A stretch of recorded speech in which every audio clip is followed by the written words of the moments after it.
Chapter 1. Indominus Rex. Isla Nublar, Jurassic World.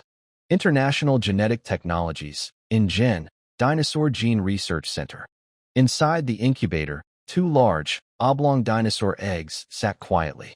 Their smooth, ivory-like shells gleamed under the soft lighting. Dr. Henry Wu stood with his research team, eyes fixed on the incubator. There was tension and anticipation in the air, not because these were ordinary dinosaur eggs. Far from it. These were the first-generation hybrids developed by the lab. Built on the genetic framework of the Tyrannosaurus rex, they also included DNA from over 10 other species. The result, a terrifying new creature named Indominus Rex. Click, click. The eggs began to tremble. Cracks formed across their surfaces until finally, with a series of small shudders, two hatchlings broke free, one male, one female. Where is this? Jack had just forced his way out of the cramped, suffocating shell, only to find himself in a much larger, but still enclosed, space. Through the transparent glass in front of him, he saw a group of people in lab coats. Then he caught his reflection and froze. I'm not human anymore. He stared in shock. A lizard-like head, red, vertical pupils, sharp teeth and claws, a stiff tail.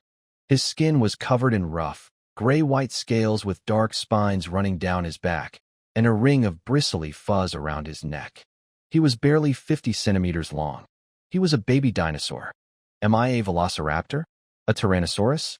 Before he could figure it out, a glowing blue panel appeared in front of his eyes. Name: Jack. Age: 1 day. Species: Indominus Rex, male. Life form tier: exotic. Size: 0.5 meters, 5 kilograms. Integrated genes: Tyrannosaurus rex, Velociraptor, Therizinosaurus, Giganotosaurus, squid, tree frog, viper, and over 10 more species. Click to view details. Gene points: 0. A 3D virtual model of his current body hovered alongside the panel, showing that modifications could be made at any time. Jack blinked in disbelief. Isn't this just like that old game I used to play, Gene Fusion Simulator? Then it hit him. Indominus Rex. Wait, that name's from Jurassic World. Realization dawned. I've been Ice Guide. I'm inside the Jurassic World movie, as a baby Indominus Rex.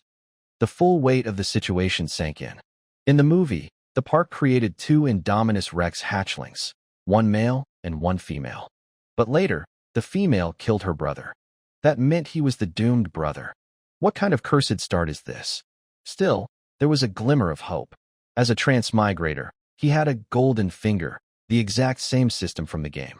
It allowed him to hunt other creatures, integrate their genes, and evolve by gaining new abilities. And this was especially useful for a creature like Indominus Rex, whose very body was made from a mix of different species. At the moment, he already had more than 10 gene types integrated. He focused, and the panel updated to show his current abilities. Tyrannosaurus Rex gene: bite strength LV1, 0/10. Power LV1, 0/10. Velociraptor gene: running speed LV1, 0/10. Therizinosaurus gene: scythe claws LV1, 0/10. Giganotosaurus gene: sawtooth bite LV1, 0/10. Squid gene: camouflage LV1, 0/10. Rapid growth LV1, 0/10. Tree frog gene: infrared stealth LV1, 0/10. Viper gene: heat sensing LV1, 0/10. There were a total of 7 distinct genes currently active in his body. The remaining integrated genes likely contributed too little to matter individually and were therefore ignored by the system. Still, these 7 genes granted him a wide range of powerful and complex traits. From the Tyrannosaurus rex, he inherited terrifying bite force, immense physical strength, and the potential for a massive adult body. The Velociraptor gave him speed and agility.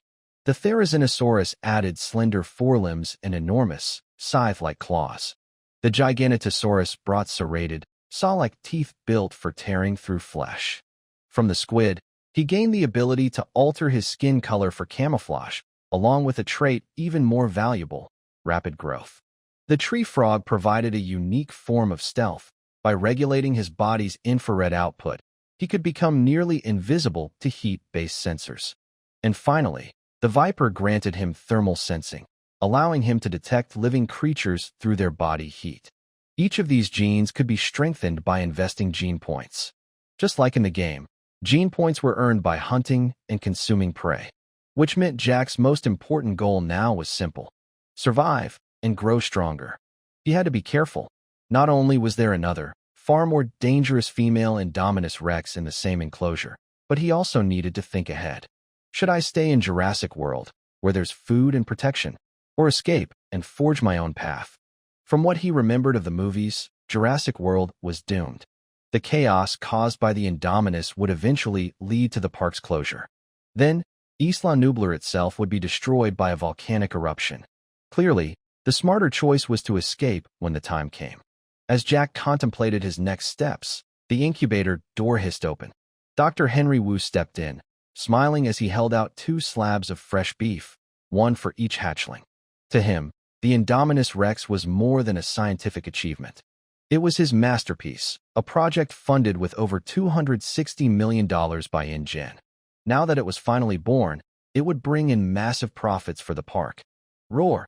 But just as he offered the beef to the female hatchling, she lunged forward without warning, jaws snapping wide. Her mouth, lined with shark-like serrated teeth, clamped down on his hand. Blood sprayed across the lab. One of his fingers was nearly torn off. Everyone froze. Jack, too, felt a chill run through him. She's brutal, completely feral. Even as a newborn, the female Indominus radiated savage violence. But Dr. Wu only smiled, his expression calm despite the bleeding. That's exactly what I want. Because his real goal was never just to entertain tourists. Behind the scenes, he had struck a secret deal with a private mercenary group. He was working to develop bioengineered dinosaurs for military applications. And what better candidate than a living weapon like the Indominus Rex? In contrast, when he turned to feed Jack, the male hatchling simply took the beef, tore off a chunk, and ate calmly. Not bad. Tender, juicy, and just the right texture. Though it was his first time tasting raw meat, Jack's new instincts and taste buds welcomed it. You ate beef. Gene points plus 0.2. A familiar notification echoed in his mind. Jack kept eating until he was full. By the end of the meal, he had earned a total of 1 gene point. Add point. Without hesitation, Jack assigned the gene point to rapid growth, a squid gene ability. This wasn't just a random choice. Among all the genetic traits he had, rapid growth was the most urgently needed. In nature, squids had incredibly short lifespans, but grew at astonishing rates. Giant squids, for instance, could grow from hatchling to full size in just 50 days. And that was exactly what Jack needed now, to grow up fast. Strength meant survival. Size meant power. The faster he matured, the better his chances of surviving, especially with a monstrous sister lurking nearby. Chapter 2. Closed Captivity. In the blink of an eye, 3 days had passed since Jack was born. During those short days, Jack, one of the prize specimens produced by the Indominus Project, was naturally treated with the best food and care by the research staff. Meanwhile, Jack quietly accumulated genetic points. After finally collecting 10, he invested all of them into the rapid growth trait derived from the squid genome. As soon as the gene point bar filled up, a wave of heat surged through Jack's body. A familiar notification chimed in his mind.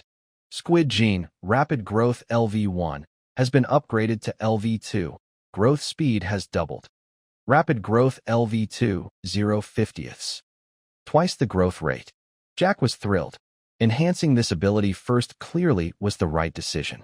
The female Indominus Rex in the adjacent enclosure also carried squid genes and shared the same rapid growth trait. But now, Jack was developing at twice her pace. For creatures like them, size is directly tied to strength. The larger the body, the greater the combat advantage. With Jack's accelerating size and the strategic edge of a human intellect, he had nothing to fear from her, not even the notorious female Indominus Rex. A few days later, both Jack and the female Indominus were transported from the research facility to Jurassic World. Before the transfer, the researchers implanted RFID chips into their bodies, standard procedure for all dinosaurs in the park. These chips allowed for real-time tracking to prevent escapes. The trip itself was rough. Jack was confined in a cramped, sealed cage, jostled endlessly by the transport vehicle. The tight space and constant shaking left him uncomfortable and frustrated. From the moment the chip was implanted to being boxed up like cargo, Jack realized something stark. These humans didn't see him as a living being. To them, he was just a product, a profit-making tool. He wasn't human anymore. He was a dinosaur, and humans would never treat him with compassion. That made them enemies by default. If he could no longer count himself among them, then one day, he'd have to stand against them. Several hours later, Jack and the female Indominus were delivered to Paddock 11, located at the northernmost part of Jurassic World. The enclosure was surrounded by 12-meter-high reinforced concrete walls. There was a large gate for vehicles and a smaller one for personnel, both secured with fingerprint-activated combination locks. A visitor viewing platform had been installed at mid-level, made from one-way transparent glass.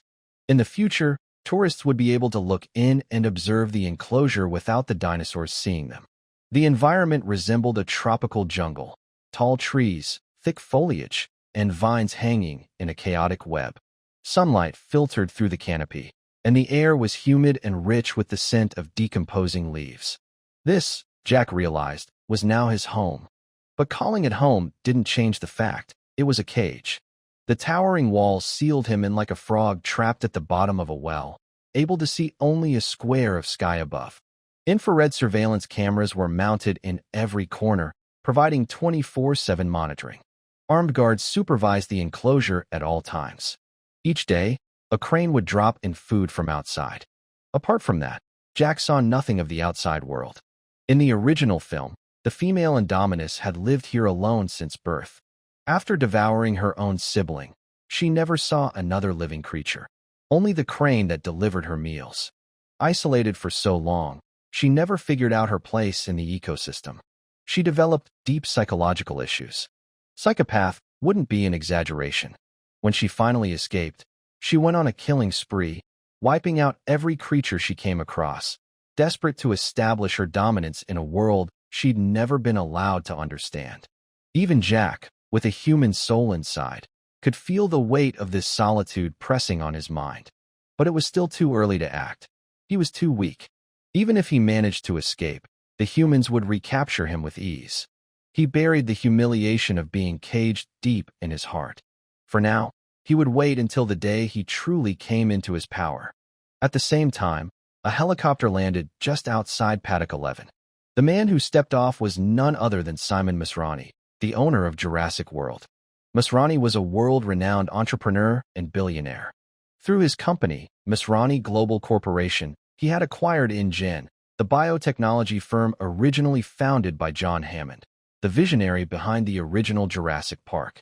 He also secured a 99-year lease on Isla Nublar and the surrounding islands from the government, eventually investing heavily to build a cutting-edge dinosaur theme park and resort, Jurassic World.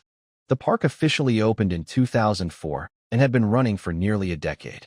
It featured a wide array of prehistoric creatures: Tyrannosaurus rex, velociraptors, ankylosaurs, allosaurs, stegosaurs, triceratops, parasaurolophus, brachiosaurs, pterosaurs, mosasaurs, and more. Masrani saw himself as the heir to Hammond's legacy, bringing dinosaurs, long extinct for over 65 million years, back into the modern world as part of human civilization. For him, it was not just business, it was a dream made real. Accompanying him was Jurassic World's operations manager, the so-called high-heeled warrior, Claire Deering. Claire wore her signature white skirt suit and, famously, her ever-present high heels, heels in which, as the movie showed, she could traverse all kinds of terrain effortlessly, even outrunning a full-grown Tyrannosaurus. The reason for their visit today was clear: to inspect the newly delivered Indominus Rex hatchlings. On the observation deck, Masrani looked down through the reinforced glass and saw the two young hybrids moving about in the enclosure. "Henry, are these the Indominus Rex you've developed?" he asked, skeptical. "They don't look like much." "They're only a few days old," replied Dr. Henry Wu, standing beside him. "Their true potential hasn't manifested yet. But believe me, these creatures will become the crown jewels of Jurassic World." Masrani smiled faintly. "Very well. I'll look forward to it." After nearly a decade in operation, Jurassic World was beginning to lose its novelty. Guests had grown desensitized to the usual dinosaurs. What the park needed now was spectacle, something new and terrifying to reignite global interest. Creatures like the Indominus Rex. But what no one realized was that the birth of the Indominus would mark the beginning of the end for Jurassic World. Despite the disaster decades ago at Jurassic Park, when the Tyrannosaurus ran rampant through the island, humanity had learned very little. Because if there's one thing history proves, it's this. When humans fail to learn from their mistakes, history doesn't just repeat itself. It comes back with more teeth. Chapter 3. Now you know who is the boss? Paddock number 11. After Jack and the female Indominus Rex were sent in, the security doors slammed shut behind them, sealing them inside the enclosed cage. Roar! The female Indominus immediately flew into a frenzy, charging around the enclosure, biting at the reinforced walls, and clawing at the surface in a desperate attempt to escape. But there was no way out. Jack remained calm, pacing slowly through the paddock as he took in his surroundings and familiarized himself with the terrain. When he looked up toward the observation deck, he couldn't see through the one-way glass with the naked eye.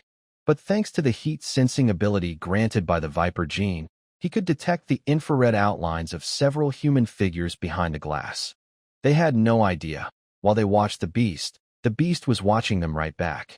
Jack turned away, uninterested. By now, it had been a full week since his birth. The Tyrannosaurus Rex gene, strength LV1, has evolved to LV2. Muscle strength has doubled. Strength LV2, 0/50. His days had been simple. Eat, sleep, and train in secret.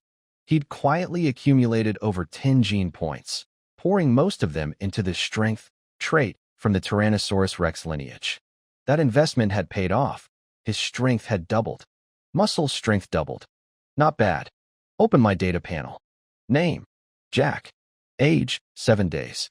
Race: Indominus Rex, male. Life level: exotic. Physical data: 1 meter in length, 100 kilograms. Integrated genes: Tyrannosaurus Rex, Velociraptor, Therizinosaurus, Giganotosaurus, squid, tree frog, viper, and more than 10 others. Click to view details. Genetic abilities mastered. Growth speed LV2. Strength LV2. Bite force LV1. Running speed LV1. Gene points remaining 0. In just 7 days, Jack had grown several times in size. By comparison, the female Indominus was noticeably smaller, maybe only half his weight. Still, he stayed cautious. She was aggressive, intelligent, and unpredictable, a dangerous combination.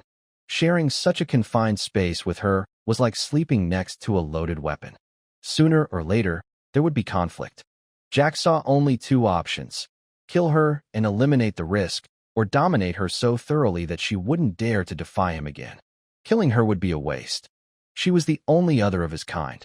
If he could tame her, she could become a powerful ally. Roar! After realizing there was no escape, the female finally calmed down.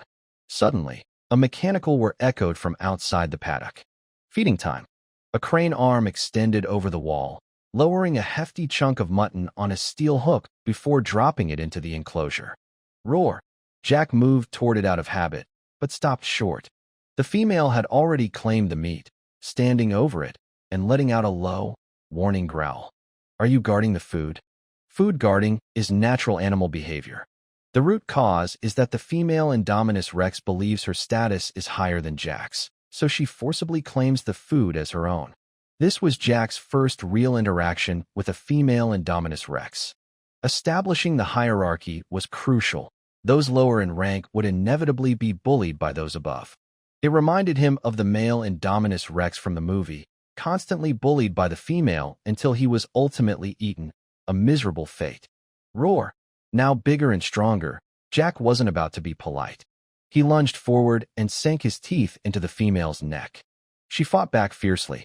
Jack twisted her neck hard, using his powerful forelimbs to slam her to the ground, crushing the weeds beneath them. The female bit Jack's neck in retaliation, but she lacked the strength to overpower him. She staggered, losing her balance. Boom! She fell heavily, snarling fiercely and stretching her neck defiantly, But then Jack rained down blows. Bang, bang, bang. Though young, Jack's shark-like teeth and sickle-shaped claws were deadly, amplified by his doubled strength. The damage could have been fatal. Yet Jack held back. If he'd wanted to kill her, she would have been dead long ago.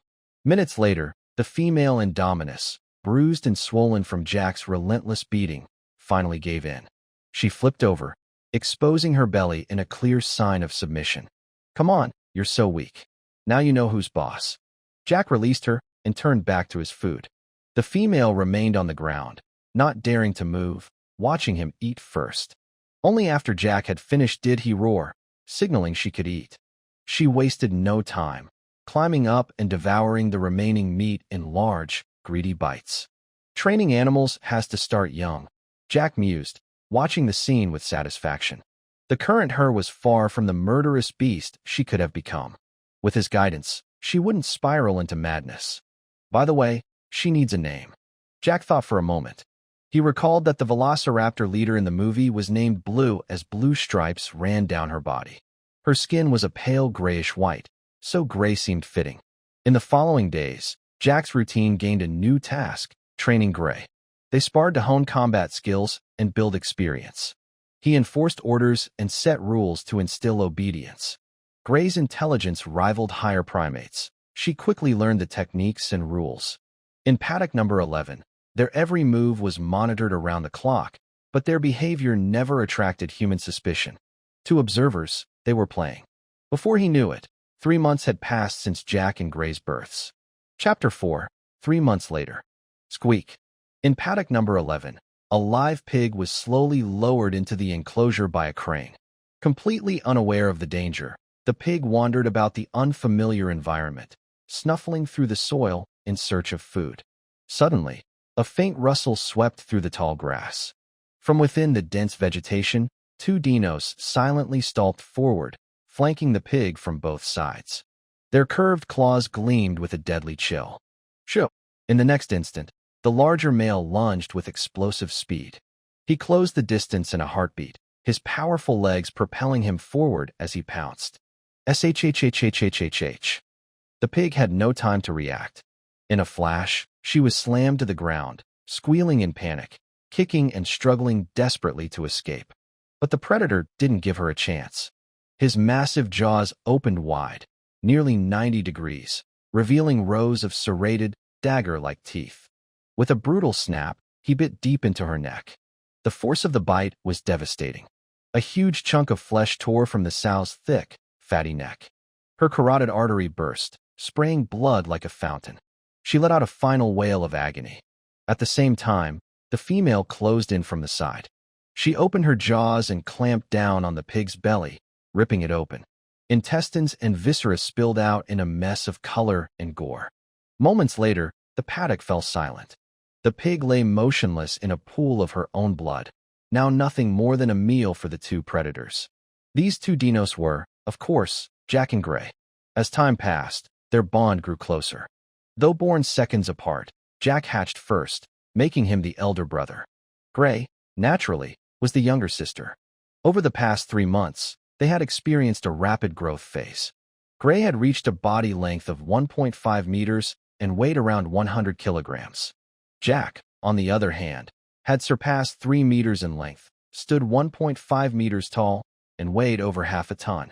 His body was covered in tough, iron-like scales and bulging muscles. His frame radiated raw power and primal instinct. His sickle-shaped claws, now half a meter long, gleamed with a metallic sheen. They were sharp and deadly. Inside his blood-stained jaws, rows of barbed, shark-like teeth had become sharper and more densely packed. Every bite was a trap. Once they sank into flesh, escape was impossible. He was a living meat grinder. You hunted a pig and gained 5 gene points. Domestic pig gene, fat, and strong LV1 available. Extract this gene. Jack paused. If he absorbed pig genes, he might end up bloated and slow. He quickly dismissed the idea. Lately, the food they received wasn't limited to butchered meat.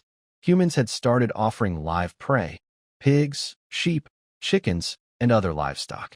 Jack welcomed the change. Hunting provided him with more gene points, which he could use to extract genetic abilities. Unfortunately, The genes of livestock were mostly useless, traits like fat and strong, or wool growth. Jack refused to waste points on such mediocre upgrades. Continue upgrading, rapid growth, he thought. He mentally applied his newly earned 5 points to the squid gene's rapid growth trait. Squid gene, rapid growth LV2, upgraded to LV3. Growth speed increased to 3x. Rapid growth LV3, 0/100ths. Now, at level 3, Jack's growth rate has tripled. Over the past 3 months, he had also upgraded all his other genetic traits to level 2. His bite force, speed, claws, and teeth improved significantly. His camouflage, infrared sensing, and heat detection abilities had also become more refined, with a wider detection range. At this point, Jack could easily take down apex predators like lions, tigers, leopards, or bears. But that wasn't enough. His real enemies weren't wild animals, they were humans. In Jurassic World, the group responsible for monitoring and managing Jack and Gray was the Asset Containment Unit. Their job was to oversee and control the park's most valuable and dangerous assets. The Asset Containment Unit was equipped with trained professionals who primarily used non-lethal weapons to handle emergencies. However, in extreme situations, they were authorized to use live ammunition. In addition to them, there was also Hoskins' private mercenary group, which had long been eyeing the potential of using dinosaurs for military applications. Most of these mercenaries were former military personnel, seasoned in combat and security operations. They were heavily armed, with everything from high-powered firearms to helicopters and armored vehicles, making them a serious threat. Jack knew he would only attempt to escape the enclosure when he was truly ready and strong enough to confront armed humans head-on. Until then, he would remain hidden, growing stronger in secret. The pig, weighing at least 300 pounds, was devoured in no time by Jack and Gray. Suddenly, Jack's acute heat-sensing ability detected movement near the observation deck. Someone was watching them. It was Dr. Wu, accompanied by a fat, broad-shouldered man with a military demeanor, Vic Hoskins. He was the head of the private mercenary force. Dr. Wu, Hoskins said, eyes fixed on the feeding pair below, you've created the most perfect killing machines in the world. But these two Indominus Rex hatched at the same time. So why is there such a huge difference in size? His voice was full of awe. He had witnessed the entire hunt, and the brutal efficiency of the Indominus siblings had left him thrilled. I incorporated squid DNA into their genome to accelerate growth, Dr. Wu replied, arms crossed as he watched. From the current results, it seems the male has a higher expression of those genes. That may explain his rapid development. In truth, Dr. Wu was still uncertain, but it was the most reasonable explanation he could offer. Even better, Hoskins grinned. Faster growth means less training time. We could field an entire Indominus army in months. These two Indominus Rex were the first experimental models developed by Dr. Wu.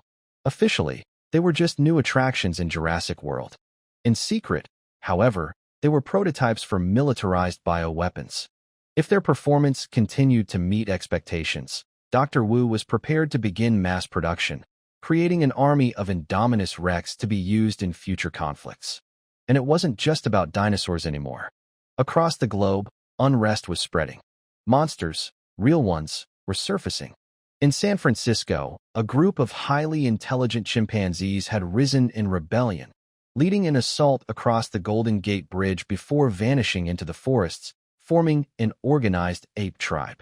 In Chicago, 3 mutated beasts, transformed by exposure to illegal biochemical agents, were laying waste to the city. A massive albino gorilla, a winged wolf, and a grotesque, towering crocodile. To the north of the Great Wall, a meteorite had crashed to Earth. From it emerged a mythical creature once thought to exist only in ancient tales, the Tautai Beast King, who began spawning legions of ravenous beast soldiers, consuming everything in their path and expanding like a living plague. Elsewhere, explorers discovered a strange, uncharted place called Skull Island, home to an ecosystem of unimaginable beasts. And in the depths of the Pacific Ocean, the existence of Godzilla was finally confirmed. Soon after, other prehistoric titans started rising. Chapter 5, Smile. Time passed quickly. By the 3rd month after his birth, Jack had already grown to over 3 meters in length, stood 1.5 meters tall, and weighed more than half a ton. Thanks to the squid genes, fast growth LV3, and his remaining LV2 genetic abilities, his development was astonishing. By the 5th month, Jack had doubled in size, over 6 meters long, 3 meters tall, and 3 tons in weight. The fast growth ability from the squid gene had evolved to level 4, quadrupling his growth rate. The rest of his genetic abilities advanced to level 3.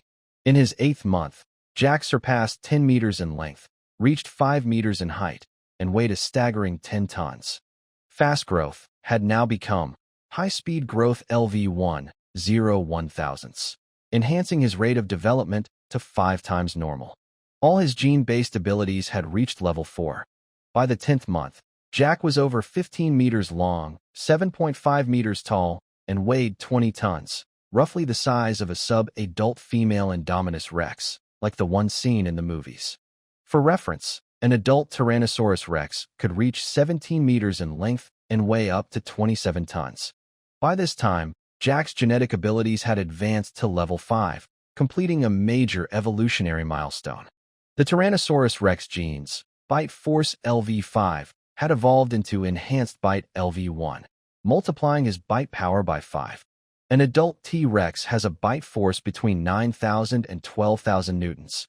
Jack's new strength could easily bite through hard bone or even reinforced steel plates. Strength LV5 evolved into Strength Enhancement LV1, boosting raw power 5-fold.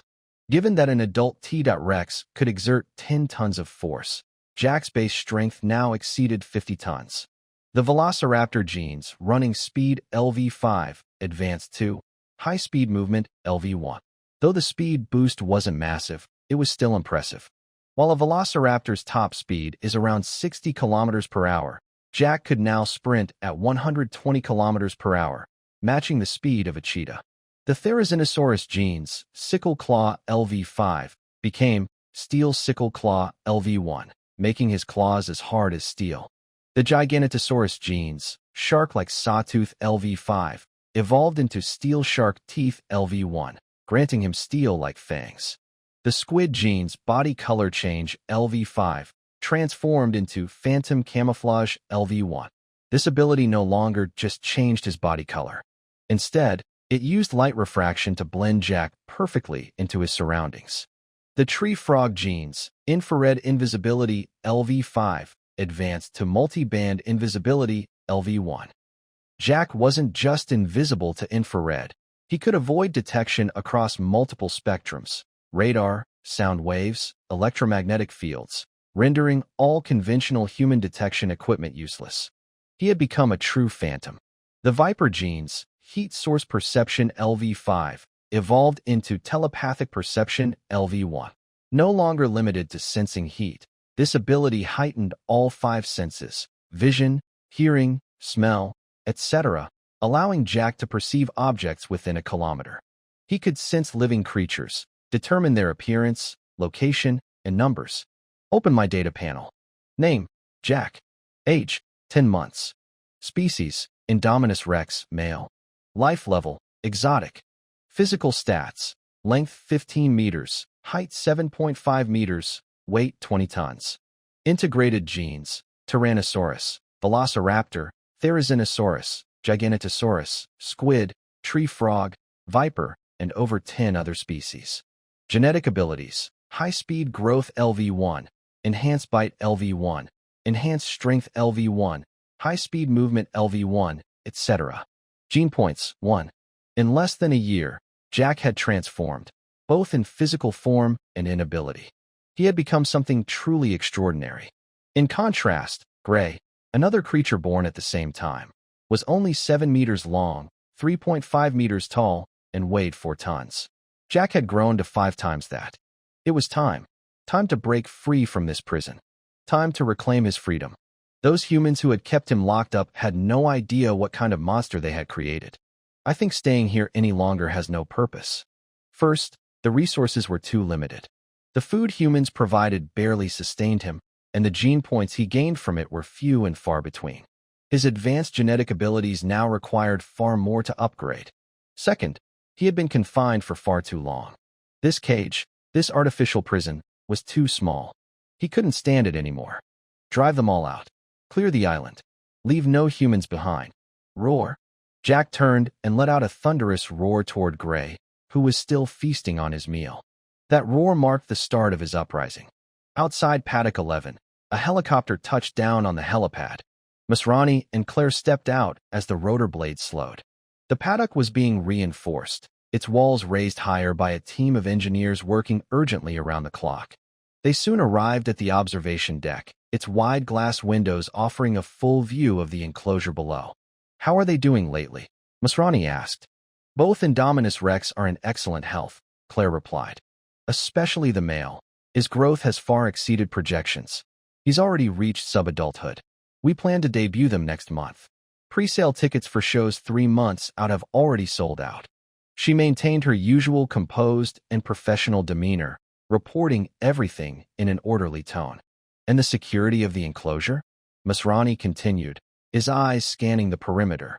"We brought in the top structural engineers to design it. It's solid. No concerns so far," Claire assured him. "Behaviorally, they've been stable. No incidents." Masrani nodded but didn't look reassured. "Even so, we can't afford any risks. Could you make sure the enclosure is further reinforced before the official debut? Safety comes first." "Understood," Claire said, giving a firm nod. It was feeding time. A crane extended over the paddock, lowering a massive slab of beef. As usual, the two Indominus Rex emerged for the meal. Masrani and Claire watched from behind the thick glass. But today, something felt different. As the dinosaurs fed, Masrani narrowed his eyes. "Are they looking at us?" Claire glanced at him, then back at the enclosure. "I've heard they have Viper genes. Supposedly, they can detect heat signatures like infrared." But that was all she knew. The research lab handled the engineering of the creatures. Jurassic World was simply the stage.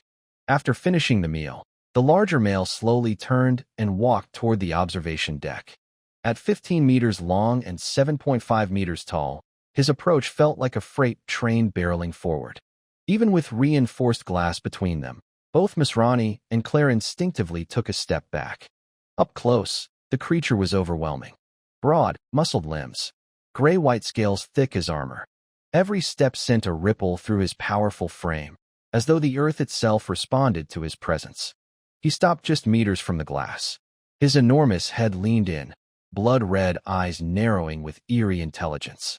His mouth opened slightly, exposing rows of jagged, blood-stained teeth. And then he smiled. It wasn't just imagination. A twisted, cruel curve tugged at the corner of his massive jaw. It was unmistakable. He smiled. Masrani and Claire froze, both caught in a stunned silence.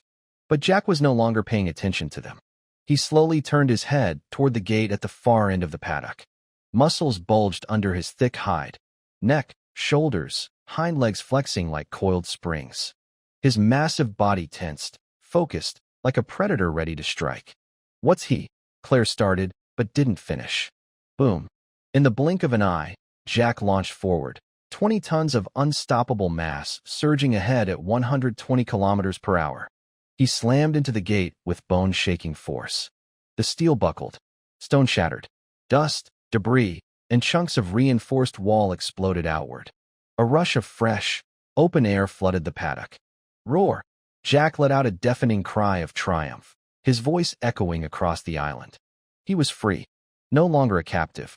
No longer a display. A monster born of man's ambition had broken loose. Tremble, humanity. Chapter 6. Surprising? Unexpected? Corrected. The female Indominus Rex in the movie first used the infrared invisibility trait from the tree frog DNA to block the thermal scanners in her paddock. Then she scratched the wall to create the illusion that she had climbed over and escaped.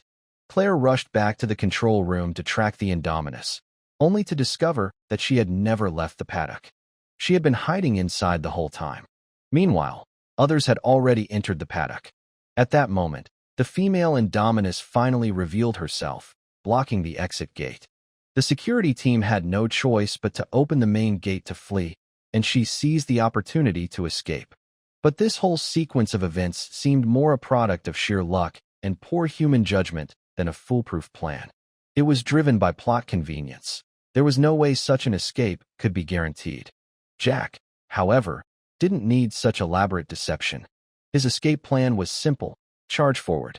He locked eyes with the gate and knew it wouldn't stop him now. This charge carried the weight of 10 months of captivity, rage, and humiliation. Not even God could hold him back. From the glass observation deck, Miss Ronnie and Claire looked on, stunned. Are you kidding me? The male Indominus Rex just smashed through the gate and escaped? That thing was made of reinforced concrete. How could it break so easily? Claire, especially, felt her face burn with embarrassment. She'd assured everyone there was no risk. Now reality had slapped her in the face. With the gate destroyed, the female Indominus Rex, Gray, followed Jack out of paddock number 11. Outside, a construction crew was working nearby. Dinosaur. The dinosaur escaped. Oh my God. Run. The sight of two massive creatures bursting through the gate sent everyone into a panic. Chaos erupted. A worker barely got a few steps before a long, thick tail swept toward him. He was flung through the air, crashing down more than 10 meters away with a sickening thud, instantly silent and lifeless. Roar. Jack showed no mercy. His steel-sharp claw gleamed as he slashed another worker in half, spilling blood and organs like water from a burst pipe. You hunted a human and gained 2 gene points. Times 2. Jack was almost disappointed. So few gene points. Might as well hunt pigs, he thought. But humans had strength in numbers. Oddly, the simulator hadn't extracted any human genes, perhaps because Jack's soul was already human, acting as the equivalent. Roar. Just as frenzied, Gray lunged forward and swallowed a worker whole, clearly enjoying the taste. Screams and wet, tearing sounds filled the air. The scene turned into a symphony of carnage, a death ballad echoing across the paddock. In under 30 seconds, all that remained of the engineering crew were mangled, blood-soaked remains. Blood pooled into small streams that trickled down the sloped ground. Jack and Gray, the cause of the massacre, had already vanished into the wilderness. Back at the observation deck, Miss Ronnie and Claire stood frozen. Only now did the gravity of the situation sink in. 2 Indominus Rexes had broken loose and were now wandering into Jurassic World, which saw 20,000 visitors daily. They couldn't even begin to imagine the consequences. The park might never reopen again. Fortunately, paddock number 11 was isolated, 6 kilometers from the nearest tourist area. If they could catch the 2 hybrids quickly, the damage might still be contained. Quick! Contact Central Control. Track both Indominus Rexes immediately and alert the Asset Containment Unit. Deploy an armed team now. Miss Ronnie barked. Yes, sir. Claire grabbed her phone, relayed the instructions to the control room. And make sure the team only uses non-lethal weapons, Miss Ronnie added. Capture them alive. No harm must come to them. Boom, boom, boom. Jack's heavy, thunderous steps echoed through the forest floor as he led Gray swiftly away from paddock number 11. Activating the Viper gene's ability, telepathic perception, he instantly became aware of every movement within a 1-kilometer radius. All around them stretched a vast rainforest, cloaked in mist and shadows. Towering trees overlapped in layers, vines tangled like webs, and moss blanketed the ground in thick patches. The air was rich with the scent of damp earth and the breath of nature. Birds sang from hidden perches, insects chirped from the undergrowth, and the breeze carried freshness with every inhale. As they moved, Jack felt the weight of captivity lift. For the first time in 10 months, the world felt wide open. The sea was vast enough for fish to leap, the sky high enough for birds to soar, and the land endless enough for them to roam. He couldn't hold back. Stretching his arms wide, he roared into the sky. This is freedom. But freedom came with a cost. Escaping the paddock was only the beginning. The humans would pursue them, and soon. He knew the Asset Containment Unit would be dispatched next, likely armed with non-lethal weapons. Non-lethal? How arrogant. Do they think rubber bullets and stun guns can stop us? It was time to teach these humans a lesson. Roar! Without hesitation, Jack stretched out one of his slender forelimbs.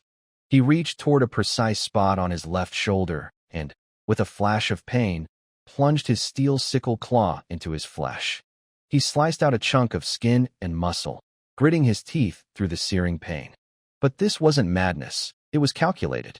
Embedded in the torn piece of tissue was a chip, no larger than a human thumb. He'd memorized its location the day it was implanted. He always knew this moment would come. If he didn't remove it, the humans could track him anywhere. Roar. Next, he turned to help Gray. She growled in discomfort, but stood still as Jack repeated the process, removing her chip from her left shoulder. The injury wasn't small, but for them, it was nothing. Now free from the constant surveillance, Jack didn't toss the chips away. No, he had something better in mind. Let's turn their own tools against them. It's hunting time. Asset Containment Unit. Jurassic World Central Control to Asset Team 1. Your target is 2 escaped Indominus Rexes. Use non-lethal weapons only. Copy that. A dozen armed personnel responded in unison. They quickly suited up, grabbing thermal scanners, stun rifles, net launchers, rubber rounds, everything authorized for a live capture mission.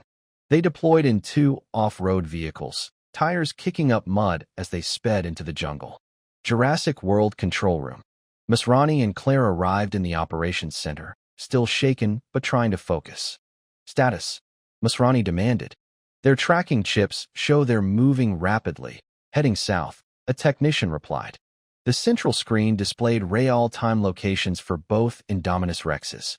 Smaller panels showed the asset team's live vitals and helmet feeds. Suddenly, the tracking signals blinked. They've stopped. The screen confirmed it. Both creatures had halted. The asset team was just 500 meters away. Everyone out, came the voice of the team leader through the speaker. Move in. Chapter 7. Time to hunt. Corrected. Everyone out of the car? Move. The armed men swiftly obeyed, exiting the vehicle and cautiously advancing into the dense, primeval forest with weapons at the ready.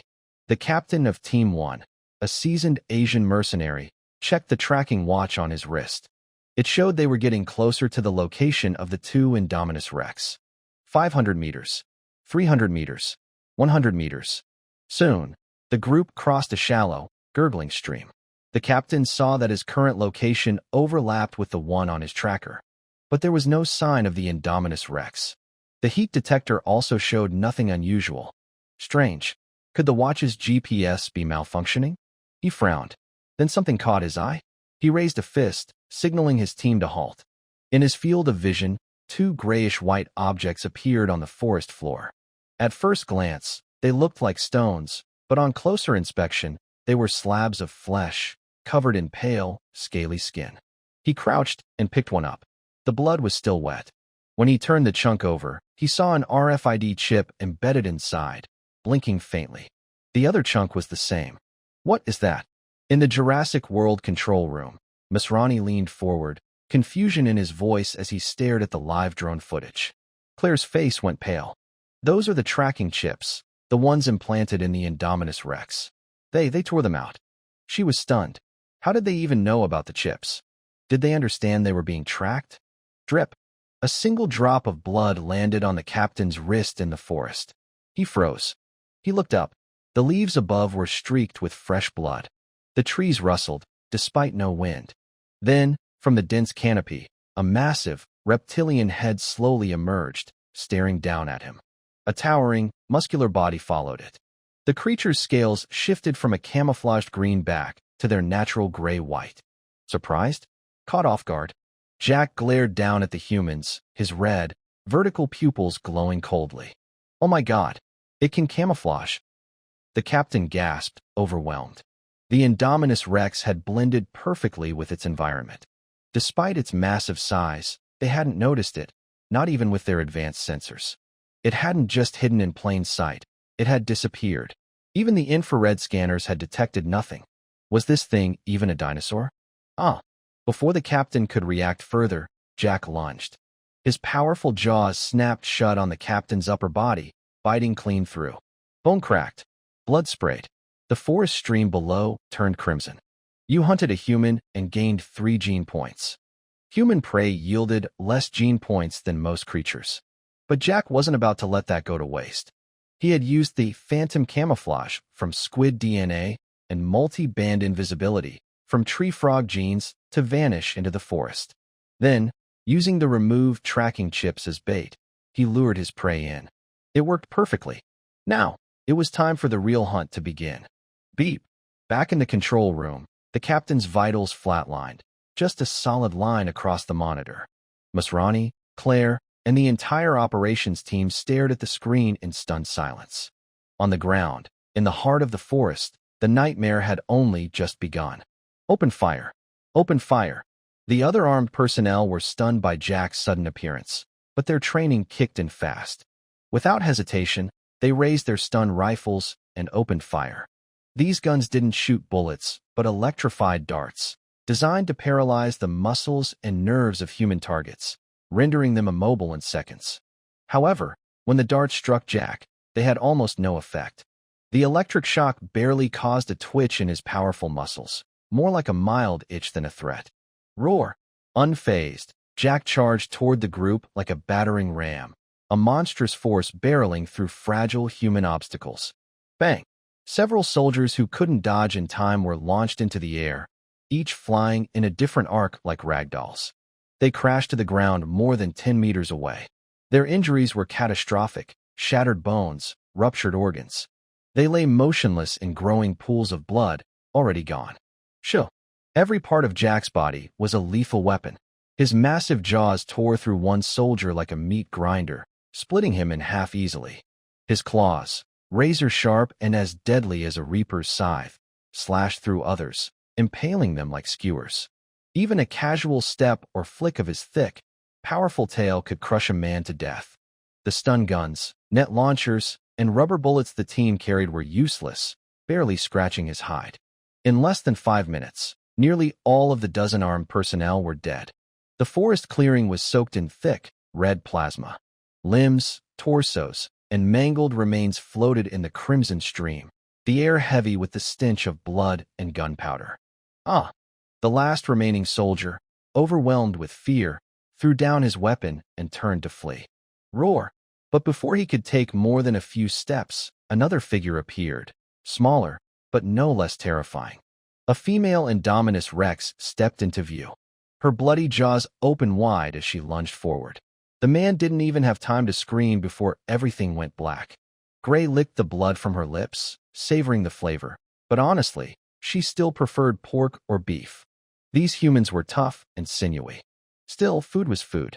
Jack, meanwhile, wasn't concerned with taste. He had his own goals. After wiping out this group, and with the workers he'd previously hunted, his gene point total had surpassed 50. He chose not to spend them yet. He had other plans. Beep, beep, beep. Back in the control room, one by one, the vital signs of every armed team member flatlined. The heart monitor screens turned to straight lines, and silence gripped the room like a vice. No one spoke. All of them were dead. The entire asset control team had been slaughtered, like vegetables on a chopping block. What do we do now? A staffer finally broke the silence, his voice barely above a whisper. Claire exhaled shakily. The situation had spiraled beyond anything she could control. Shut down all access to the northern area of Jurassic World. Evacuate every tourist, immediately. There was no other option. If they didn't move fast, hundreds of guests would become food for the two rogue Indominus Rex. What about them? Someone asked. We've lost their signals. Claire looked helplessly toward her boss. Masrani's expression hardened. Deploy Asset Control Team 2. Give them live ammunition. Search the entire park. If they find either Indominus Rex, terminate on sight. The decision was painful, but there was no other way. The park's most valuable assets were now its biggest threat. And if they weren't stopped, the consequences would be far worse than a few lives lost. They had to be eliminated before Jurassic World fell into chaos. Chapter 8. Defense Upgrade. The sunlight filtered through the thinning canopy, casting dappled patterns of light and shadow across the forest floor.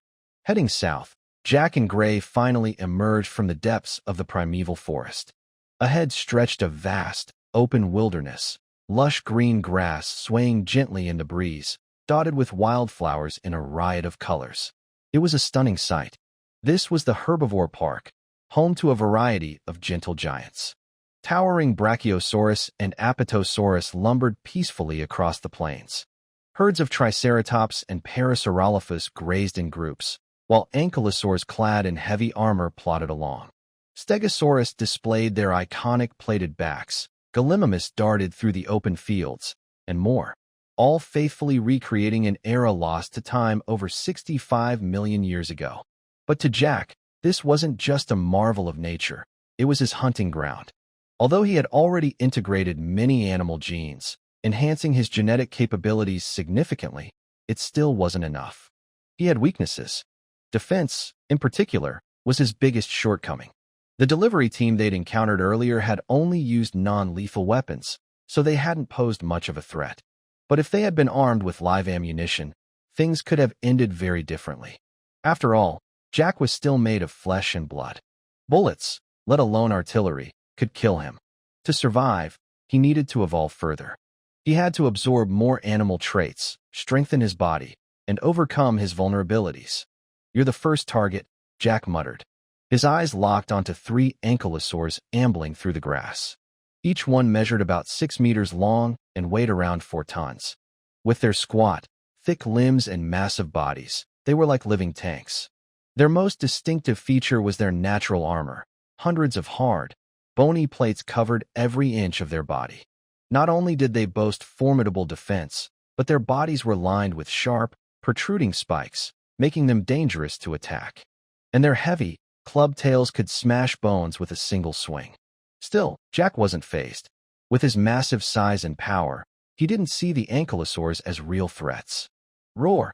With a deafening roar, Jack slammed his hind legs into the earth. The ground quaked beneath him as he launched forward, his enormous body cutting through the wind at a staggering 30 meters per second. Garrulous, the ankylosaurs, slow to react, finally noticed the looming threat. Jack's immense shadow terrorized them, and they panicked, scattering in all directions. But their heavy bodies and sluggish speed meant they didn't get far. Bang! The earth trembled as Jack closed the distance in 2 powerful strides. He crashed into the rear of the ankylosaur with a devastating blow, sending it sprawling. Its vulnerable underbelly, unprotected by armor, was exposed. Without hesitation, Jack sank his jaws into it. His sharp, steel-like teeth tore through flesh and muscle. Hot, steaming entrails spilled out onto the ground. Even with its legendary durability, the ankylosaur couldn't endure. Though it didn't die immediately, its strength drained rapidly. As blood poured out, its life flickered away like a candle in the wind. But Jack wasn't done. He turned, eyes locking onto the next fleeing ankylosaur. Garrulous. Even a cornered rabbit will fight back, let alone an ankylosaur. Seeing that Jack was still chasing them, the remaining 2 ankylosaurs stopped running. Instead, they turned to fight, violently swinging their thick, powerful tail clubs toward Jack's legs. The destructive power of those bone-crushing tails couldn't be underestimated. A solid hit could shatter bones or rupture tendons. But Jack reacted swiftly by drawing on the agility inherited from velociraptor genes. As soon as he saw them preparing to strike, he retreated just in time to evade. Tear! As their attacks missed, Jack lunged forward again. With the same brutal technique, he slammed one of the ankylosaurs onto its side, then slashed its exposed abdomen with his steel-like sickle claws. The thick skin split like fabric, blood gushing out. The last ankylosaur tried to flee but couldn't escape Jack's wrath. Moments later, all 3 lay motionless, their bodies still and lifeless. You hunted an ankylosaur and gained 50 gene points. Times 3. 150 gene points obtained.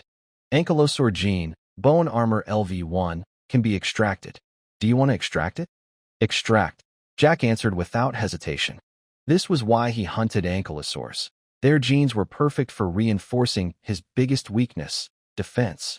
Boom. A searing heat surged from within his bones, spreading through his blood and skin, igniting every cell. Deep within his nuclei, his DNA twisted and restructured as the new gene integrated.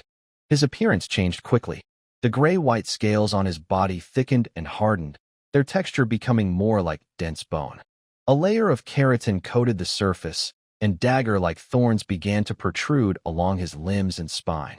Ankylosaur gene fusion is successful.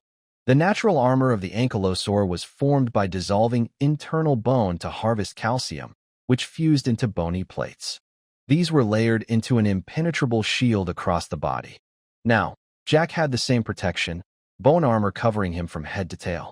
Its hardness rivaled the strongest bones in his body, and it would only grow tougher as the gene evolved.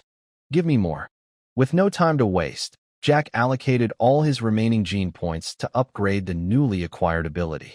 Ankylosaur gene, bone armor LV1, has been upgraded to LV2. Hardness increased twofold. Ankylosaur gene, bone armor LV2, has been upgraded to LV3. Hardness increased threefold. Ankylosaur gene, bone armor LV3, has been upgraded to LV4. Hardness increased fourfold. He had maxed out the skill in one go, using up all his stored gene points. Jack looked down at his now gleaming armor. The scales had undergone a complete transformation, no longer just thick, but dense as steel, with a faint metallic sheen. Roar. After finishing the upgrades, Jack called Gray, who had been following behind eagerly. The two of them began feeding. But ankylosaurs, with their bony structure and thick hides, offered little edible flesh. What meat there was tasted rough and dry, with little flavor. Jack focused on the organs instead, which are rich in fat, calories, and gene value. They were ideal for rapid recovery and energy replenishment. Once they had eaten their fill, he and Gray continued their journey, scanning the wilderness for the next target. The next human assault could come at any time, and Jack knew he had to evolve faster. He needed more gene points, more power, and more defenses. Meanwhile, at the Dinosaur Gene Research Center in the core of Jurassic World, Masrani had placed an urgent call to Dr. Henry Wu, the geneticist responsible for creating the two Indominus Rex. "Henry," he snapped, voice tight with urgency. "Tell me, what exactly are those monsters you created?" Chapter 9, Big is Strong. "Henry, tell me, what kind of monsters are those two Indominus Rex you created?" That was the first thing Masrani said when he confronted Dr. Wu.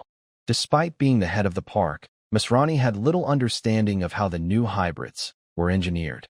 Only Dr. Wu held the full picture. "I'm sorry," Dr. Wu replied calmly, seated in his office chair, sipping his tea. "You know I'm not authorized to disclose the genetic composition of the Indominus Rex. That's proprietary information belonging to the InGen. They killed people." Masrani snapped, raising his voice. Dr. Wu arched an eyebrow and said flatly, "Well, that's unfortunate. Your research has caused a disaster. The board will confiscate your work, and you will be held legally responsible," Masrani said, leaving no room for debate. Dr. Wu merely smiled. He knew this game all too well. It had been Masrani himself who approved the Indominus Rex project, but now that things had gone wrong, he was eager to shift the blame. Typical. Dr. Wu had seen this coming. That's why he had already arranged with a new buyer, the private mercenary group led by Vic Hoskins. If Masrani wanted to play the blame game, so be it. Wu had no intention of sticking around. He'd walked away before, he could do it again. As long as he had the genetic formula for the Indominus Rex, his talents would never go to waste. Jurassic World, Herbivore Valley. Moo. Hum. The herbivorous dinosaurs were in full panic, bellowing and stampeding in all directions. Chaos tore through the peaceful valley. The cause? Two monstrous predators, deadly, unnatural creations, had breached the area, the Indominus Rex. Roar! A bone-chilling roar echoed through the trees, sending even the massive brachiosaurs into a lumbering, panicked retreat. Despite their enormous size, they fled like terrified prey. But the Indominus twins were faster, far faster. The last adult brachiosaurus stopped, realizing escape was no longer an option. It turned with trembling resolve to face the approaching monsters. It towered over them at 25 meters long and 15 meters tall, taller than a 5-story building. Weighing over 50 tons, it was far bigger than the two genetically modified predators. But size alone couldn't overcome fear. And fear, deep-rooted in its DNA, told it that these were not just any predators, but something worse. Boom. Jack, the more aggressive of the two Indominus, showed no hesitation. With a powerful kick from his hind legs, he launched forward, tearing into the earth beneath him as he quickly closed the distance. Gray wasn't far behind. She flanked the Brachiosaurus from the side, coordinating instinctively with Jack to execute a two-pronged assault. The Brachiosaurus, raised in captivity, had never faced a real threat. It hesitated. That moment of hesitation was all Jack needed. He lunged. Crack. Jack's jaws clamped down on the Brachiosaurus' thick neck. His teeth, genetically enhanced, stronger than steel, sank deep into flesh and crushed through bone. Ah! The sound was sickening. With one powerful bite, Jack severed the cervical vertebrae. The Brachiosaurus collapsed like a falling tower, its massive body crashing to the ground with a thunderous boom.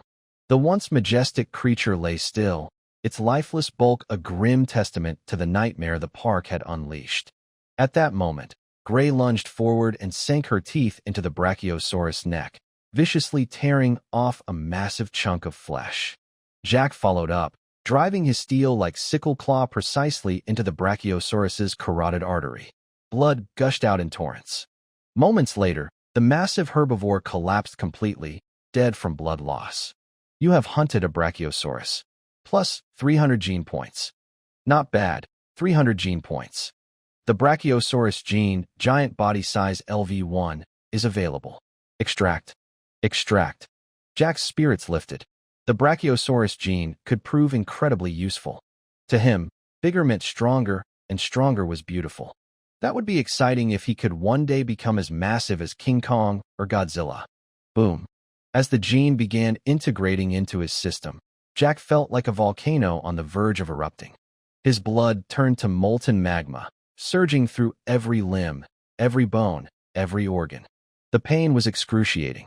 He clenched his jaws, letting out a deep, involuntary growl that rumbled from his throat. Gray looked over in concern and let out a questioning roar. Jack shook his head, signaling that he was barely okay. Inside his body, cells multiplied at a terrifying rate. Muscles tore and reformed, bones stretched and thickened. In just a few moments, his entire form transformed like a sponge swelling with water. His head, neck, limbs, and tail, everything expanded proportionally. When the growth finally slowed, Jack stood over 20 meters long, nearly 10 meters tall, and weighed at least 50 tons, far surpassing the original design limits of the Indominus Rex. But it wasn't just his size that had changed. His internal organs adapted to support his massive new form. His larger and more complex heart was supported by several smaller auxiliary hearts to ensure full circulation throughout his gigantic body. This wasn't just a surface-level mutation. The fusion had transformed him completely, from the inside out. Roar! When the heat finally faded, Jack raised his head to the sky and let out a thunderous roar, feeling an overwhelming power coursing through every inch of his being. Open my data panel. Name: Jack. Age: 10 months. Species: Indominus Rex, male. Life level: exotic. Size: length: 20 meters, height: 10 meters, weight: 50 tons. Fused genes: Ankylosaurus, Brachiosaurus. Genetic abilities: bone armor LV4, giant body size LV1. Gene points: 340. Roar! Gray stood nearby, watching in awe as Jack's body expanded rapidly before her eyes. Under the sunlight, his towering form cast an immense shadow over her. It was truly breathtaking. Though Gray herself wasn't small, she now looked tiny beside him. The difference in their sizes had grown to more than tenfold. I've got to stick close to Big Brother from now on. Jack glanced down at Gray, who now seemed small and fragile. He gently patted her head in reassurance. Gray was his only family now, or rather, his only kindred. Jack valued her deeply. He didn't know if Gray would ever get a chance to evolve the way he had. But if that opportunity ever came, Jack had already decided he would never leave her behind. T/N. Siscon. Chapter 10. Steel Armor. The central area of Jurassic World was a bustling resort, filled with various commercial facilities. All the tourists evacuated from the northern park had been gathered here, over 2,000 people in total. Confused and frustrated, they had no idea what was happening and loudly complained about the sudden park shutdown. Inside the central control room, Miss Ronnie and Claire, who had already returned, were overseeing the situation. The staff were tracking the real-time location of the two Indominus Rex using the park's extensive camera system. A second asset containment unit, ACU, team had already been dispatched in off-road vehicles. This time, they were fully armed with live ammunition. Their orders were clear: locate and terminate the Indominus Rex on site. Found them, a staff member shouted. Both Indominus Rex are in Gyrosphere Valley, in the southern part of the herbivore enclosure, close to the pterosaur aviary. Notify the second ACU team immediately, Masrani said, his voice tense with urgency. Just then, the elevator doors opened, and a pot-bellied man walked in. It was Hoskins. He'd gotten word through Dr. Wu's contacts that 2 hybrids had escaped. What are you doing here? Masrani asked with a frown. He recognized Hoskins. His private security group had worked with Jurassic World before, but Masrani had never fully trusted him. I'm here to help, of course, Hoskins said with a smile. If you want to stop those 2 Indominus Rex, you must fight fire with fire. I've spent years developing velociraptors for real combat. This is the perfect chance to prove they work. Velociraptors? Against 2 Indominus Rex? That's insane, Masrani said immediately, shaking his head. Letting the Indominus escape had already thrown the park into chaos. Releasing the raptors would only make things worse. Was Hoskins seriously suggesting they unleash even more predators? What about the tourists? Masrani added. There are thousands of people here. They've got nowhere to go. Hoskins shot back. And what are you going to do? Keep waiting while those things move closer. Masrani stared at him for a moment, then turned to his staff. Prep a helicopter. Get the M134 minigun from the armory. I'm going up there myself. I'm not letting those Indominus escape. The room went silent. No one expected Masrani himself to take to the skies. But in this crisis, he was ready to fight. Jack and Gray continued south, arriving at Gyrosphere Valley. Once the most popular attraction in Jurassic World, this valley allowed visitors to tour in gyrospheres and get up close to peaceful herbivorous dinosaurs. The valley was surrounded by steep mountains, dense with vegetation. A winding stream cut through the landscape, cascading into a waterfall that scattered sunlight into glimmering droplets, like a curtain of pearls falling from the cliffs. It had been a beautiful, tranquil place. But now, all of that peace was gone. Due to the emergency, the gyrospheres had stopped operating. The valley was eerily silent, littered with the corpses of herbivorous dinosaurs. Blood ran through the stream, staining the waters red. Jack had already absorbed all of them and converted them into valuable gene points. Ankylosaurus gene, bone armor LV4 has been upgraded to LV5. Durability increased 5-fold. Ankylosaurus gene, bone armor LV5, has advanced to steel armor LV1, 0/1000, as tough as steel. Jack had just completed the evolution of his Ankylosaurus gene to level 5, triggering its advancement. As a result, the scales covering his body changed again, turning metallic silver-white, with a texture and hardness similar to reinforced steel plates. His skin thickness exceeded 10 centimeters, drastically boosting his defense. His entire body now resembled a heavily armored tank. He had also hunted other herbivores like Triceratops and Stegosaurus, extracting new genetic traits. Triceratops gene, bone horn LV1, 0/10. Stegosaurus gene, bone spikes LV1, 0/10. Both genes were combat-oriented, borrowed from the species' signature weapons, the Triceratops horns and the Stegosaurus spike tail. The bone horn trait caused 2 thick, curved brow horns to grow from Jack's skull, each up to 2 meters long, as well as a smaller nasal horn above his nostrils. Meanwhile, the bone spikes trait produced 4 massive spikes at the end of his tail, each over a meter long, turning it into a deadly mace. With these new upgrades, his head and tail became powerful weapons, capable of piercing armor with a charge or a single swing. VRRRM, VRRRM. Suddenly, the sound of engines echoed from the distance. Using his telepathic perception, Jack detected 2 off-road vehicles approaching fast. The humans were coming. Again. He knew this time they weren't taking chances. They were coming prepared, and the danger was real. Rower. Jack let out a low growl and signaled to Gray, guiding her back into the dense forest. There, they hid, blending into the environment using his squid genes, phantom camouflage, and the tree frog genes, multi-band invisibility. Moments later, The roar of engines grew louder. Two off-road vehicles crashed through the underbrush, stopping nearby.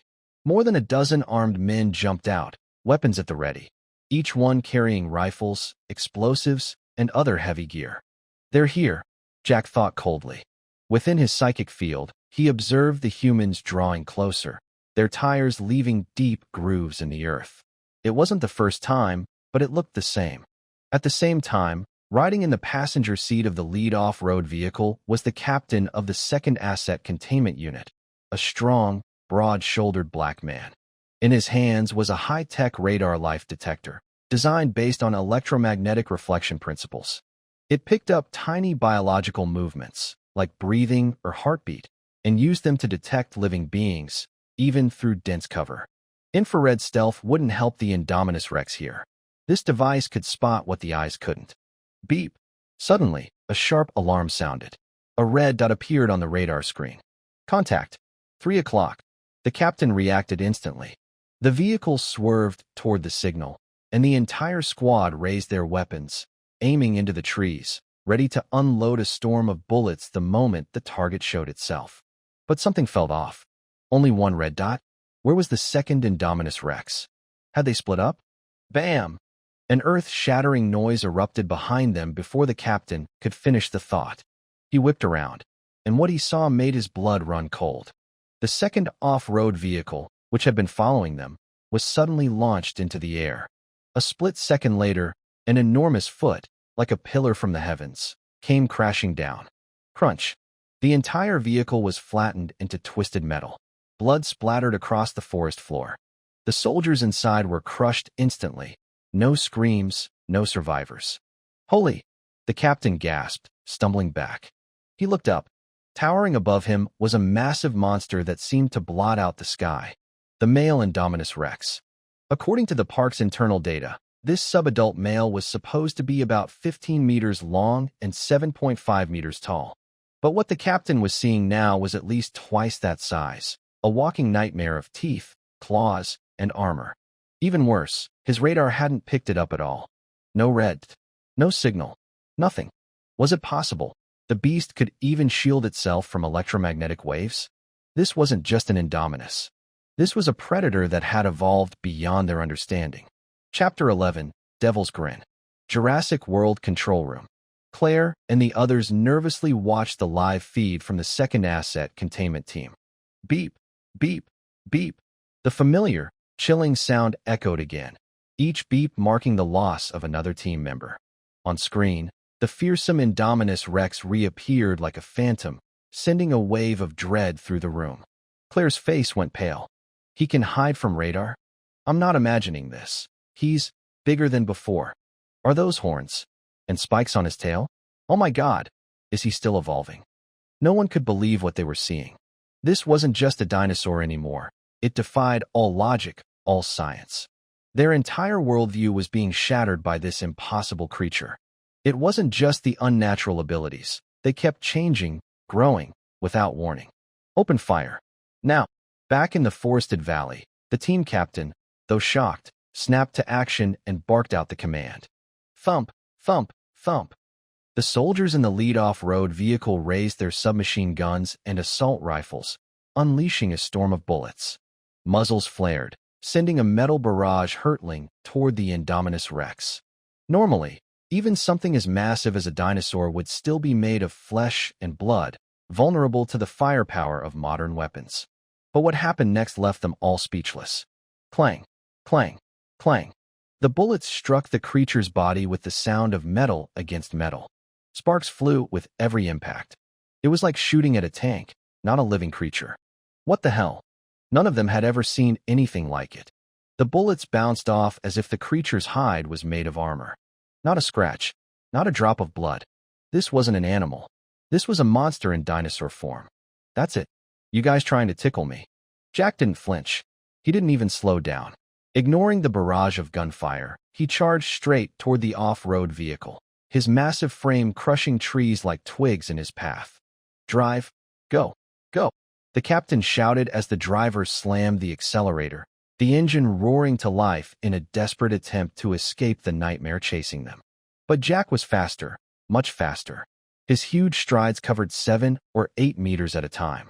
With each powerful push from his muscular hind legs, he gained ground rapidly, moving with terrifying speed and precision. The distance between predator and prey closed with every heartbeat. Bang! The captain still didn't want to believe it. Gritting his teeth, he raised a sniper rifle, aimed at Jack's head, and pulled the trigger. With a blinding flash, the sniper round tore through the air and struck its target in an instant. Click! The high-caliber round, powerful enough to pierce 20 millimeters of steel at close range, lodged itself in the thick scales on Jack's head. It left only a shallow crater, with a trickle of blood seeping from the surface. Not bad. At least I scratched him. Roar! The next second, Jack was upon them. Jump out of the car! The black captain shouted. Without hesitation, he threw open the door and dove out. The others weren't so fast. In the split second they hesitated, Jack unleashed a devastating kick that sent the entire off-road vehicle flying. The vehicle twisted mid-air, spun 180 degrees, and crashed on its roof with a sickening thud. The frame crumpled under the force. Most of the team inside were knocked unconscious. Those who hadn't jumped were now out of commission. Meanwhile, the captain, who had rolled clear, tumbled violently across the ground. Bones possibly fractured, he forced himself upright, relying solely on grit and adrenaline. But as he lifted his head, he found himself face to face with a nightmare. A reptilian snout, several times larger than his head, hovered inches away. Its maw curled into what looked like a twisted grin, bloody fangs bared in a mockery of a smile. Not the gentle smirk of a Mona Lisa, but the cruel grin of a devil. Ahawk! The captain screamed, his sanity slipping. A moment later, the scream was cut off. Only half his body hit the ground. Jack turned his attention back to the overturned vehicle. He could sense survivors. Without a second thought, he brought his foot down, crushing the wreckage and the humans beneath it, as casually as one might squash insects. The second asset containment team was gone. Beep, beep, beep. Back in the control room of Jurassic World, silence fell. Claire and the others stared at the screen as the vital signs of every team member vanished one by one. Both asset control teams had been wiped out. At this point, sending more personnel would be futile. The male Indominus Rex wasn't just a rogue dinosaur. It was something far worse. No conventional weaponry they had was capable of stopping it. In a park as massive as Jurassic World, the monster was free to roam.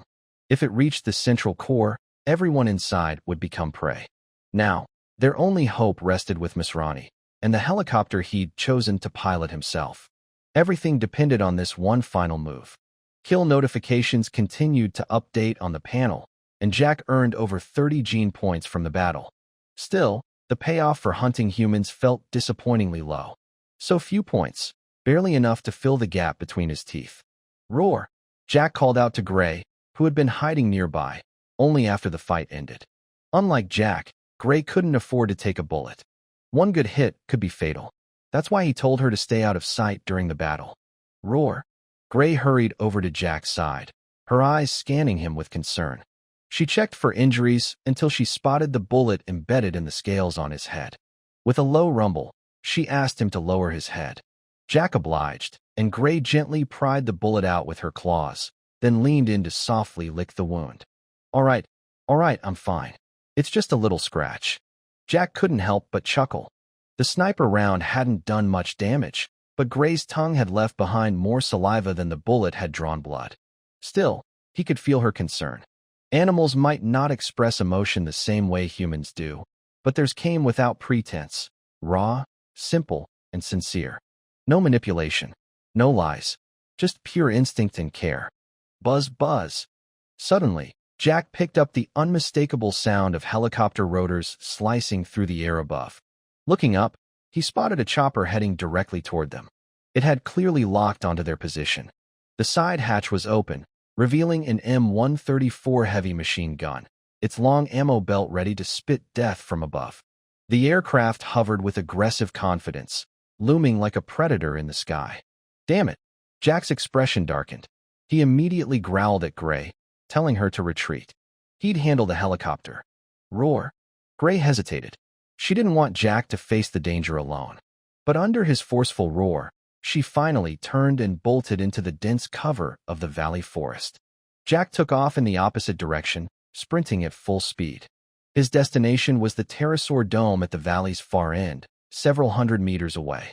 At the moment, he had no way to fight back against an airborne enemy. He'd be a sitting target if he stayed out in the open. Fine.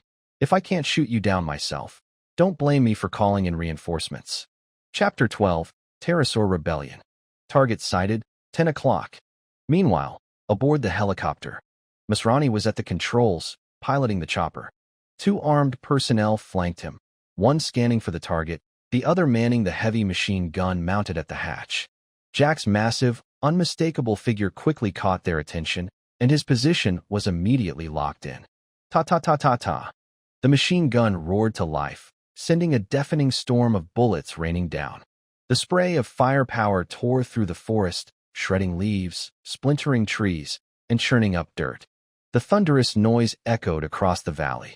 Despite the dense forest and the Indominus's rapid, agile movements, several rounds struck his body. The impact rang out with the sound of metal on metal. What the hell?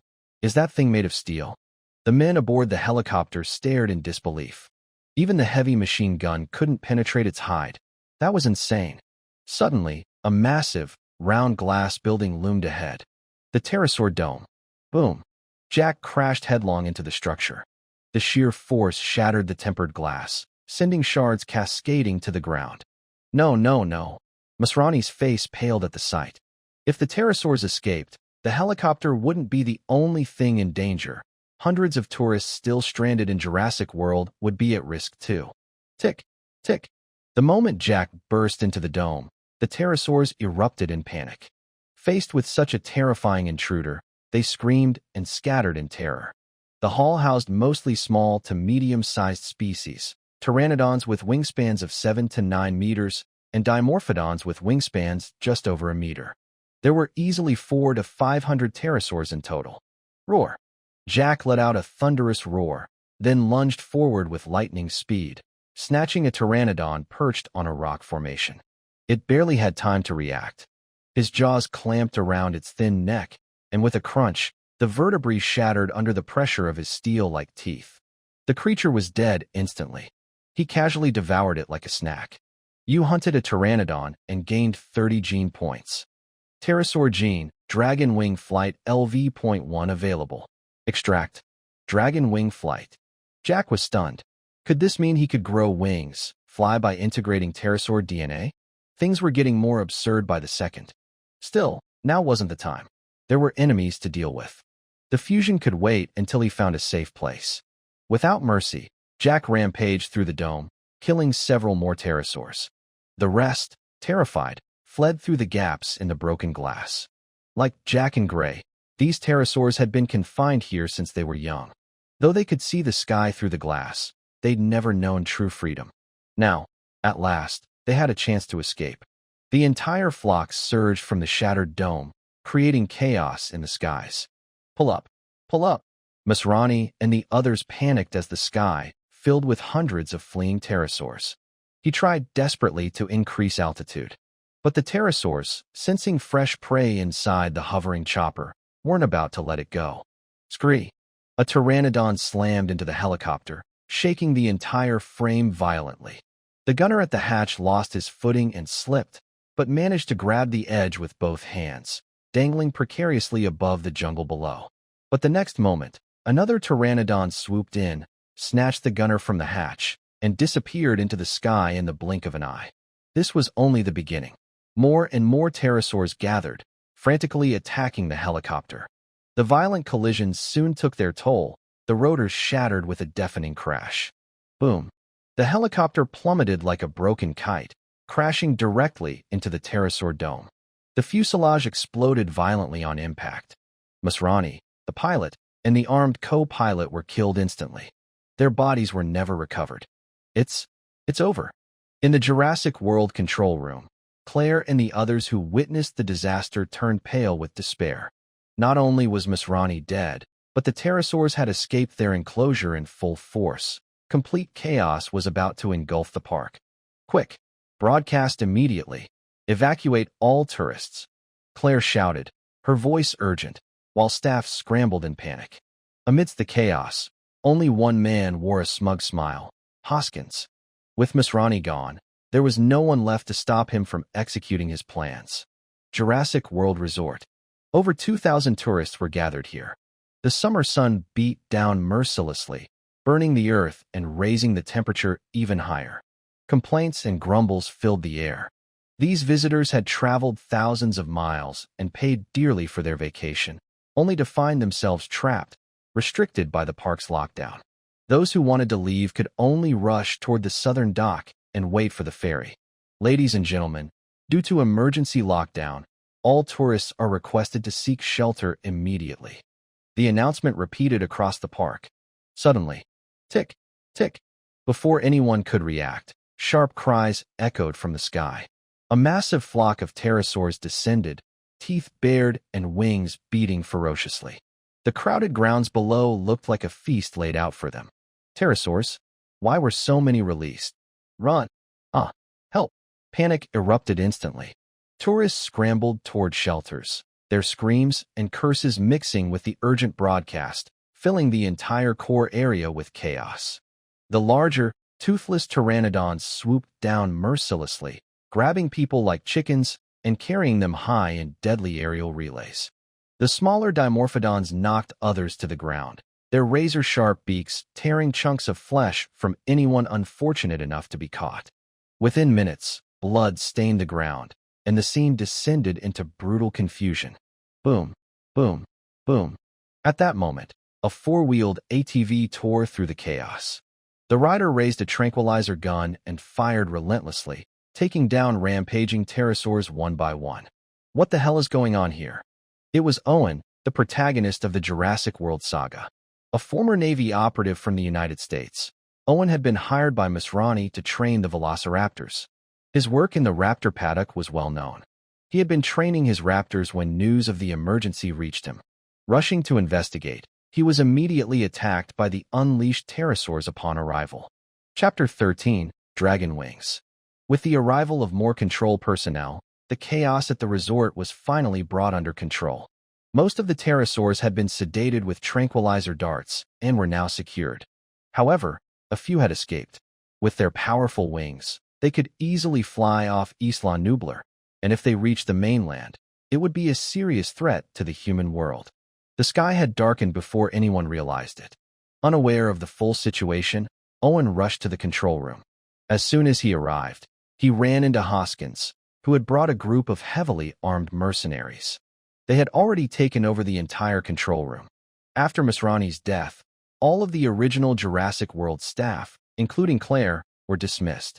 Hoskins' private security team had taken over operations. Owen, just in time. The board has given me emergency authority over Jurassic World, Hoskins said with a thin, self-satisfied smile. What the hell happened? Why did the pterosaurs escape from the aviary? Owen demanded. Oh, so you don't know yet? Let me fill you in. Hoskins then explained the whole story, how both Indominus Rex had escaped. Owen was stunned. I've got a plan, and I need your help. I need the raptors you trained to hunt them down. Hoskins finally revealed his real intention. Absolutely not. That's insane. Owen shot back immediately. He knew exactly what Hoskins was after. The man had always wanted to use the trained velociraptors as military weapons. But sending them after two Indominus Rex? That wasn't just reckless, it was suicide. Besides, the raptors had never been tested in real combat. If they broke from training and turned feral, the results would be catastrophic. I'm not asking, Owen. I'm telling you. I'm in charge now. My men are already at the raptor paddock. Whether you help or not, the operation goes ahead. Hoskins' tone left no room for argument. In the end, for the safety of the remaining guests, Owen reluctantly agreed. He would lead the velociraptors, coordinating with Hoskins' team to track and hunt the escaped Indominus Rex. Hoskins' mercenaries were equipped with heavy weapons, machine guns, rocket launchers, armored vehicles. They were prepared for war. What a waste, Hoskins muttered, thinking of the two Indominus Rex. They had been prime specimens, perfect biological weapons. But once they escaped human control, there was only one outcome: death. Pterosaur enclosure. All the pterosaurs had escaped through the breach, and the wreckage of the crashed helicopter was still burning fiercely.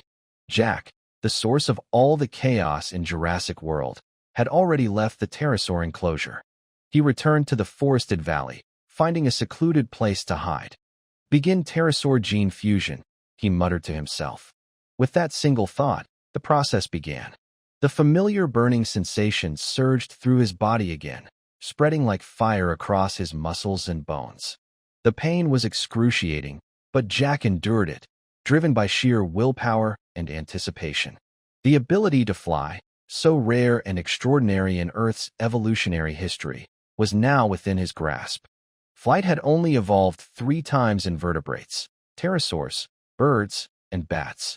Among invertebrates, only insects had achieved it. That rarity came from its extreme complexity, requiring exceptional muscle coordination, balance, airflow perception, precise landing control, and specialized anatomical structures like feathers or wing membranes.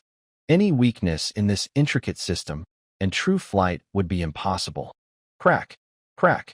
Suddenly, a sickening sound of shifting bone echoed from his ribcage. 2 long, tubular bones pierced through the skin and scales on either side of Jack's chest, slowly pushing outward. Rah! The pain was unbearable. Jack let out a guttural roar as blood dripped from the fresh wounds. Kaka-kaka. The bones were hollow, lighter, though not as strong as solid bones. They stretched and expanded rapidly, like bamboo after spring rain, until they finally stopped at an astonishing length of 30 meters. Fully extended, the wing skeletons gave him a total wingspan of 60 meters, 3 times Jack's current body length. A 3-to-1 wingspan-to-body ratio is common among pterosaurs. There was, however, one key difference. Pterosaur wings evolved from the forelimbs. The 4th finger elongated to form the wing's leading edge, supporting a membrane that stretched to the hind limbs. But Jack's forelimbs remained unchanged. He hadn't sacrificed his arms for wings. Instead, he had grown entirely new appendages, making him a true 4-limbed flying dragon. The fusion continued. With the wing skeleton now complete, thin membranes began to form. A keratin layer spread first, followed by twin wing membranes of skin, muscle, collagen, and fibrous tissue. They quickly wrapped around the bony framework, forming aerodynamic surfaces ready for flight. The structure of a pterosaur's wing membrane was anything but simple. It was reinforced with radial fibrous tissues stretching from head to tail, intricately woven with surface muscles and blood vessels in a spiral pattern. This design dramatically increased the membrane's tensile strength and stability, allowing it to stretch and fold freely. Attached to the wing structure were countless muscle fibers, like miniature engines, capable of unleashing bursts of powerful force. These muscles helped pterosaurs fine-tune the tension and shape of their wings, enabling them to perform complex flight maneuvers, leaping takeoffs, sharp turns, rapid dives, smooth landings, and long glides. Arteries and veins ran through the membrane, continuously supplying nutrients and oxygen. Crash! Finally, the fusion process was nearing completion. The pain that had racked Jack's body began to fade. Eager to see the result, he approached a nearby stream and looked down at his reflection. In a word, handsome. The wings looked completely natural, as if he'd been born with them. There was no trace of artificiality. The sturdy, rugged tubular bones added an edge of raw power and ferocity. The entire structure matched his silvery white scales perfectly. The wing membranes shimmered with a metallic sheen, giving off a sense of nobility, mystery, and magic. It worked. He had successfully integrated the pterosaur genes, grown wings, and gained the power of flight. Now, it was time to test what these wings could do. Roar! Jack let out a triumphant roar, raising his gaze to the distant sky. Chapter 14. Dinosaurs will never be slaves. Huff, huff, huff. Jack flapped his dragon wings as naturally as if they were his arms. A surge of air rose beneath them, turning into a gust that swept past. He felt his body grow lighter. Boom! In the next moment, Jack's powerful hind legs kicked off the ground with force, easily crushing the surface beneath him and leaving behind deep craters. His massive dragon body leapt into the air with surprising agility and grace. At the same time, He beat his imposing wings with strength and speed. The developed muscles along his body contracted and stretched like a high-speed engine. Each flap of his wings generated powerful lift and thrust, stirring up dust storms around him. Slowly but steadily, his 50-ton body rose into the air, climbing higher and higher, until he was soaring. He was flying. Jack looked down and watched the ground grow smaller beneath him. He soared over the treetops and above the valley forest, unable to hide the excitement on his face. This wasn't magic or anti-gravity. It was pure physical strength and the incredible design of his dragon wings. After takeoff, Jack began testing different flight maneuvers: straight flight, turns, climbs, dives, gliding. Each movement came instinctively, as if etched into his very being after the fusion with pterosaur DNA. This is what it feels like to fly. This is what it feels like to be free. At first, his speed was slow, but as he adjusted to flying, he increased the frequency of his wing beats, and his speed steadily climbed. Pterosaurs might not fly as fast as birds, but they weren't slow. Their speed could exceed 100 kilometers per hour. Their massive wings were perfect for gliding, allowing them to travel hundreds of kilometers without rest. Jack could hit speeds up to 100 kilometers per hour, but maintaining that pace for too long drained his stamina quickly. His respiratory and circulatory systems would overload, and exhaustion would soon follow. Suddenly, while flying, Jack spotted a familiar figure on the ground. Gray, his younger sister, had been separated from him earlier. "Roar!" Jack called out to her. Hearing her brother's familiar roar, Gray immediately responded. But when she looked around, she couldn't see him.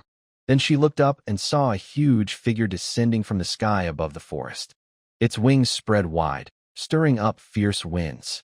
Leaves were scattered, sand and rocks were lifted, and the ground was swept with force. When she looked closer, she realized it was her big brother. Jack landed safely, folding his dragon wings swiftly against his broad back like an umbrella snapping shut. Gray ran to him immediately, circling him, her eyes full of curiosity as she examined his wings. She had just seen a group of pterosaurs escaping from the pterosaur house. It was the first time she realized there were creatures that could fly with wings. And now, suddenly, her brother had grown wings, and he could fly too. Jack gently patted her head, let out a low roar, and continued leading her south, straight toward the central core of Jurassic World. After dusk, night quietly fell, and all of Isla Nublar was soon wrapped in deep darkness. Paddock number 3, the Velociraptor enclosure, was under Owen's command. Inside were 4 adult raptors he had personally trained: Blue, Delta, Echo, and Charlie. Blue was the undisputed leader of the pack.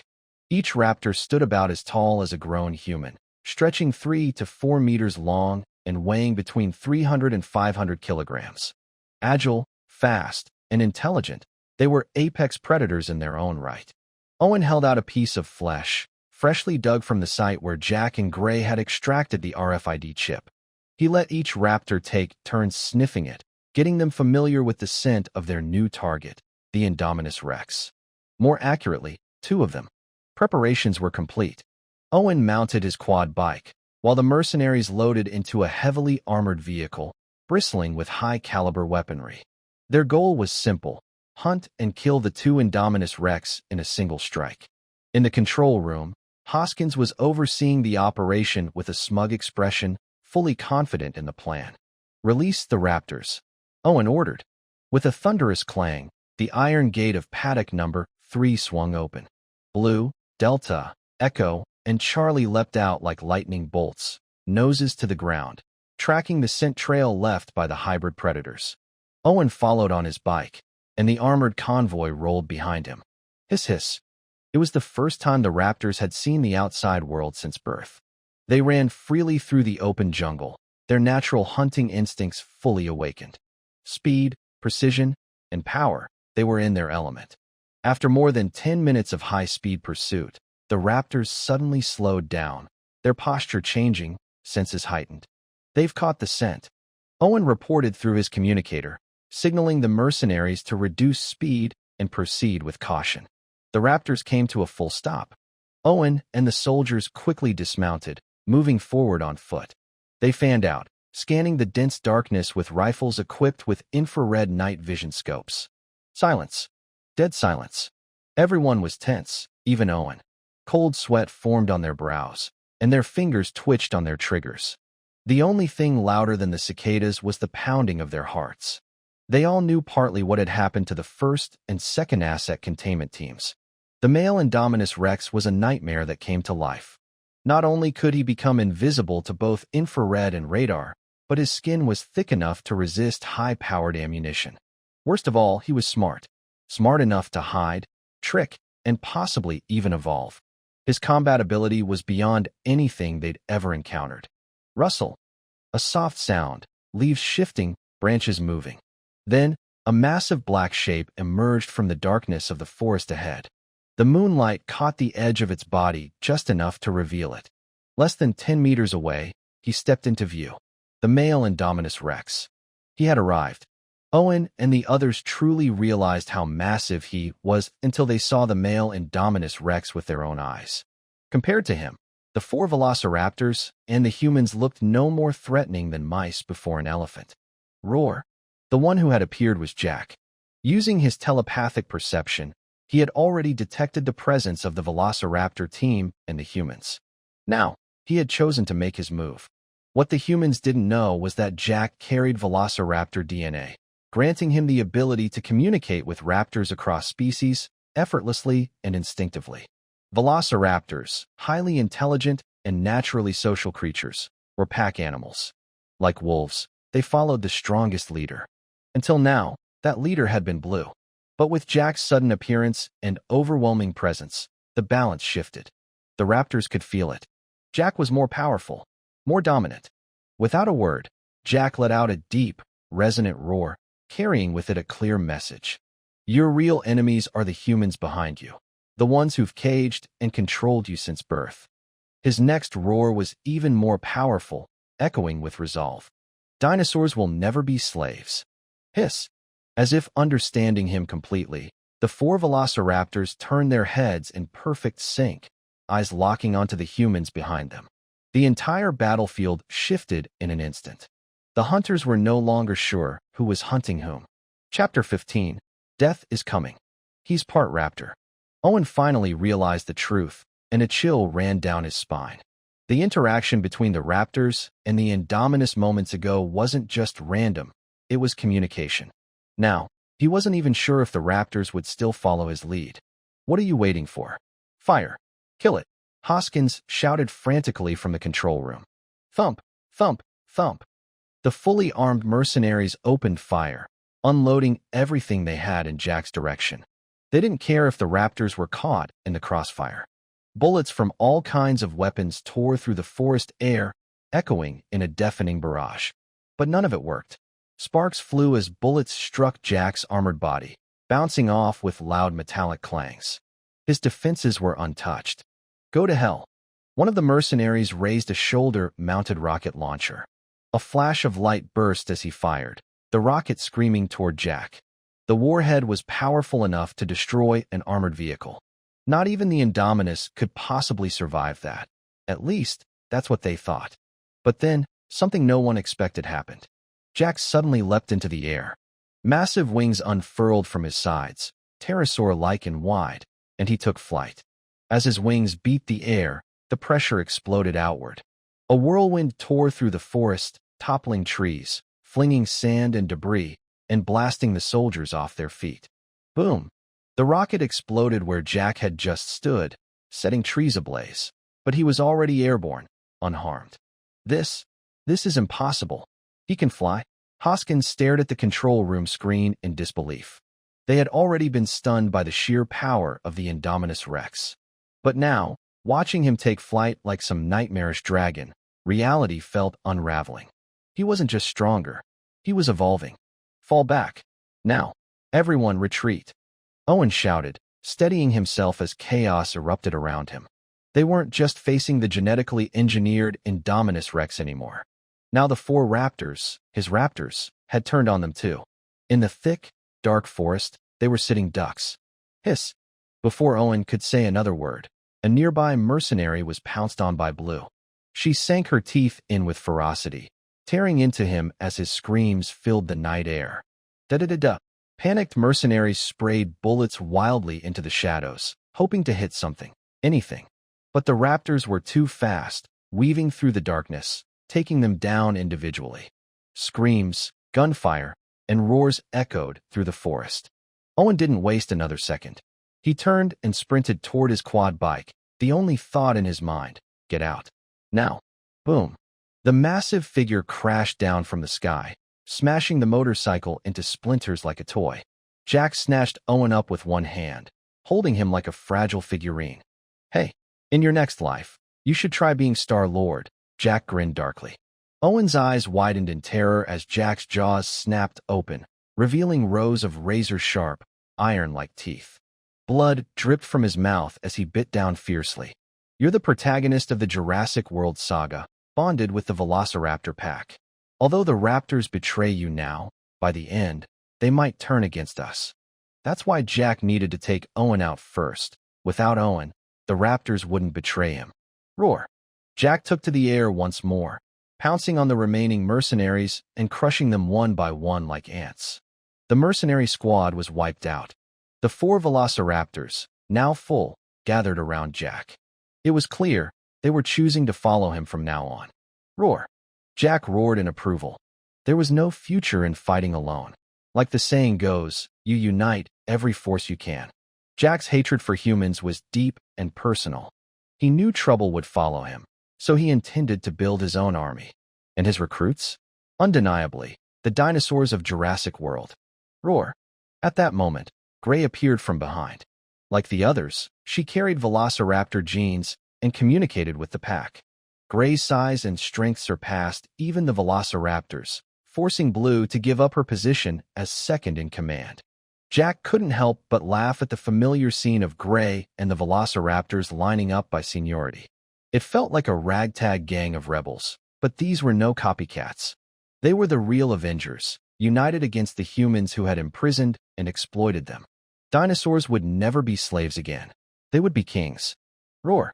Jack roared and led Gray and the velociraptors away, swiftly moving through the forest until they reached the central core of Jurassic World. At the same time, inside the control room, Hoskins's face was twisted with fury.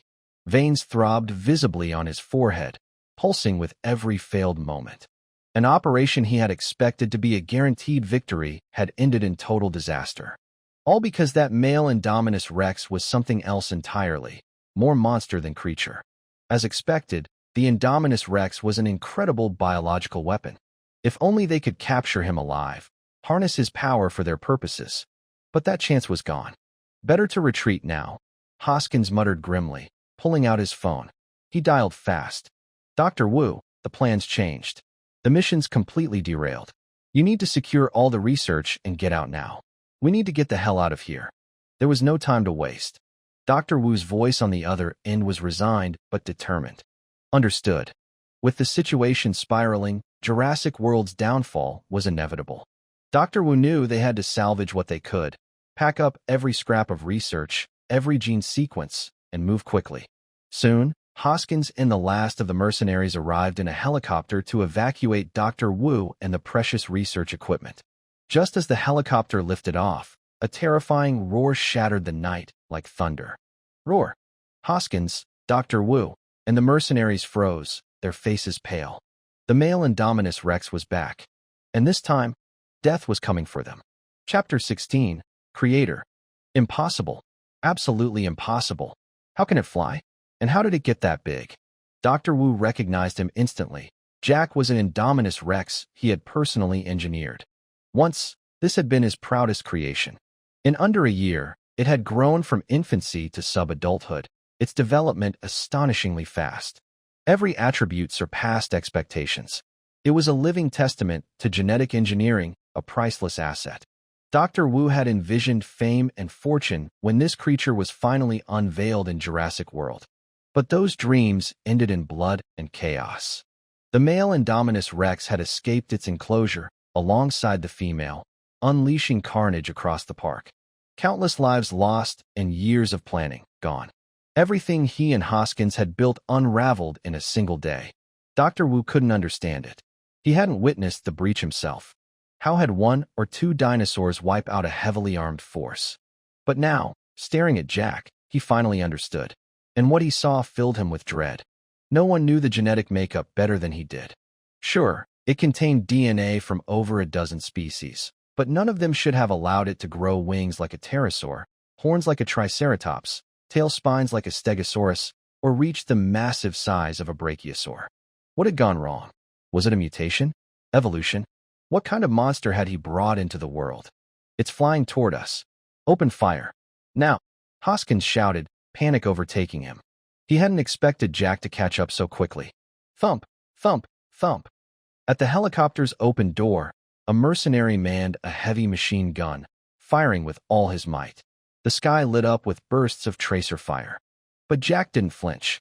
He powered through the hail of bullets, wings folding back as he dove, reaching a speed over 100 kilometers per hour, closing in fast.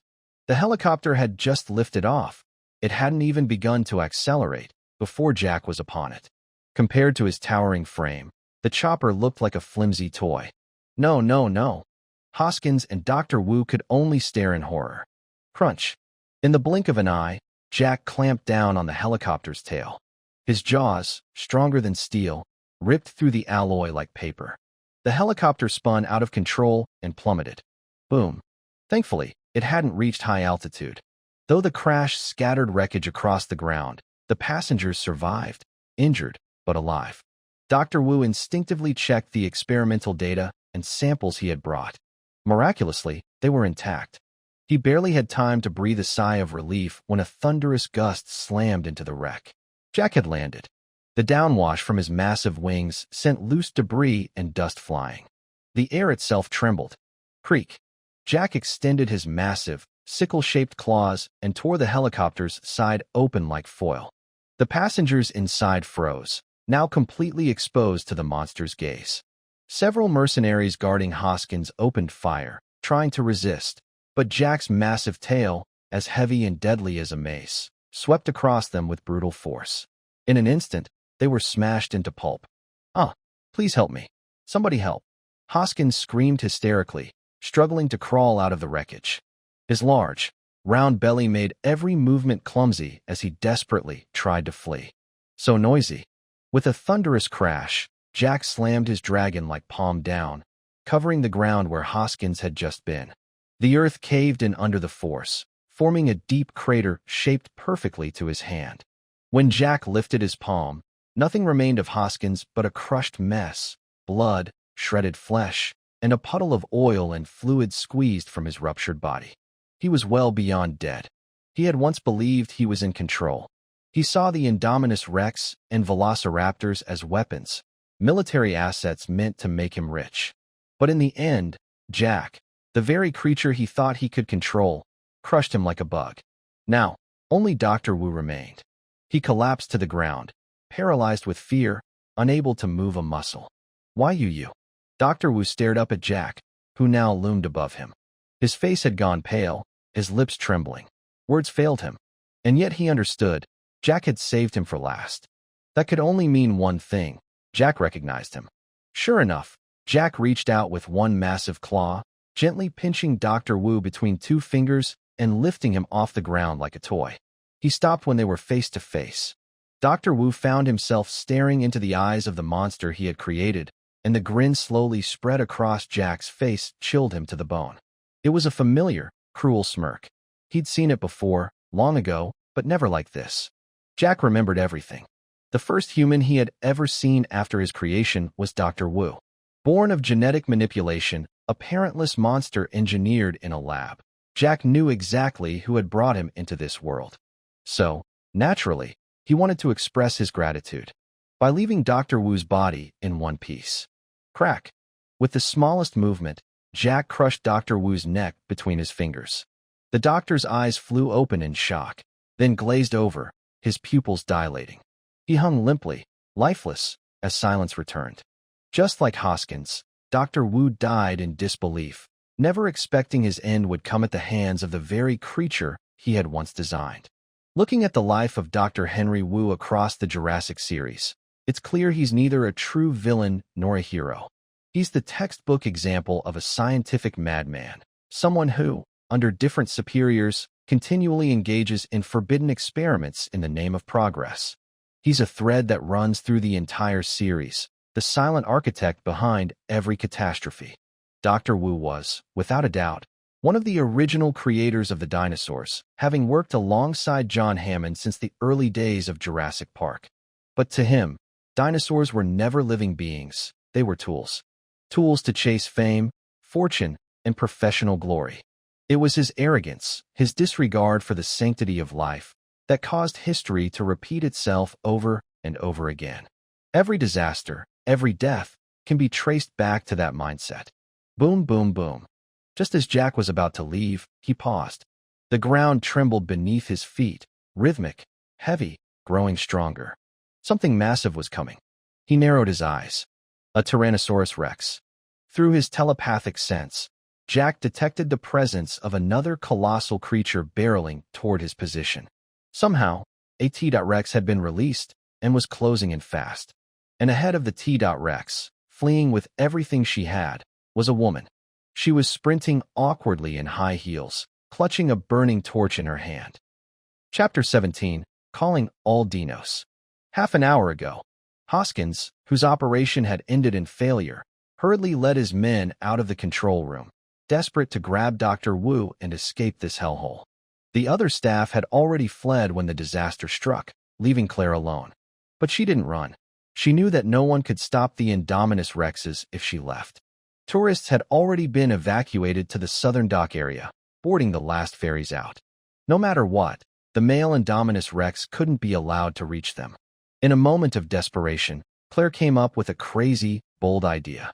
Fight dinosaurs with dinosaurs. Jurassic World had 11 large paddocks, each housing a ferocious carnivore. The higher the paddock number, the more dangerous the dinosaur. Paddock 3 contained 4 velociraptors. Paddock 11 held 2 Indominus Rexes. And in Paddock 9, there lived a Tyrannosaurus Rex. The Jurassic era may have changed, but the Tyrannosaurus Rex was timeless. This one was the real icon of the park, the queen of Isla Nublar. Her name was Rexy. 14 meters long and weighing 13.5 tons, she was one of the earliest dinosaurs bred in Jurassic Park. She had once caused a massive incident there. Now, at 30 years old, equivalent to a human in their 70s, she was affectionately nicknamed Grandma Rexy. Claire released the aging queen, Rexy, hoping she could stop the male Indominus Rex rampaging through the park. Roar! Rexy, guided to the scene by Claire, immediately spotted Jack, the male Indominus Rex, and let out a deafening roar. The shockwaves from her voice sent dust and debris flying, radiating the fury and dominance of a true apex predator. Roar! Jack answered, not to be outdone. Towering at 20 meters and weighing over 50 tons, he was far larger and more powerful than Rexy. But despite the size gap, Rexy didn't back down. Without hesitation, she lunged forward, jaws wide, aiming for Jack's neck. He charged in to meet her head-on. Boom! The collision echoed like a thunderclap. Its sheer force cracked the ground beneath them, sending shockwaves. Rexy felt the brute power of Jack's attack instantly. She had no chance to counter. His strength overwhelmed her. She was sent flying, crashing through a nearby building and vanishing into a pile of rubble and broken concrete. Her bones ached. She couldn't get up. One blow, and Rexy was defeated. And that wasn't even Jack at full strength. He didn't want to humiliate a legendary old queen past her prime. Besides, there was no Blue to back her up this time. No mosasaur lurking beneath the surface to launch a surprise attack. Roar! But Jack didn't go in for the kill. He had another idea. He wanted to subdue her. After all, she was the only Tyrannosaurus in the park. Her power was worth more alive than dead. She could be a valuable ally, even now. We lost already? Claire stood frozen, stunned. She had hoped Rexy could at least stall the Indominus, buy them time. But it had ended almost as soon as it began. Jack had crushed her effortlessly. They weren't even in the same league. Then Claire noticed him staring at her, mouth wide open, blood dripping from his teeth, eyes locked on her like prey. Ah! She turned to run, but barely got a step before something shocking happened. Out of nowhere, another dinosaur appeared and swallowed Claire whole. Roar! The newcomer was Gray, who had arrived late. She hadn't expected food to walk right into her path, but she wasn't going to complain. It was a lucky break, and she was delighted. Four velociraptors arrived quickly on the scene, but unfortunately, they were a little too late to get a share of the feast. Jack turned his gaze away. Without even realizing it, all the main characters of the original movie had been wiped out. In a way, the story had already ended. His end. He was no longer human. Now a true monster, a strange monster. He had cast off any trace of his former humanity. Those not of my kind must be treated as enemies. The same rule applied among monsters. And to Jack, humans were now nothing but enemies, whether protagonist or side character, good or evil. Roar. Suddenly, a familiar roar echoed from the rubble. Rexy. From beneath the shattered remains of the collapsed structure, the old Tyrannosaurus slowly dragged herself out. Her body was weak, her skin torn and bloodied. She staggered, barely able to stand. Roar! Jack stepped in front of her, towering with dominance. His red, vertical pupils locked onto her, and he let out a thunderous roar of authority. Thanks to his Tyrannosaurus DNA, he could communicate with Rexy effortlessly. His message was clear: submit or die. The once proud queen had no strength left to resist. Her majesty and defiance were gone. Beaten and broken, Rexy lowered her head in surrender. Jack gave a satisfied nod and introduced her to Gray and the velociraptors. A new member had joined the pack, a valuable one. But this was only the beginning. The velociraptor paddock, number 3, had been opened. The Tyrannosaurus paddock, number 9, had been opened. So why stop there? Why not open all the enclosures and unleash every carnivorous dinosaur in Jurassic World? Let chaos come harder. Let the storm rage stronger. Roar! Jack sprang into action, joined by Gray and the raptors. Paddock number 1 housed a swarm of Compsognathus, tiny carnivorous dinosaurs just a meter long, weighing barely 7 or 8 kilograms. Small as they were deadly in numbers. A pack of them swarming could take down a full-grown human in seconds. Paddock number 2 held 5 Dilophosaurus, medium-sized carnivores around 5 meters long and weighing half a ton. They had frilled necks like pleated lizards and could spit venom that blinded and paralyzed their prey. Paddock number 3, already open, was home to 4 velociraptors, swift and cunning. Paddock number 4 contained 2 Carnotaurus, large predators measuring 8 meters in length and weighing over 3 tons. Known as the Cretaceous cheetahs, they were fast runners, their slim legs built for bursts of speed. Their most distinctive feature, the horned heads that gave them their name, bull lizards. Paddock number 5 contained 3 Allosauruses, large, powerful predators, each 9 meters long and weighing around 4 tons. With balanced builds, strong forelimbs, and a confident, aggressive posture, they were dangerous even on their own, but their pack behavior made them truly lethal. Unlike many other dinosaurs, allosaurs knew how to hunt as a team. In some ways, they were even more dangerous than the velociraptors. Paddock number 6 held a Therizinosaurus, a bizarre and formidable theropod, 10 meters long and weighing 6 tons. Although it wasn't a traditional carnivore, its massive, razor-sharp claws could slice through nearly anything. Even large predators kept their distance. Nicknamed the dinosaur Wolverine or King Kong's scythe, it was a solitary giant of terrifying potential. Paddock number 7 housed a Spinosaurus, an enormous carnivore measuring 13 meters long and weighing 9 tons. With a crocodile-like jaw, powerful limbs, and a tall, semicircular sail, this genetically modified titan was unlike any known species. Dubbed the God of War, it was stronger, faster, and more aggressive than its real-world counterpart from the Cretaceous period. Paddock number 8 contained a tamed Quetzalcoatlus, the largest flying carnivorous reptile in the park. With a wingspan of 30 meters and a body mass of 5 tons, it was an aerial monster that dwarfed its ancient ancestors. Soaring like a jet and striking like a thunderbolt, it was nicknamed Little Raton, an ironic moniker for such a colossal threat. Paddock number 9, already opened, was home to the aged but still formidable Grandma Rexy, also known as Rexy, the legendary Tyrannosaurus of Isla Nublar. Paddock number 10 was perhaps the most terrifying of them all. Inside roamed a Giganotosaurus, 15 meters long, 15 tons of pure muscle and fury, lined with spines along its back and genetically altered far beyond natural evolution. It bore only a superficial resemblance to the real Giganotosaurus. The park staff had dubbed it the Giganotosaurus of the North, a twisted cousin of the original species, bred for war. All 10 paddocks were in the central core of Jurassic World, originally built for the visitor exhibition. Now, they were battlegrounds waiting to ignite. Boom! With a deafening crash, Jack tore through the massive steel gates of the enclosures. One by one, the beasts emerged. Carnivores of every size and species stepped out into the open. The jungle trembled. The air thickened. The sky above Nublar darkened under the shadow of wings. Jurassic World was no longer a paradise for humans. It had a new master. This was no longer a theme park. This was a kingdom of monsters. And Jack ruled it. Chapter 18, Jurassic Alliance. Hiss. Roar. The carnivorous dinosaurs, finally breaking free from their enclosure and tasting freedom again, let out deafening roars that echoed through the night sky. The earth trembled beneath their feet. Roar. Suddenly, a thunderous roar split the air, far more terrifying than the others. It carried the weight of a mountain, shaking the hearts of even the most ferocious predators. When they turned toward the source of the sound, they were stunned. Hovering in the sky was a colossal, four-legged, winged dragon. Its sheer size blotted out the moonlight, and its presence was like a mountain suspended in the air. A suffocating pressure fell upon them, forcing even the proudest carnivores to freeze in place.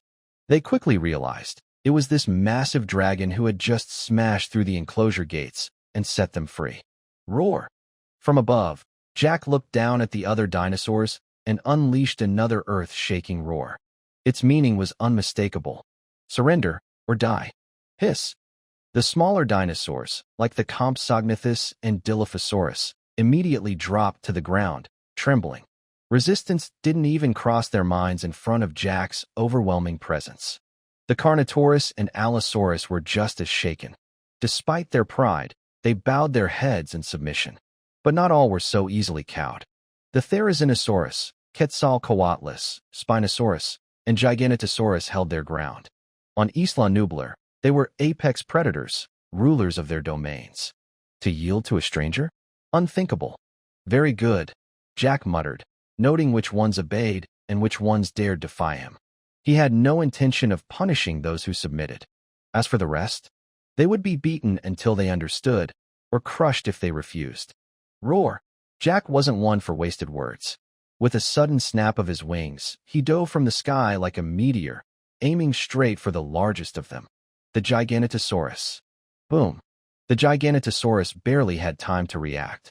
Before it could dodge, Jack's massive body slammed into it with the force of a missile. The 15-ton beast was sent flying like a ragdoll, crashing through multiple buildings before skidding to a halt in a pile of rubble, motionless. One down. As Jack landed, he spun without missing a beat, his thick, club-like tail sweeping out behind him.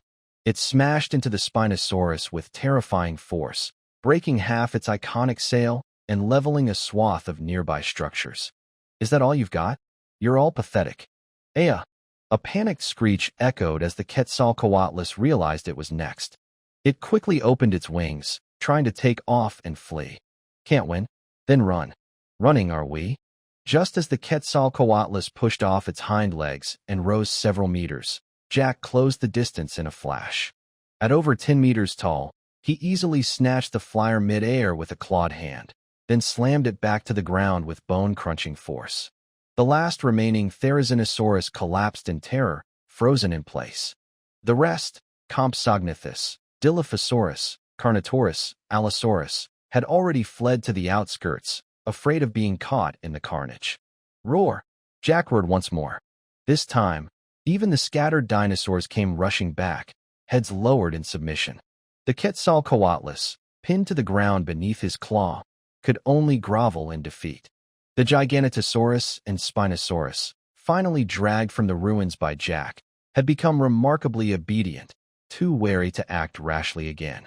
In the world of dinosaurs, strength commands respect, and the weak serve the strong. Jack's overwhelming power had earned their submission and loyalty. By now, he had tamed nearly every carnivore roaming Jurassic World, and his strength had grown immensely. Just as the superheroes gather as the Avengers or the Justice League, it wasn't an exaggeration to call this fierce coalition of dinosaurs the Jurassic Alliance. But these were only the land predators. Jack hadn't forgotten the invincible mosasaur lurking in the central lagoon. This beast was arguably the most fearsome creature in the entire Jurassic saga. In the movies, the unstoppable force killed the female Indominus Rex, the reigning apex predator, in a single bite. Measuring over 30 meters long and weighing more than 180 tons, comparable to a blue whale, this mosasaur was far larger than its real-life Cretaceous counterpart. Its colossal size earned it the nickname Little Godzilla, the mosasaur. Even Jack wasn't bold enough to challenge this aquatic titan. For now, they kept to their domains without interfering, so Jack had no rush to confront the mosasaur. That battle would come later. Right now, there was something far more pressing. Roar! Jack summoned the Jurassic Alliance under his command and led them with unstoppable force toward their next destination, the southern dock area of Jurassic World. South Quay. The entire island's pier was on the southern coast of Isla Nublar, the only point where tourists arrived and departed. Though it was late at night, the docks were still crowded with anxious visitors, waiting for the ferries to arrive. In truth, the tourists still had no idea what was happening in Jurassic World.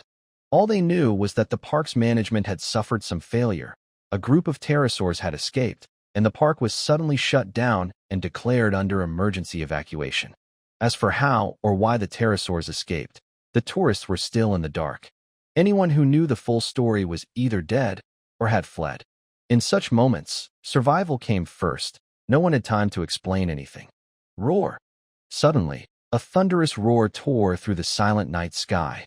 The entire dock fell into stunned silence as the deafening sound shook the air, making eardrums ring and hearts pound. My ears. What the hell was that? Was that thunder? Look, up there. That dark cloud. Is it a dragon? All eyes turned upward toward what first appeared to be a storm cloud rapidly approaching through the darkness. But as it drew nearer, they realized it wasn't a cloud. It was a massive, four-legged, winged dragon, flying straight toward them with terrifying speed. Twin horns like battle axes curved upward, as if holding up the sky. Silver-white dragon scales overlapped in jagged layers, gleaming with a cold metallic light. Its enormous wings stretched wide, blotting out the moon and stars, while a thick, spiked tail dangled ominously behind it like a living spear. At the front, a huge lizard-like head lifted proudly, and from its gaping, blood-red maw came the roar that had just shaken the southern docks to their core, a roar loud enough to swallow clouds and shake the heavens. Even from a distance, the tourists could feel its crushing presence pressing down on them like a tidal wave. The sheer power radiating from the dragon seemed to paralyze them, smothering any thought of resistance. There was only one thing on everyone's mind. Run. Chapter 19, Monarch. Monster. The tourists froze in terror before panic erupted like wildfire.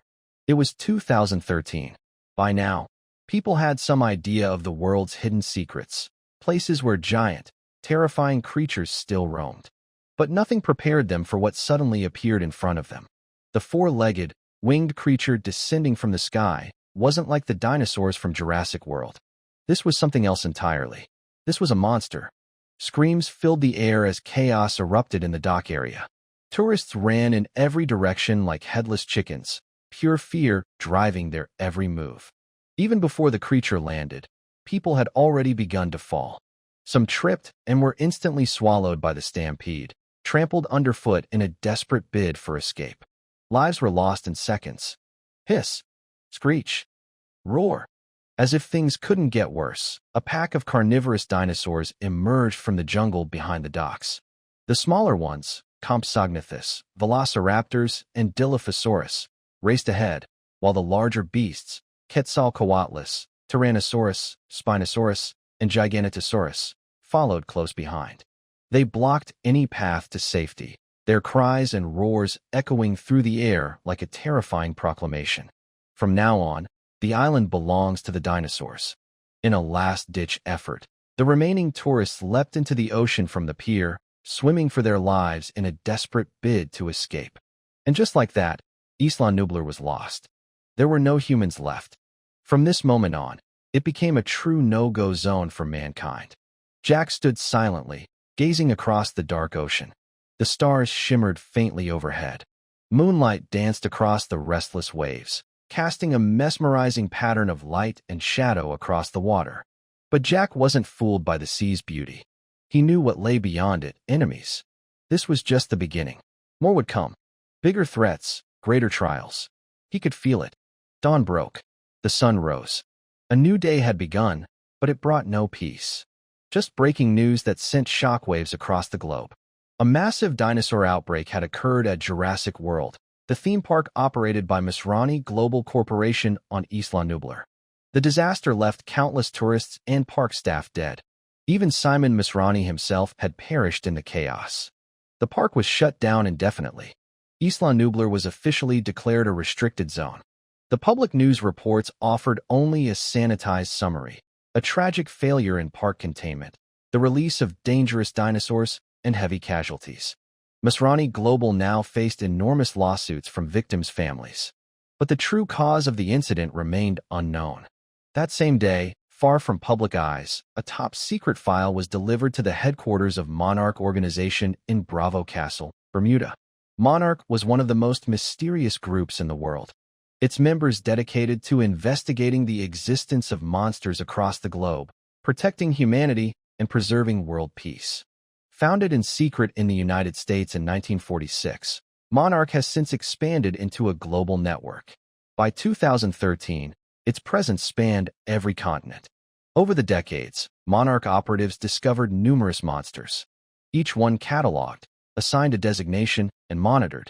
Outposts established near their known habitats, placing them under continuous research and observation. For example, Outpost 54, located at Bravo Castle in Bermuda, monitors Monster 01, Godzilla. Outpost 32, hidden deep beneath the Antarctic ice, observes Monster 0, King Ghidorah. Outpost 33, on the remote Skull Island, home to King Kong. Outpost 61, based in Yunnan, China, watches over creatures like Mothra. Inside the office of Outpost 54, Dr. Ichiro Sarazawa stood silently, having just finished reading a newly arrived top-secret document. Yet, his furrowed brow hadn't eased.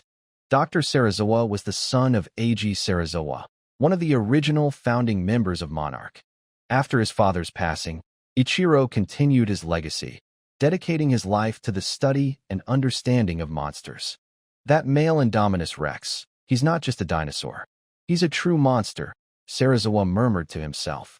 The document revealed the grim truth behind the Jurassic World incident. The catalyst for the dinosaur outbreak was a genetically engineered hybrid secretly created by the park, the Indominus Rex. Two of these creatures had been bred using a mixture of genetic material from various species. The report detailed their creation, breakout, and most alarmingly, the evolution of the male Indominus Rex, who grew stronger by hunting and consuming other dinosaurs. Eyewitnesses, among the few survivors, claimed a terrifying four-legged, winged dragon appeared at the docks during the chaos, leading a stampede of carnivorous dinosaurs. Forced to flee, they escaped by jumping into the sea, eventually rescued by a passing ferry. If the reports were accurate, the monster that appeared last was the male Indominus Rex. I never expected that after the ape leader Caesar and those three violent beasts, another man-made monster would rise, said Dr. Vivian Graham, Sarazawa's trusted assistant, her voice tinged with awe and fear. Human greed and ambition will be our undoing, Sarazawa said quietly, exhaling deeply. His expression was heavy with concern. Ever since humanity discovered that conventional weapons were useless against these titans, world powers began exploring other methods to fight back.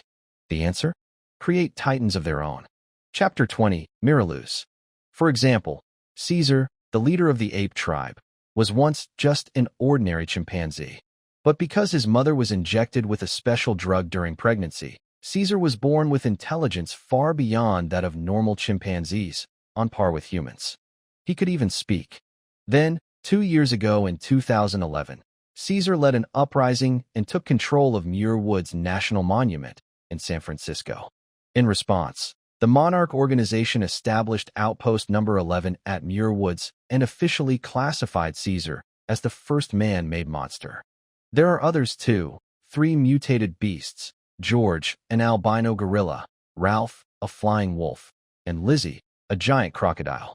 They were transformed after accidentally ingesting experimental drugs from a genetic company.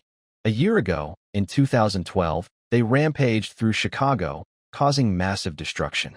After the chaos, the 3 beasts vanished without a trace. Monarch still hasn't located them. These examples show one thing clearly: humans cannot control the monsters they create. And in the end, we always pay the price. As I said before, the only lesson humanity has ever learned from history is that we never learn from history. Somewhere, even now, people are still secretly developing and breeding artificial monsters. The emergence of this male Indominus Rex is just another bloody reminder. The tragedy has already happened. It's too late for warnings. All Monarch can do now is step in, contain the damage, and monitor these creatures in real time. Ichiro Serizawa immediately drafted a handwritten application to the Monarch leadership, requesting the establishment of an outpost near Isla Nublar to study and monitor the male Indominus Rex. He named the creature Miraluz. Mira stands for destiny. Luz represents origin. Together, they mean the origin of destiny. Miraluz is believed to be the legendary ancestor of ancient dragons, also known as the White Dragon. His body is covered in silver-white scales that gleam like sunlight. He has massive wings that symbolize both destruction and divinity, a glittering crown atop 2 pairs of horns, and his presence is always marked by a solar eclipse. Wherever he appears, life is taken equally, without mercy. 3 days have passed since the rampage at Jurassic World. Incidents like this have become common. Every year, it seems, some new mutant creature attacks a city. People are slowly becoming desensitized. As usual, public attention faded quickly. Only Monarch continues to keep watch on Isla Nublar. The leadership approved Ichiro Serizawa's request and began preparing the resources to establish Outpost Number 13, not on Nublar itself, but on Isla Sorna, its neighboring island. Monarch assigns outpost numbers based on the year a monster is discovered. Since this is happening in 2013, the new base will be Outpost Number 13. Isla Sorna is the sister island to Isla Nublar. Back in the days of Jurassic Park, the entire project was divided into 2 areas. Area A was Isla Nublar, designed for tourism, covering about 56.98 square kilometers. Area B was Isla Sorna, used for research, development, and dinosaur breeding. It spans roughly 113.96 square kilometers, making it far larger than Nublar. However, after the opening of Jurassic World under the Masrani Global Corporation, Isla Sorna was abandoned. Most of its dinosaurs had already been relocated to Isla Nublar to serve as exhibits in Jurassic World. Only a few were left behind. Now, with no caretakers or infrastructure, Sorna has become a deserted island, left to nature and the survival instincts of its remaining inhabitants. On this day, several Black Hawk helicopters from Monarch slowly descended toward Isla Sorna. Their mission: to scout a suitable observation site and pinpoint the location for Outpost Number 13. Once the area was secured and mapped, engineering teams would follow to begin construction. Meanwhile, on Isla Nublar, after driving all humans off the island, Jack began reorganizing the dinosaur population of Jurassic World. The first issue he had to address was food. Without human-provided resources, the dinosaurs now had to fend for themselves. Carnivorous species under the Jurassic Alliance naturally turned to hunting the herbivores, but Jack knew that unchecked predation would quickly lead to the collapse of the ecosystem. A sustainable approach was needed: conserve and expand. Conservation meant hunting only in moderation, allowing the herbivores to reproduce and repopulate naturally. To support this, Jack led the carnivores in herding all herbivorous dinosaurs: Triceratops, Ankylosaurs, Parasaurolophus, Pachycephalosaurs, Stegosaurus, Brachiosaurs, and Gallimimus, northward into the forests and grasslands of Nublar's northern region. That area offered vast wilderness, fresh water, and abundant plant life, a sanctuary ideal for their survival and breeding. Jack then enforced regulated hunting times, allowing carnivores to hunt only at designated intervals, ensuring the balance between predator and prey remained stable. Expansion, on the other hand, meant looking beyond the island for new food sources, especially the rich marine life surrounding Nublar. Jack favored this open-source strategy. After all, gathering more food and hunting frequently meant earning more gene points, a crucial resource for his continued evolution and power. But there was another pressing issue: the future. According to the timeline from the Jurassic series, Isla Nublar's dormant volcano is destined to erupt in a few years, bringing total devastation. When that time comes, every dinosaur on the island will be in danger. Jack knows he must act now. He needs to find a new habitat, one that can ensure the survival of his kind before the inevitable eruption arrives.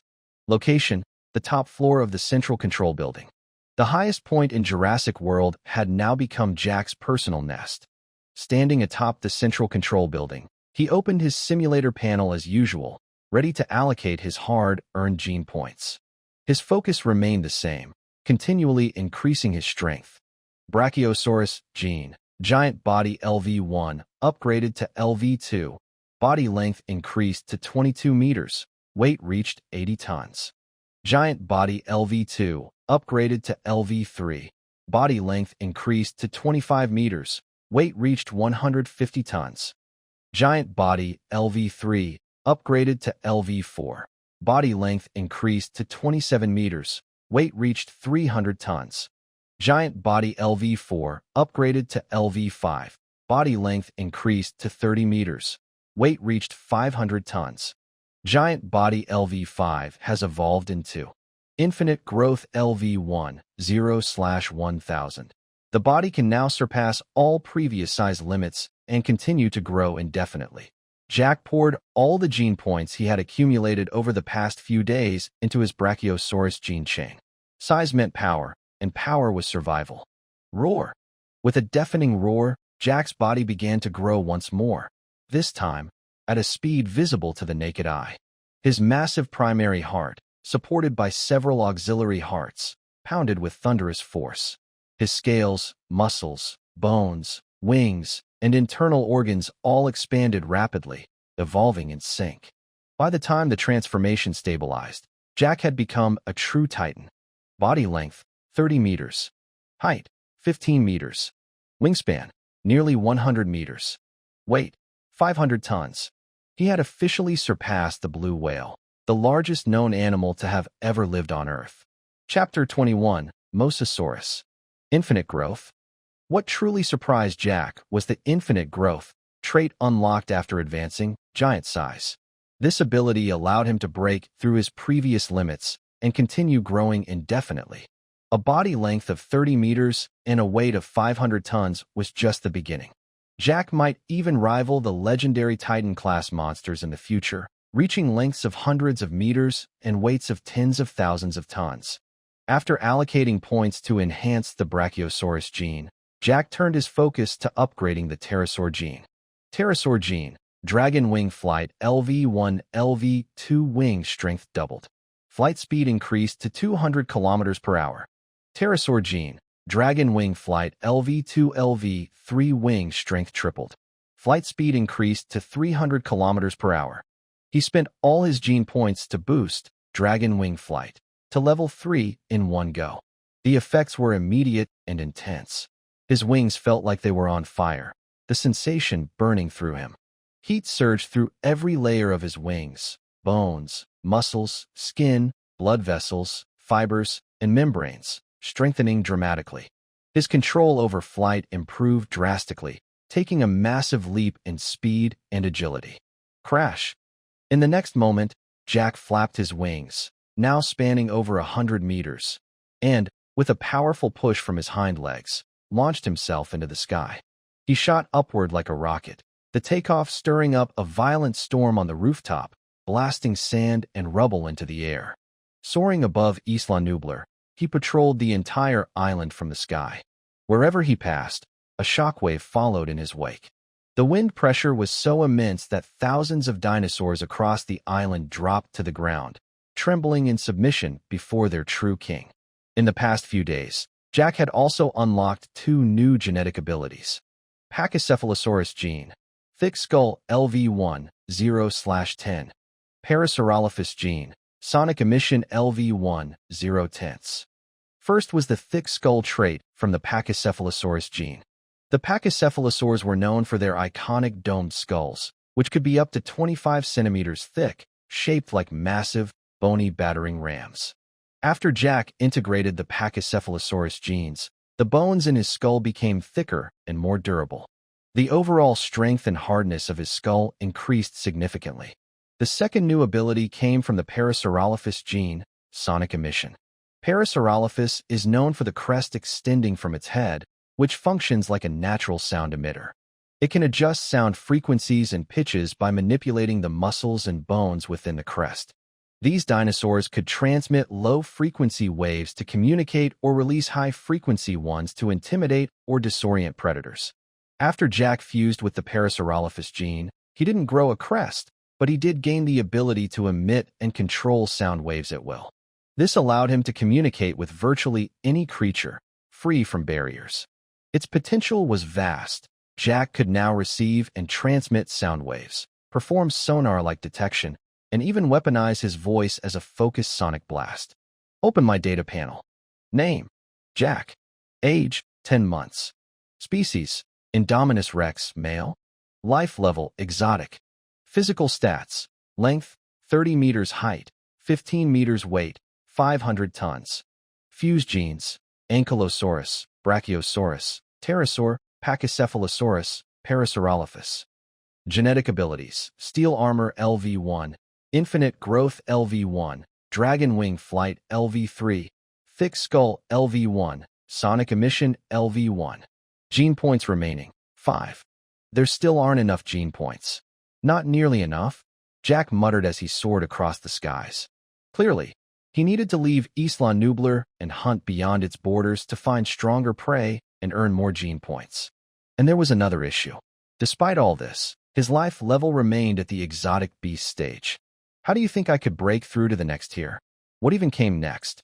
Jack had no idea. But before exploring those answers, there was still one last threat on the island to eliminate. Little Mosasaur, it's time you met your king. Jurassic World, Central Lagoon. This was the aquatic zone where the Mosasaur was kept in captivity. Once one of the park's most popular attractions, visitors used to sit in stadium-style seating around the lagoon to watch the giant marine reptile devour its meals. But over the past few days, the Mosasaur had grown increasingly agitated. It hadn't been fed in days, and its gnawing hunger had turned it restless and aggressive. This was all part of Jack's plan. By starving the Mosasaur, he had gradually weakened it, making it more vulnerable in a fight. Now, with one side growing stronger and the other growing weaker, the moment had come. It was time to bring the Mosasaur to heel. Jack flew swiftly through the skies and soon reached the lagoon. From above, the water's surface looked calm, but beneath it, powerful undercurrents churned restlessly. Crash! In the next second, the surface of the water suddenly exploded, like a depth charge had detonated beneath it. Amidst the spray, a massive, bloody mouth lunged upward at Jack, snapping at him mid-air. Rows of sharp, conical teeth, hundreds of them, gleamed menacingly, their eerie symmetry adding to the terror of the strike. Only when its massive body burst fully from the water did its true form come into view. It was a Mosasaur, over 30 meters long. Its body was thick and torpedo-shaped, built for speed in water. Its limbs had evolved into powerful flippers, and its wide, flat-tail fin helped it glide through the depths with terrifying efficiency. Its entire form was sculpted by hydrodynamics. "You're the one I've been waiting for." The beast had taken the bait. With fearless precision, Jack thrust out his massive, sickle-shaped claws and clamped down on the Mosasaur's gaping jaws, one claw gripping the upper, the other locking the lower.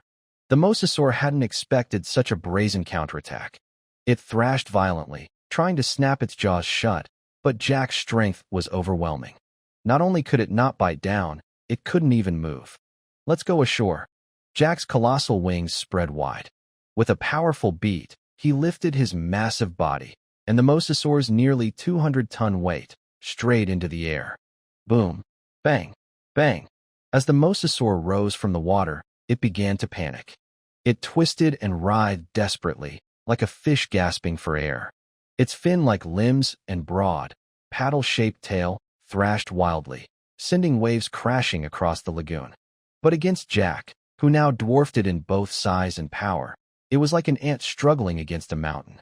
It had no chance of escape. Boom! With a mighty roar, Jack hurled the mosasaur into the air, then swung it and slammed it down onto the shore. If the battle had remained in the water, Jack might have faced real danger. Even with the size advantage, his unfamiliarity with aquatic combat would have put him at a disadvantage. But in the air, or on land, the mosasaur was helpless. Exploiting strengths, avoiding weaknesses, feinting, and striking where the enemy is most vulnerable, that was Jack's way. Not reckless brawling, but tactical domination. Chapter 22. Make Dinosaurs Great Again. Rumble.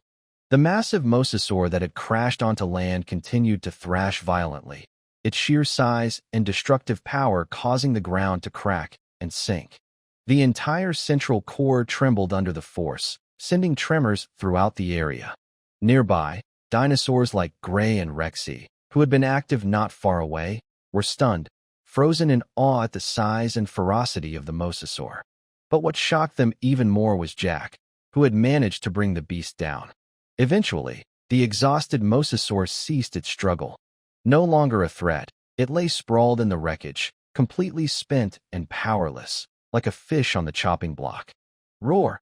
Only then did Jack descend from the sky, letting out a thunderous roar at the weakened creature below. The mosasaur, on the brink of death, had no fight left. It submitted to Jack's overwhelming presence and mighty dragon form. Once the mosasaur showed its surrender, Jack carried it back to the waters of the lagoon, giving it a second chance at life. Though mosasaurs breathe air like whales, prolonged time on land would be fatal. Their bodies, adapted for aquatic life, had fragile, degenerated bones and massive internal cavities that made them incredibly heavy. Without water's buoyancy, their weight alone would crush them. To show goodwill, Jack gave the mosasaur a brachiosaurus carcass he had saved. Starving, the creature immediately began devouring the offering. From now on, every bite of my food is yours. I'm also setting you free. The ocean beyond is far wider than this tiny lake. Jack conveyed his message clearly through a deep, resonant roar. Like many other captive creatures, the mosasaur had been confined to this narrow lagoon since birth. High-voltage electric fences lined the enclosure walls, making escape impossible. It had known nothing but captivity, performing shows for human audiences. But now, those barriers had fallen with Jack's destruction of Jurassic World's power grid. The fence was down.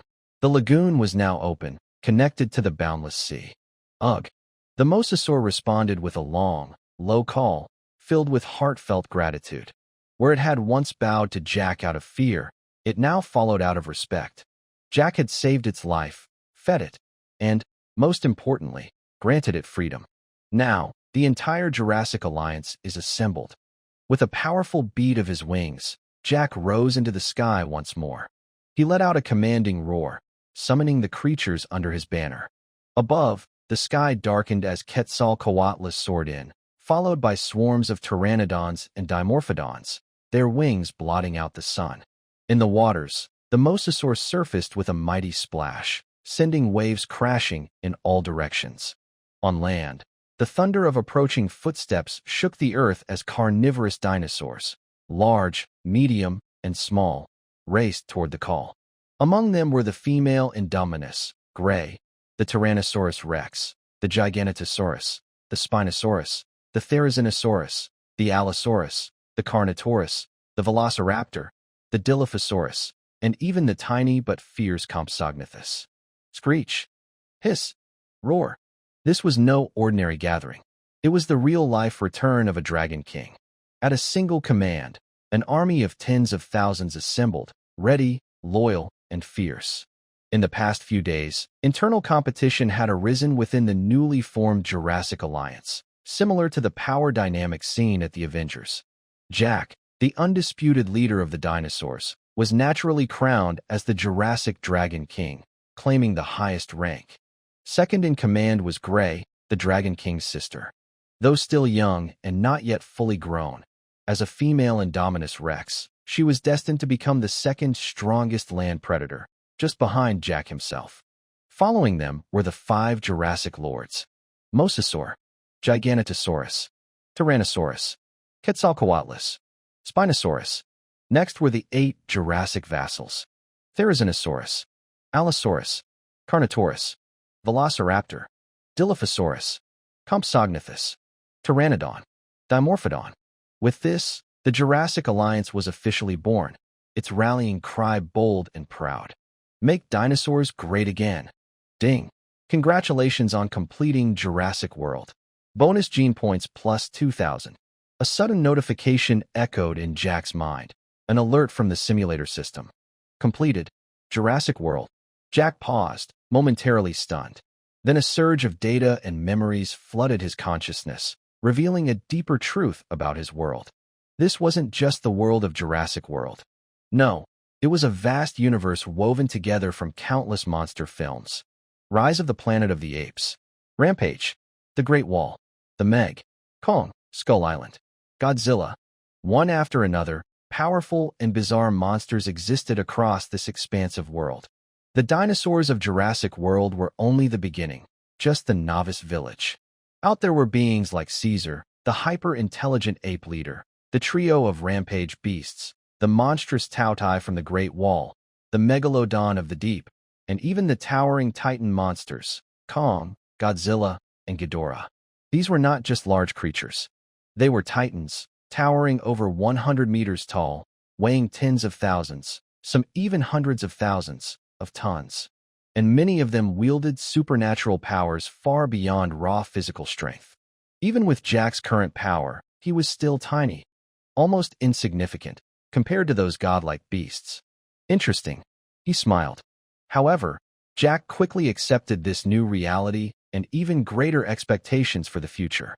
That's why the road ahead would be even more challenging. One day, he would evolve to a level where he could rival the Titans or surpass them. He would make the entire world witness the rise and greatness of the Jurassic dinosaurs. Back in the present, the 2,000 newly acquired gene points came at the perfect time. Jack began upgrading the remaining gene branches, the pterosaur, Pachycephalosaurus, and Parasaurolophus lines, one after another. Pterosaur gene, Dragon Wing Flight LV5 has evolved into Supersonic Flight LV10/1000. Wing durability has increased 5-fold. Maximum flight speed, Mach 1, 1,224 km per hour. Pachycephalosaurus gene, Thick Skull LV5 has evolved into Iron Bones LV10/1000. Bone density and structural integrity now rival that of forged steel.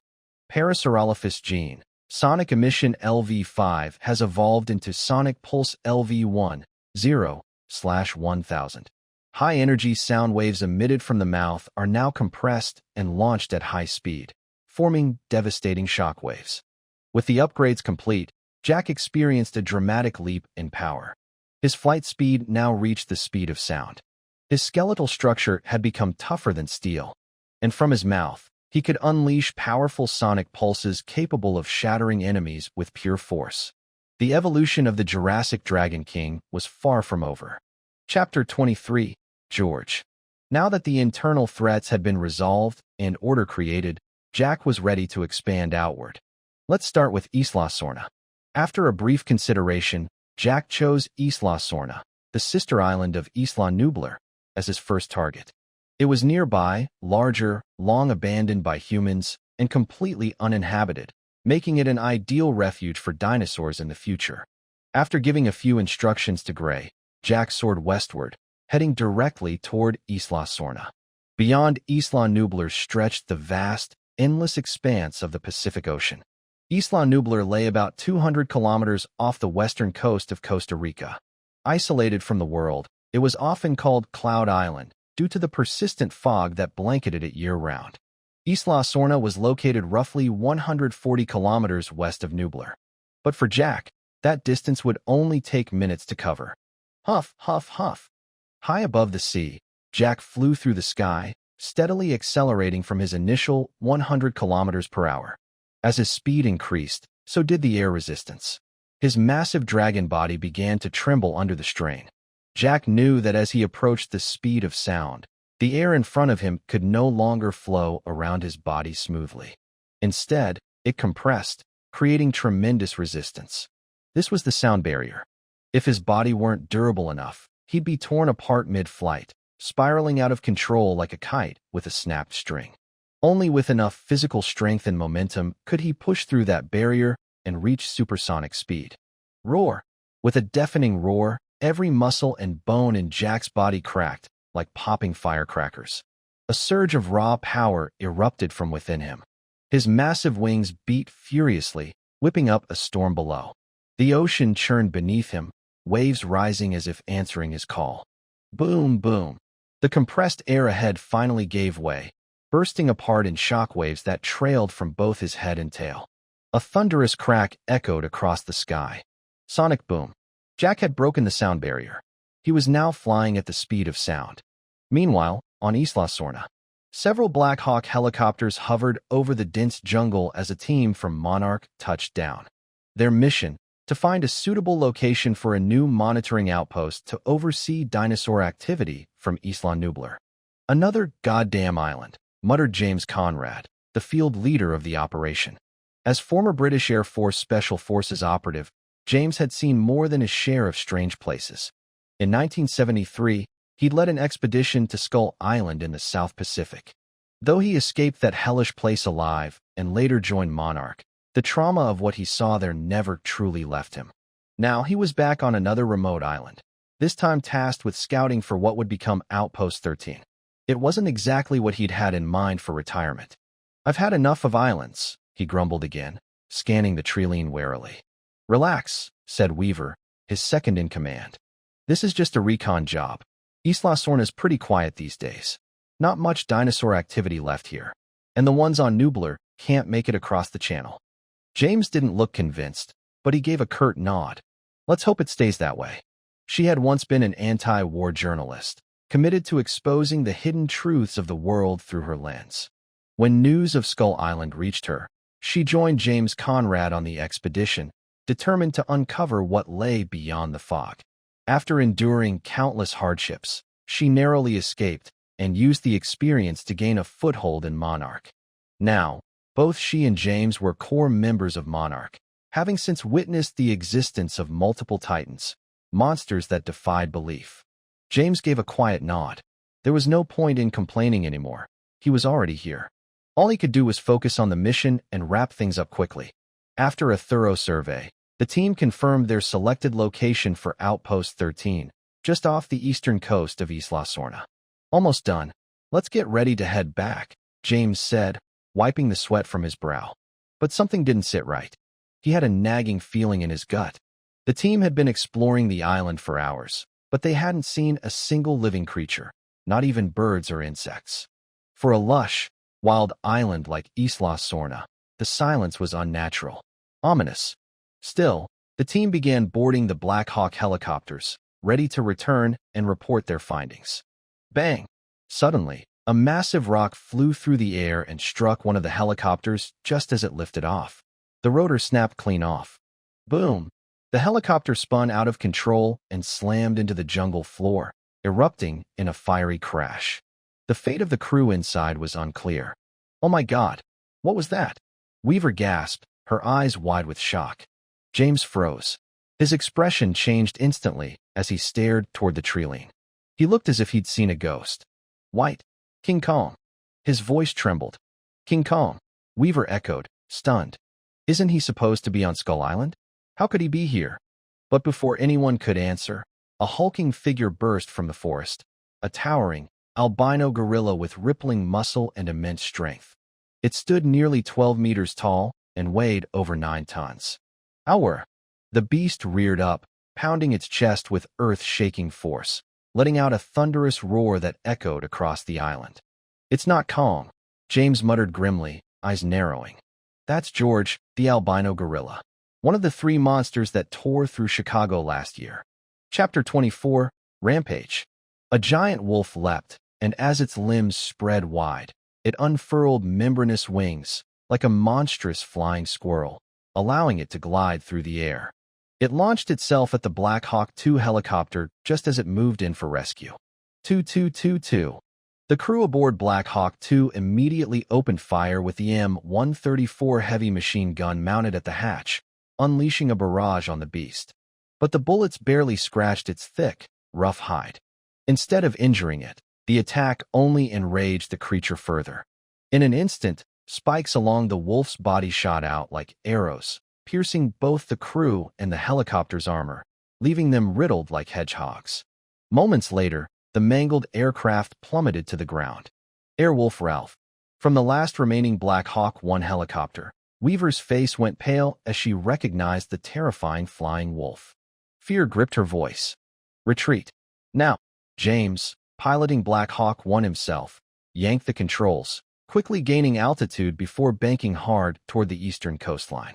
He exhaled in relief as the albino gorilla and the flying wolf made no move to pursue them. Boom!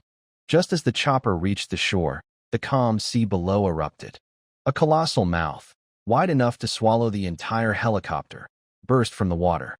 A crocodile, even larger than both the albino gorilla and the flying wolf combined, emerged from the waves. It was a terrifying 68.5 meters long, 18.5 meters high, tall as a 6-story building, and weighed over 150 tons. Giant crocodile Lizzie. Weaver's heart sank. Liz was the most massive and terrifying of the 3 mutated beasts.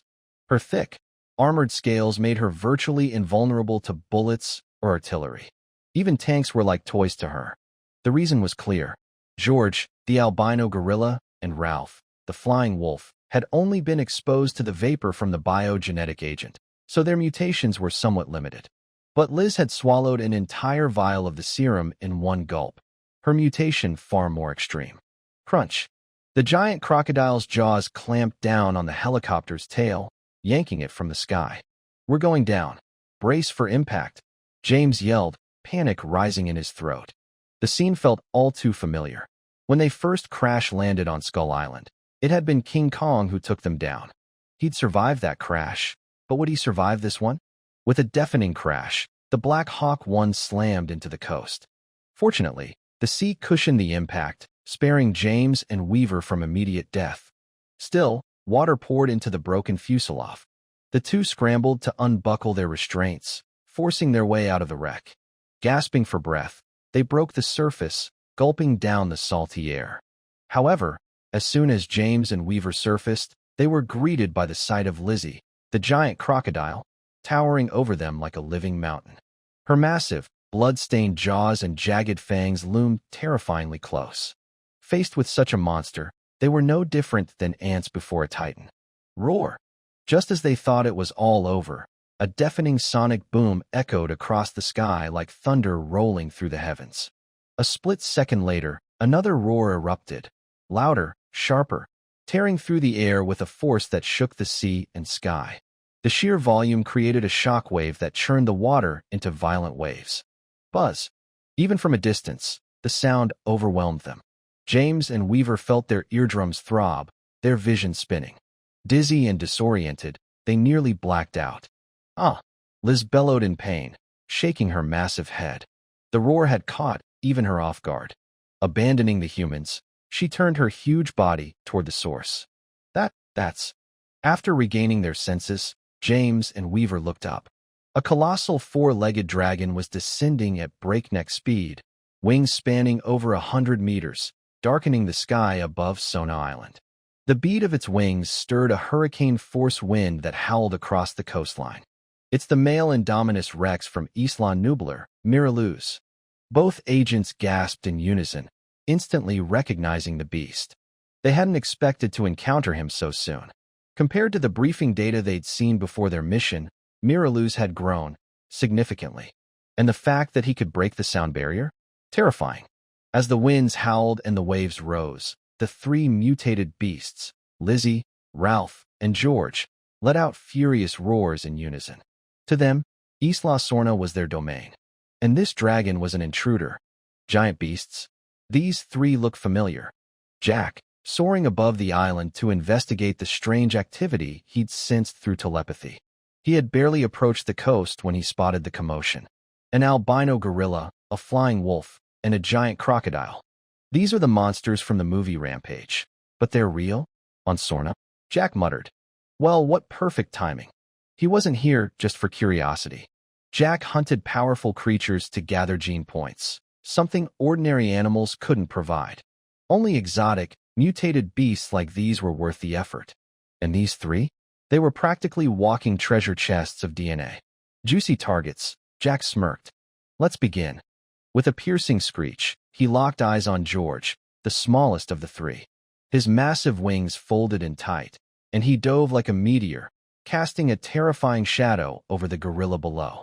George, not backing down, grabbed the massive boulder he'd earlier hurled at the helicopter and lobbed it straight at the dragon's head. Jack didn't flinch. Crack! The rock shattered on impact, sending fragments flying in all directions. But Jack, with his skull reinforced by Pachycephalosaurus genes, stood unfazed. Not a scratch. He stared coldly at George. Die. In the very next second, Jack's steel scythe-like claws, mounted on his forelimbs, lashed out with devastating speed, enhanced by the momentum of his dive. Like bolts of lightning, they slashed toward George's neck, aiming straight for his head.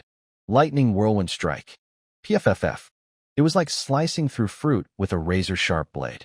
Blood burst forth in a violent spray, like juice from a ruptured melon. One moment, the albino gorilla George had been roaring with fury, alive, powerful. The next, his head was severed clean from his shoulders, his body collapsing in a lifeless heap. A headless corpse thudded to the ground. Chapter 25, Rich.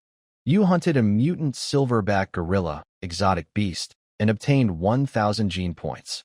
Gene analysis detected. Silverback gorilla gene, muscle density level 1.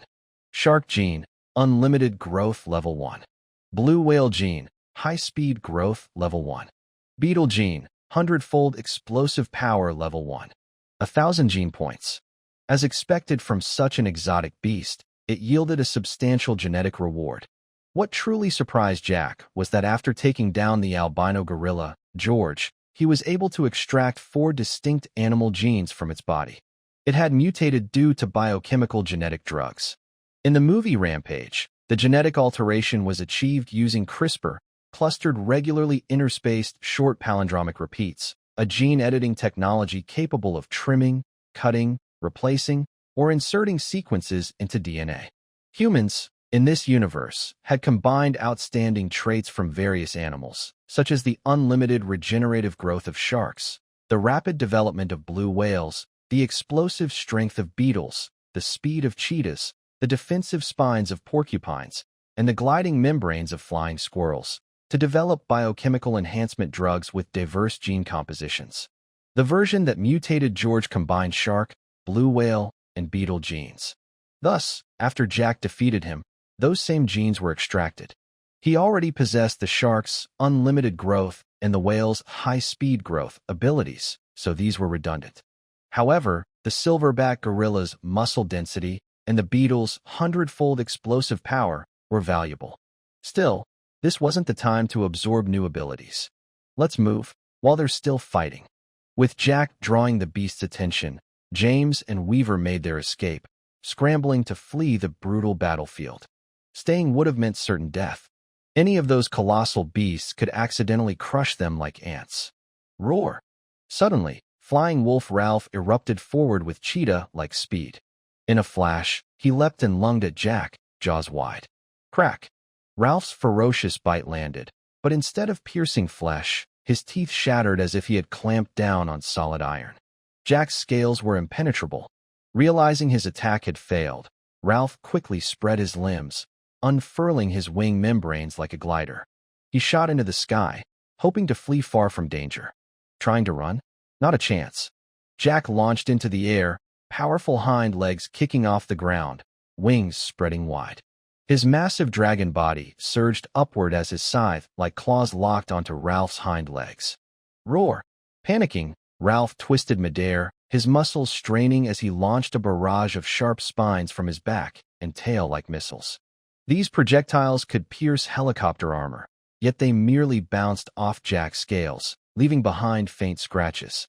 With a sudden yank, Jack dragged Ralph down from the sky. The wolf's smaller body slammed into the ground. In one fluid motion, Jack descended, his massive weight crushing down. Like a meteor crashing down. Boom. Over 500 tons of pressure exploded onto Ralph's head.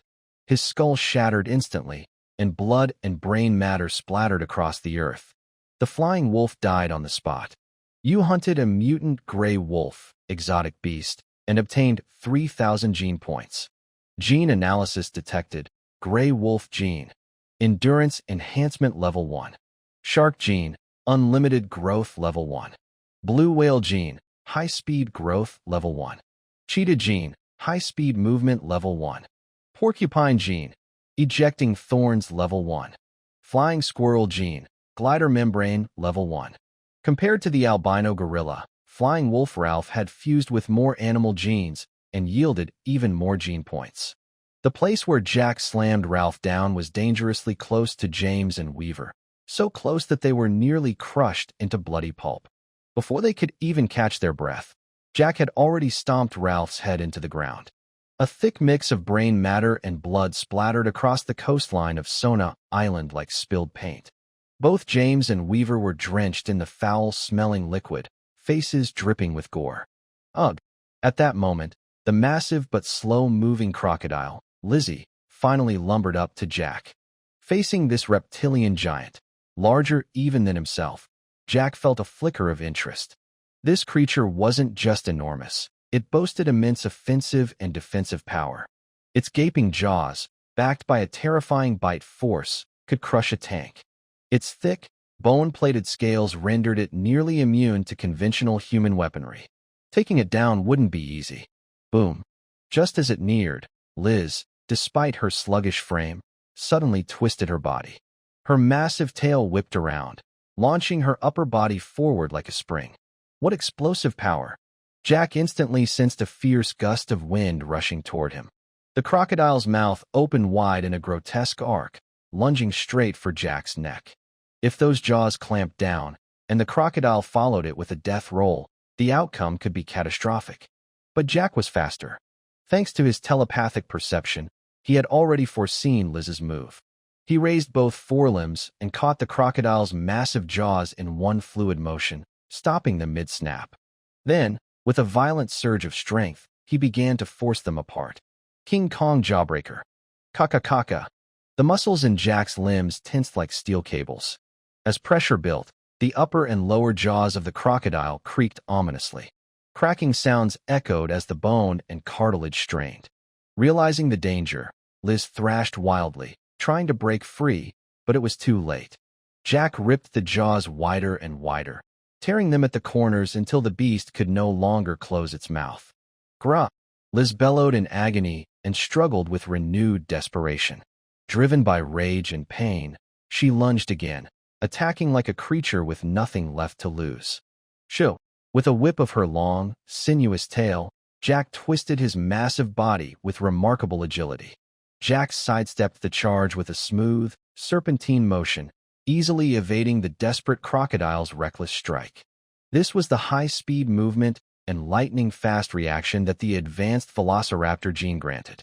Boom! The giant crocodile, Liz, missed her mark and came crashing down with a thunderous impact, her massive body slamming into the earth. In that split second, Jack stabilized himself and circled behind the beast. He clamped down on Liz's thick, muscular tail with both powerful forelimbs. The next moment, Jack heaved. He lifted the enormous crocodile with a roar and smashed it down with brute force. Hulk smash. Bang, bang, bang. Gripping the tail like a weapon, Jack swung the massive reptile around like a windmill, slamming it repeatedly into the ground. Each impact carved deep pits and left long fractures that radiated out like spider webs. Sand, dirt, and chunks of rock erupted into the air, blanketing the surrounding area for miles in a roaring cloud of debris. Jack used this brutal tactic because Liz's scales were nearly impenetrable, even for him. Attacking from the outside was inefficient. So he chose to destroy the beast from within. using the violent shockwaves from the repeated slams to shake and shatter the crocodile's internal skeleton. The larger the creature, the more force such internal trauma would cause. After more than 10 bone-crushing slams, the ground around Jack looked like a cratered battlefield. Liz was completely unconscious. Her bones had been reduced to powder, her body collapsed, limp and broken. Now, she was nothing more than a giant slab of meat waiting to be carved. Chapter 26. Rampage Potion. What? James and Weaver, who had been caught in the heart of the chaos, collapsed to the ground, too terrified to move.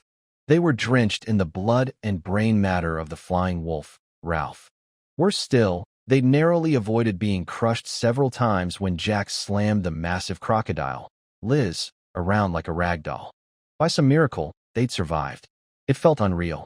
Even more astonishing was the fight they had just witnessed. Miraluz had taken on the 3 rampaging beasts, alone, and won with terrifying ease. His strength was overwhelming.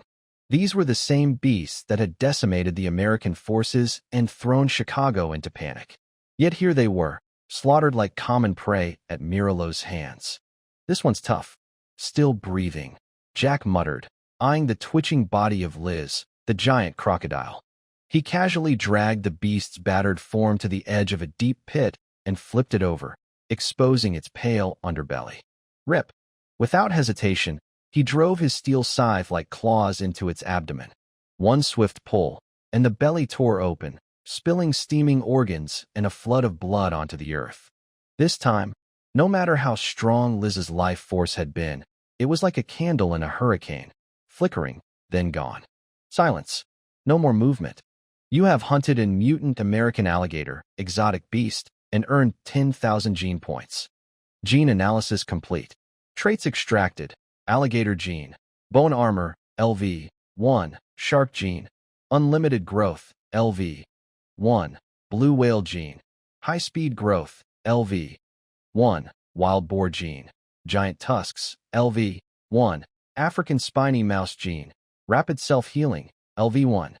Jackpot. Defeating all 3 beasts had earned Jack 14,000 gene points. An unexpected but welcome bonus. Ding.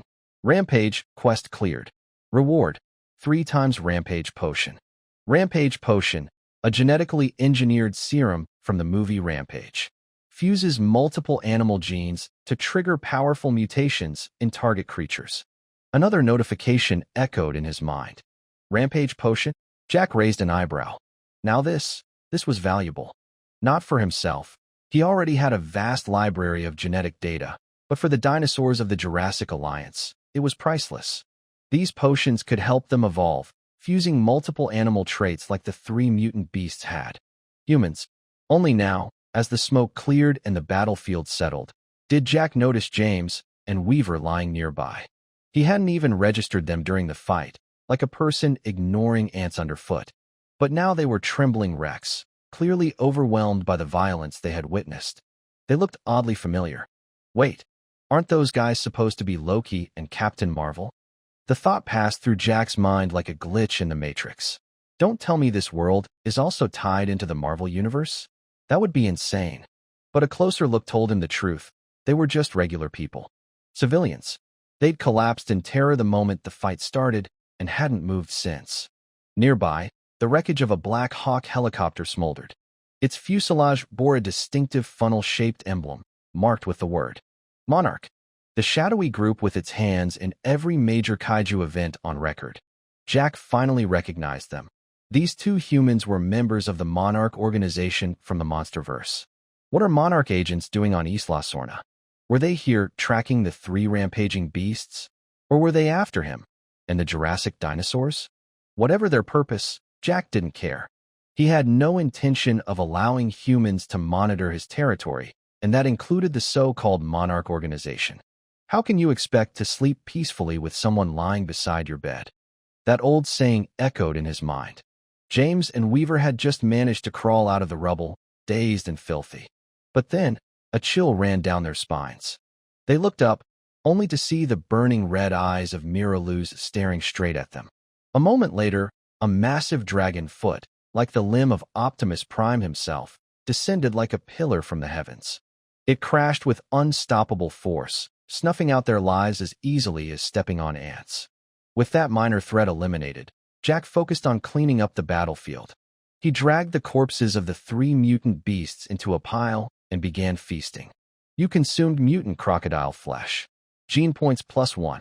As expected, the mutated meat of these beasts was worth more gene points than usual. Jack planned to haul the rest back to Isla Nublar for later consumption. No reason to waste good material. While devouring the raw meat and drinking its blood, Jack reviewed his harvested gene traits. The most notable was his earlier kill, the albino gorilla, George. The useful ones?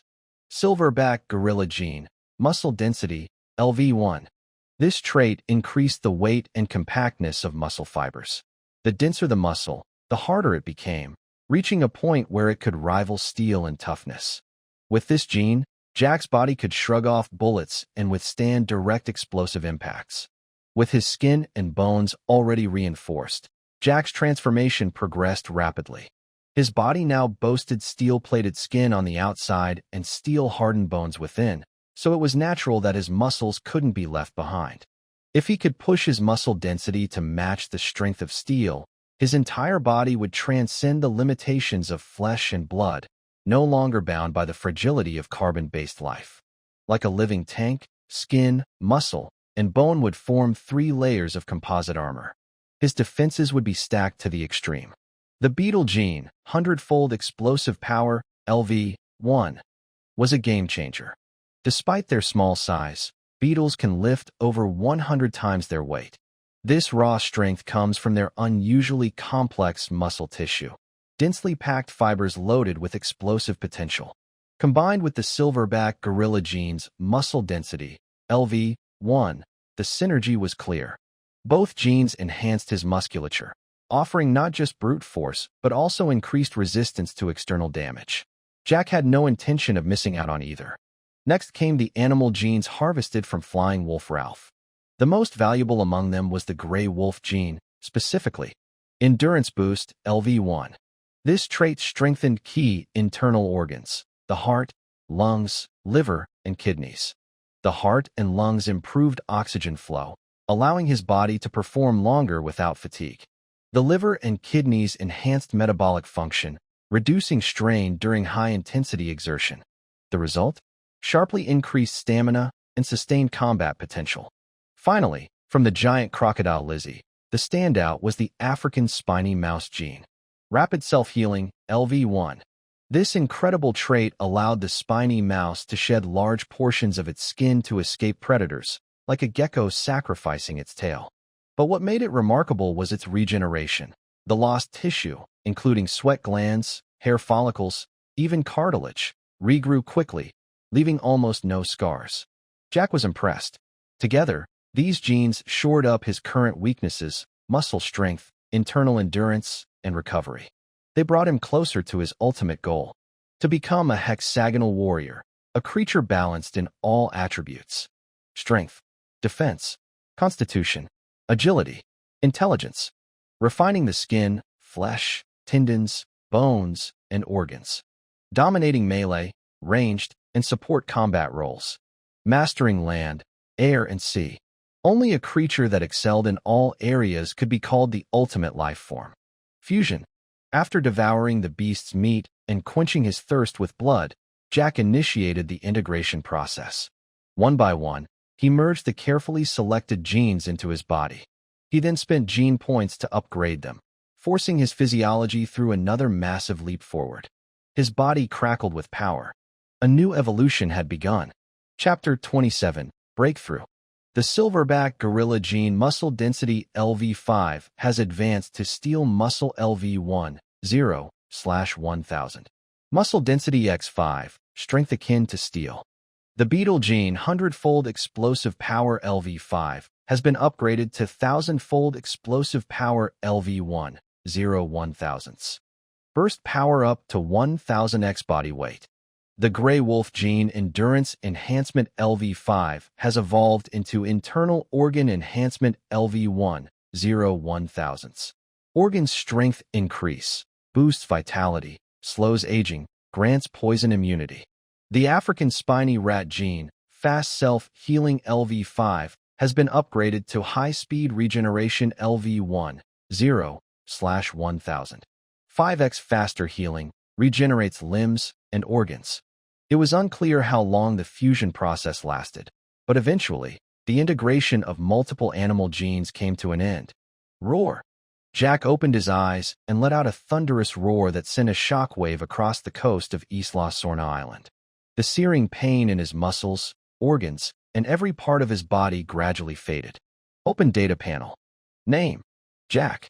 Age: 10 months. Species: Indominus Rex, male. Life level: exotic. Physical data: length: 30 meters, height: 15 meters, weight: 1,000 tons. Fused genes: silverback gorilla, beetle, gray wolf, African spiny rat. Genetic abilities: steel muscle LV1, thousand-fold explosive power LV1, internal organ enhancement LV1, high-speed regeneration LV1. Gene points: 11,300. As expected, while his size remained the same, Jack's weight had doubled to over 1,000 tons due to the dramatic increase in muscle density. With the thousand-fold explosive power ability, he could unleash up to 1,000,000 tons of force instantly. His internal organs had become immensely powerful. The heart pumped blood more efficiently, the liver secreted vital chemicals, the spleen supported energy transformation, the lungs handled oxygen exchange at higher capacity, and the kidneys regulated water and toxins more effectively. These organs were not only stronger, but also highly resistant to abnormal conditions. Thanks to his high-speed regeneration ability, as long as his body wasn't destroyed, he could recover from nearly any injury, regenerating tissue, organs, and even limbs at rapid speed. By now, Jack had fused genes from 18 different animals. Managing them individually was too complex, so he categorized them into two types: main genes and subgenes. The main genes enhanced his physical structure, his body shape, skin, muscles, bones, organs, teeth, claws, horns, wings, and tail. Nearly every part of his body was covered. The subgenes provided auxiliary abilities: high-speed movement, accelerated growth, phantom camouflage, multi-band invisibility, telepathic perception, sonic attacks, and, of course, high-speed regeneration. Together, they made him a complete and terrifying biological force. For now, Jack's priority remained strengthening the main genes, as it was the foundation of his power. He allocated his remaining gene points into infinite growth LV1, 0/1000, pushing the evolution of his physical form one step further. The Brachiosaurus gene, unlimited growth LV1, has advanced to LV2. Body length has increased to 40 meters, and weight has reached 2,000 tons. The Brachiosaurus gene, unlimited growth LV2, has advanced to LV3. Body length has increased to 50 meters, and weight has reached 5,000 tons. Jack's body expanded once more. Every part of him experienced another explosive growth spurt. Eventually, his length reached 50 meters, his height surpassed 25 meters, taller than a 7-story building, and his weight soared to 5,000 tons, rivaling that of a conventional destroyer. Upgrading unlimited growth by just 2 levels had cost him 6,000 gene points. With the remaining 5,000 gene points, Jack strengthened the following abilities. Steel armor enhanced his skin's durability. Iron muscle doubled the strength of his already formidable muscles. Copper skull and iron bones reinforced his skeleton to withstand extreme pressure. Steel shark teeth gave his teeth unmatched cutting power.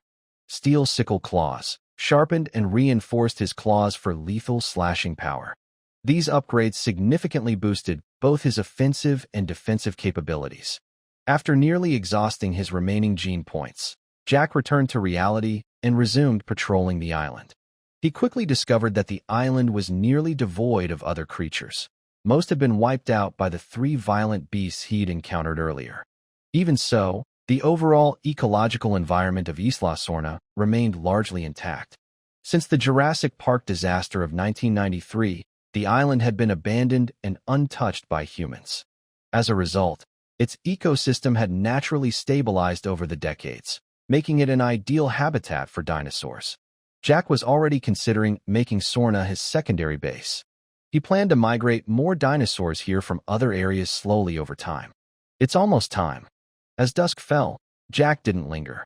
He unfurled a massive pair of dragon wings, each with a wingspan of 150 meters, and launched himself into the sky with a single powerful flap.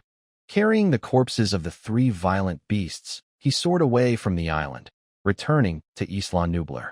Bravo Castle, Bermuda, Monarch headquarters. As more monsters began appearing around the globe, Monarch could no longer remain hidden in the shadows. It stepped into the global spotlight, drawing attention and responsibility on a massive scale. To meet these challenges, Monarch had established independent military forces, free from the authority of any one nation. At this moment, the organization's headquarters was in complete disarray.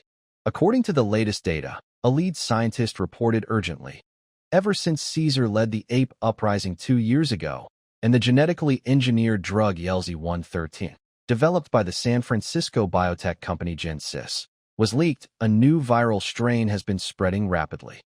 This virus, now known as simian flu, is highly contagious. It promotes advanced intellectual development in apes, but is devastating to humans.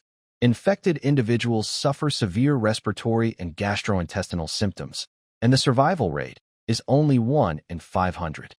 As of this morning, global deaths from simian flu have surpassed 1 billion. Nations worldwide enforce strict containment policies and funnel resources into vaccine development. The room fell silent at the grim statistics. Moments later, another officer reported gravely, "We've just received intel from Outpost Number 10 in Gou Mountain, China. According to ancient records and current scans, the mythical beast Taotai reincarnates every few years, and each time, it emerges larger and more powerful than before. The Taotai soldiers in this reincarnation are all over 10 meters long, with skin as tough as steel. Their former weakness, immobility near magnets, has vanished. The only remaining vulnerability is a soft spot beneath their armpits, specifically at the eyes located there. Conventional bullets have little to no effect unless that exact point is hit. As for the Taotai Beast King, its current whereabouts remain unknown. We know that it possesses extraordinary intelligence and has never shown itself directly. It operates from the shadows, continually spawning more beast soldiers and relocating its lair at will. So far, all efforts to pinpoint its location have failed. The number of Taotai soldiers has now surpassed 100,000. They've spread from the northern reaches of the Great Wall in the China to North and Central Asia, resulting in millions of human casualties. In addition, another analyst spoke grimly. Ever since the thermocline deep within the Mariana Trench was disrupted, our Pacific outposts have detected a surge of prehistoric marine activity. Large numbers of megalodons and other giant marine predators have been sighted. Several ships passing through the region have been attacked, resulting in significant loss of life and property. Based on our current analysis, the Mariana Trench may serve as a gateway to an inner world. These prehistoric sea monsters likely originated there and are now crossing into the surface world. Chapter 28. Special Team is established. Monarch's primary function was the investigation and monitoring of anomalous creatures and unidentified entities classified as strange beasts or titans. They also coordinate specialized response units in scenarios where such entities present a credible threat to human survival. These teams cooperate with governmental agencies and national military forces to neutralize the threats decisively and through situational assessments. However, an alternate protocol exists for instances in which eradication proves unfeasible. In such cases, the organization shifts its strategic posture toward containment and potential coexistence, provided such arrangements do not compromise broader ecological or human stability. Godzilla stands as a quintessential example of this adaptive strategy. Faced with an influx of intelligence reports detailing emergent kaiju activity across global hotspots, Dr. Ichiro Serizawa, descendant of the esteemed Dr. A.G. Serizawa, found himself increasingly burdened by the weight of humanity's precarious position. He exhaled slowly, the implications of the data settling over him like a pall. Humanity, it seemed, stood at the precipice of ecological reprisal. Guided by his father's philosophy, Dr. Serizawa held firmly to the principle that nature maintains its mechanisms of equilibrium, a concept encapsulated in the Gaia hypothesis. Within this framework, Earth is viewed as a singular, self-regulating organism, its core likened to a heart, magma as its circulatory fluid, the lithosphere as a skeletal structure, and the atmosphere as a dermal covering. Though humans have long considered themselves the planet's dominant species, Serizawa posited that humanity more accurately resembles a parasitic force that draws sustenance from the planet's finite systems. An immunological response would occur if this parasitic presence disrupted the planet's stability. The emergence of kaiju and other titans may be symptomatic of the Earth's immune response, biological correctives to anthropogenic imbalance. Perhaps, Serizawa contemplated grimly, it is now humanity's turn to be judged. Dr. Serizawa, we've lost contact with the outpost team stationed on Isla Sorna, announced Vivian, his assistant, urgently entering. What happened? Serizawa asked, already anticipating the worst. According to satellite telemetry, the team was attacked by 3 unidentified behemoths. Subsequently, Miraluz, dispatched from Isla Nublar, intervened and neutralized all 3 hostiles. She reported with professional detachment. 3 rampage beasts. They were hidden on Isla Sorna this entire time? And you're saying Miraluz eliminated them single-handedly? Serizawa's initial surprise quickly gave way to stunned disbelief. The same beasts that had once devastated Chicago had been terminated by a single entity. The implications were profound. Miraluz had ascended to an unprecedented level of lethality. At that moment, 2 additional figures entered the operations center, Dr. Houston Brooks and Dr. Lin Shan, co-proponents of the Hollow Earth theory. As foundational members of Monarch, both had participated in the 1973 Skull Island expedition alongside James Conrad and Mason Weaver. Their long-standing collaboration had evolved into a personal and professional partnerships, and they now occupied senior leadership roles within the organization. The news of the outpost team's demise had reached them.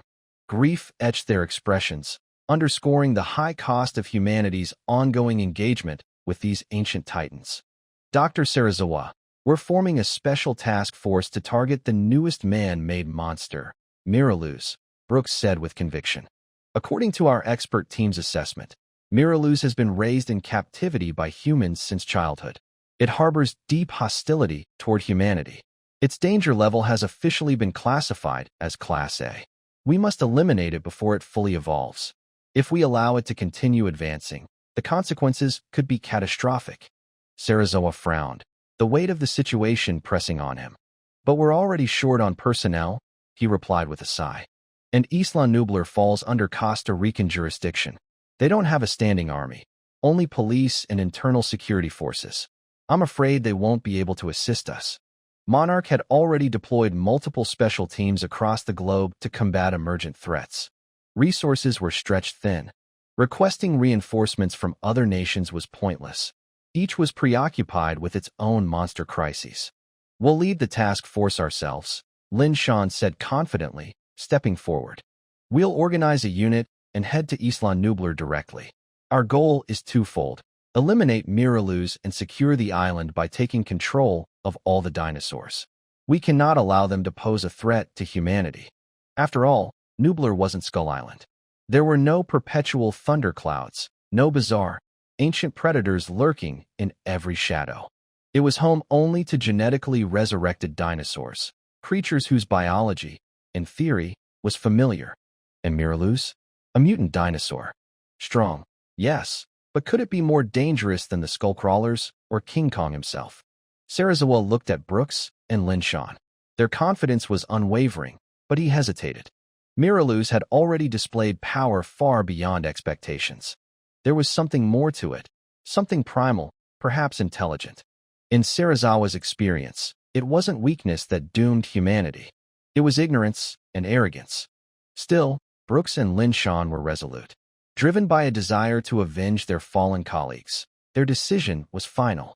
Serizawa held his tongue. Meanwhile, as Monarch finalized its plans and assembled its special task force, Jack had already returned to Isla Nublar. With a single command, the entire Jurassic Alliance rallied to his side. Within half a day, the dinosaurs noticed something had changed. Their dragon king, Jack, seemed larger than before, radiating an aura of dominance that left them instinctively trembling in submission.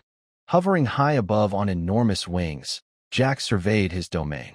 Then, he drew out the 3 vials of rage serum from the simulator storage. The war for Isla Nublar had already begun. The 3 vials of rage potion were no larger than Jack's fingers. Each one was filled with a fluorescent green liquid that began to evaporate the moment it touched the air. Once ingested, the potion's engineered animal genome would rapidly enhance the recipient's size, strength, endurance, agility, and other physical attributes. Additionally, it would unlock unique genetic abilities tailored to the biology of each creature. "Begin the evolution," Jack commanded. He tossed the first vial toward Gray and the Jurassic 5 dragon generals. The glass shattered on impact, releasing a thick cloud of glowing green vapor. Within seconds, the gas was fully absorbed into their bodies. Roar! Gray and the 5 dragon generals roared in unison as the effects kicked in.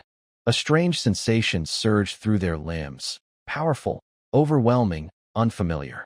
Jack didn't stop there. He dropped the remaining 2 vials in succession, one toward the clusters of herbivores, and the other above the lagoon where the mosasaur lurked below. Green mist rose, swirling through the air, and each dinosaur inhaled it instinctively. Within moments, the entire gathering grew restless. Roars echoed across the island like rolling thunder. Inside their cells, the potion's synthetic genome went to work, rewriting their DNA from the spiral cores outward. Neuromuscular synapse activity skyrocketed. Blood is flooded with growth hormones. Their bodies began to change. Jack hovered above them, wings stretched wide, watching with intense anticipation. The storm was coming. And now, it was time to witness a miracle. Chapter 29, Dinosaur Evolution. In just one night, the dinosaurs that ingested the Rampage potion underwent a dramatic transformation. The most noticeable change was in their size, thanks to the shark gene's trait of unlimited growth and the blue whale gene's rapid growth. The large dinosaurs, Giganotosaurus, Tyrannosaurus, Spinosaurus, and Therizinosaurus, grew to over 30 meters long and weighed more than 300 tons.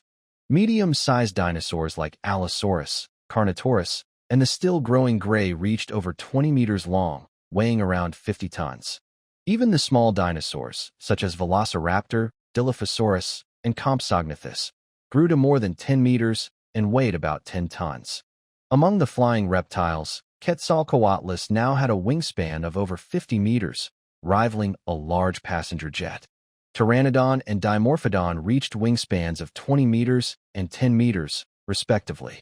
The already massive Mosasaurus now stretched 40 meters long and weighed at least 1,000 tons. And they kept growing. All the dinosaurs inherited the beetle gene's 100-fold strength, enabling them to exert force 100 times their body weight. They also gained the cheetah gene's high-speed movement, allowing them to sprint at speeds over 110 kilometers per hour, and the African spiny mouse gene's rapid regeneration granted them fast healing from injuries. Several of the large dinosaurs, Mosasaurus, Giganotosaurus, Tyrannosaurus, Spinosaurus, and Quetzalcoatlus, developed massive, continuously growing upper and lower fangs, thanks to the wild boar gene's giant tusks. Medium-sized dinosaurs like Allosaurus and Carnotaurus developed ejector spines from the porcupine gene, growing sharp, high-speed projectile spines across their bodies. Small dinosaurs such as Velociraptor, Dilophosaurus, and Compsognathus developed gliding membranes from the flying squirrel gene, skin flaps between their limbs, allowing short-distance gliding. Watching the Jurassic Alliance evolve, Jack couldn't help but smile in satisfaction. All his hard work training these little brothers had paid off. Roar! When Gray woke up, she immediately noticed the incredible strength coursing through her new body. She was overjoyed.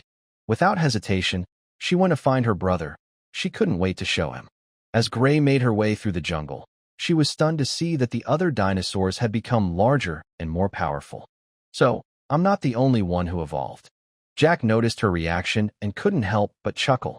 He walked over, lowered his head slowly, and touched his forehead gently against hers. It was a gesture they had shared often during their time in captivity at Jurassic World, a silent sign of trust and comfort between dinosaurs. No words were needed. The gesture conveyed everything. It was Jack's guidance and care that had kept Gray from spiraling into psychological instability, unlike what had happened to her in the original timeline.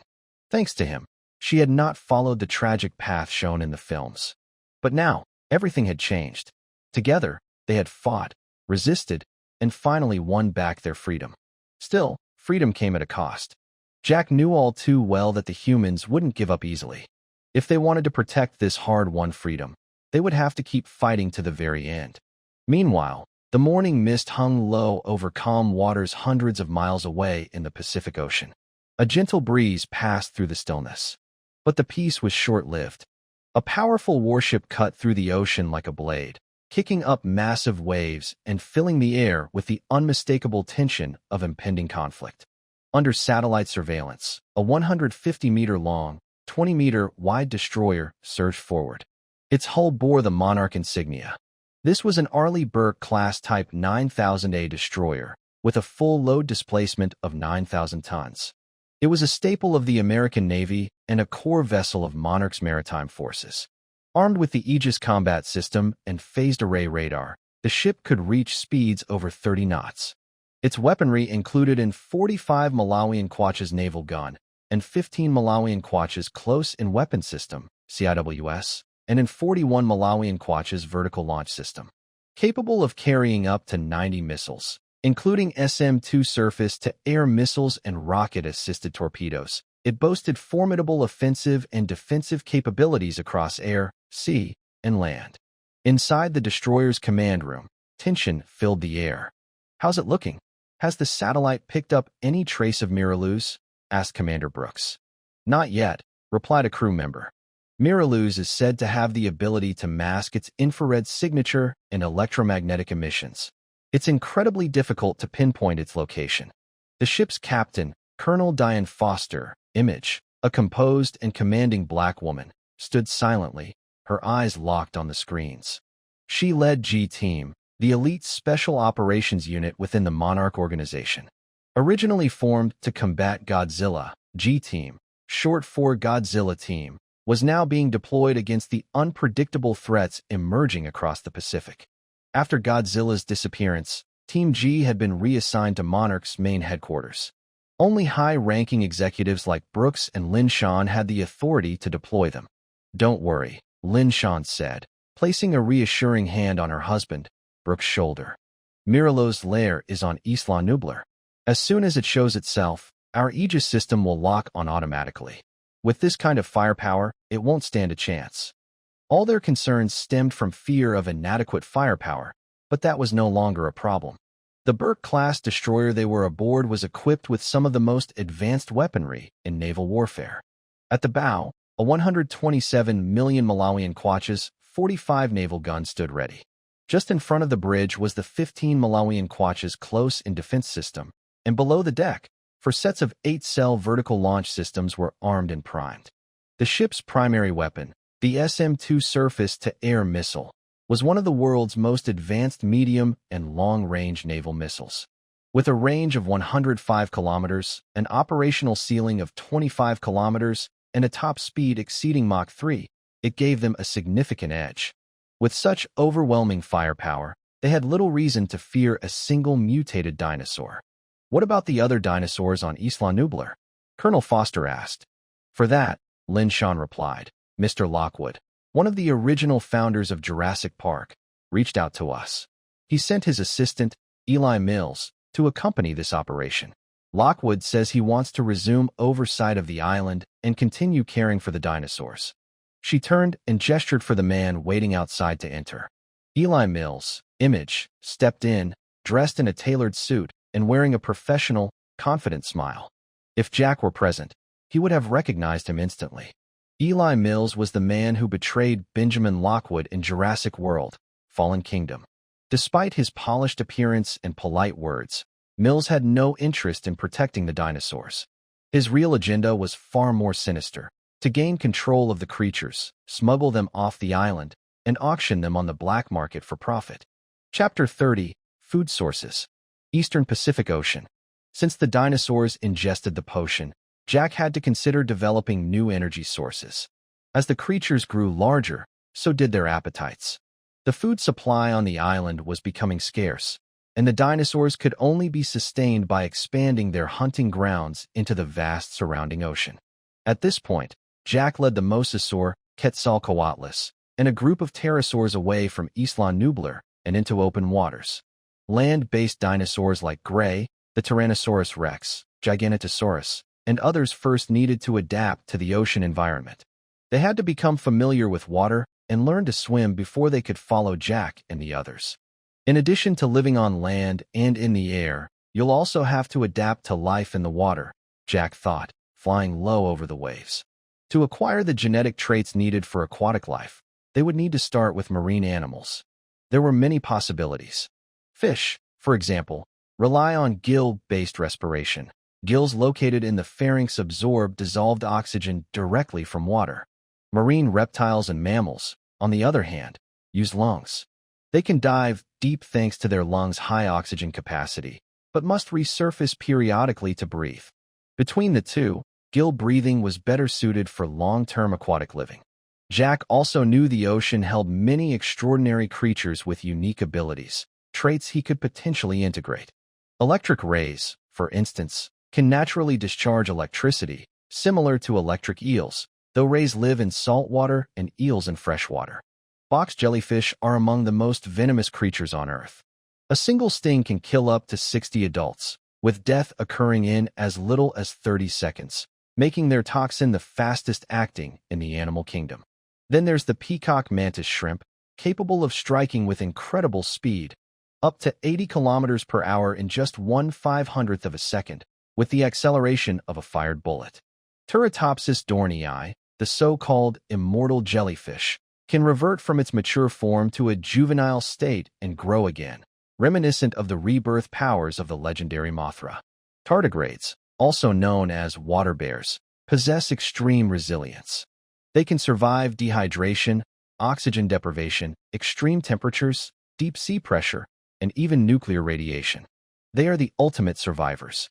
To Jack, the ocean wasn't just a new frontier, but a genetic goldmine. With far more biodiversity than the land, it promised greater potential for evolution, growth, and strength. He would need to spend significant time here to unlock its secrets. The dragon lies hidden in the deep, ready to soar into the sky. Whoosh! A cool breeze danced across the surface of the sea. The salt water shimmered under the light. Flying just above the water, Jack kept his telepathic perception fully engaged. Heat signatures, electric and magnetic fields, sound waves, polarized light, chemical signals, all streamed into his senses, painting a rich, three-dimensional map of the environment. Every creature in range was laid bare to him. Nothing escaped his awareness.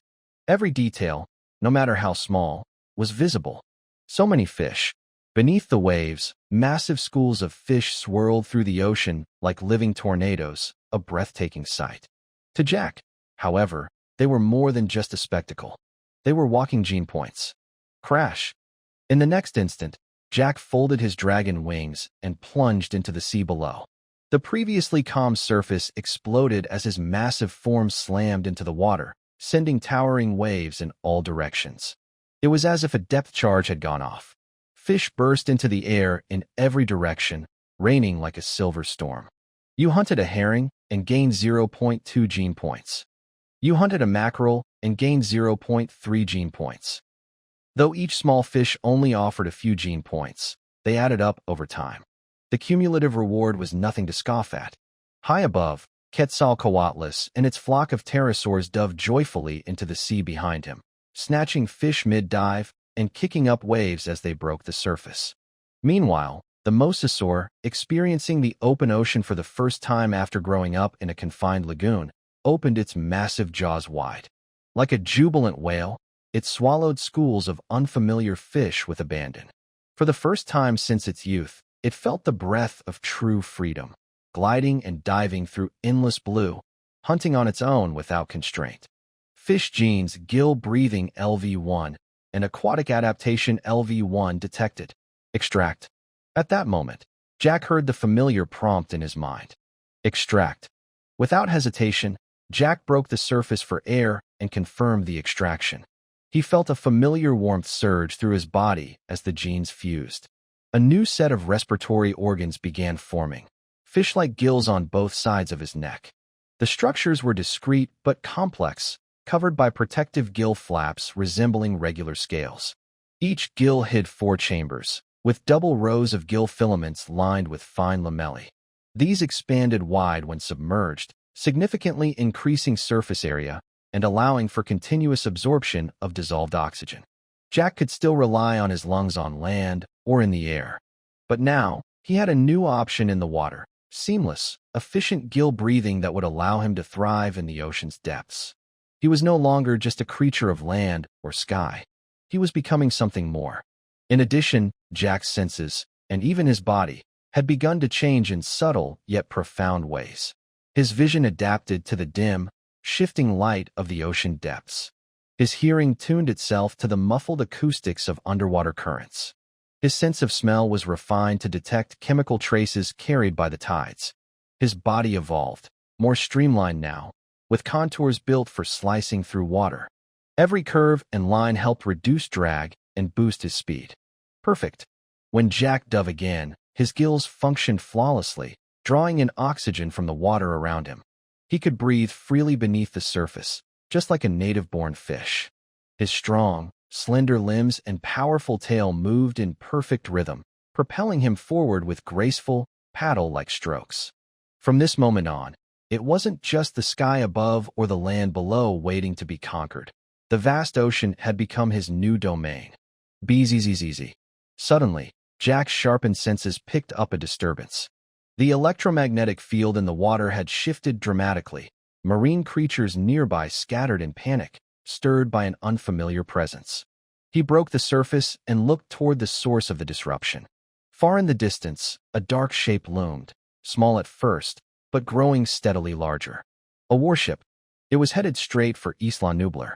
Humans. Jack narrowed his eyes. They were already here, and they didn't come in peace. He hadn't expected their response to come so soon, but now that they had arrived, he had no intention of letting them leave. Let them learn what it means to provoke a dragon. Let them feel pain. Chapter 31. Jurassic Alliance versus Human Forces. Isla Nublar. On the sparkling blue sea, Monarchsburg-class destroyers sliced through the waves, slowly approaching and docking at the southern port. Thwop, thwop, thwop. In the helicopter hangar, Seahawk helicopters lifted off, their rotors whipping the air into a frenzy and generating intense wind pressure. Moments later, squads of fully armed soldiers disembarked from the ship, formed ground teams, and quickly boarded armored vehicles, heading straight into the heart of Isla Nublar. Mills followed close behind, his face alight with anticipation and excitement. Their mission: locate the target dinosaur, Miraluz, and secure control over the remaining dinosaurs on the island. Strange. Why don't I see any dinosaurs? Were they all eaten?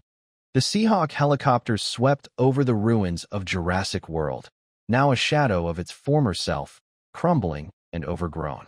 Surprisingly, not a single dinosaur was in sight. The helicopters continued northward, leaving the ruins behind and entering the dense, primeval forest. Shhhhhh. Suddenly, strange noises echoed from above. Without warning, a massive flock of pterosaurs burst from the clouds, having remained hidden until now.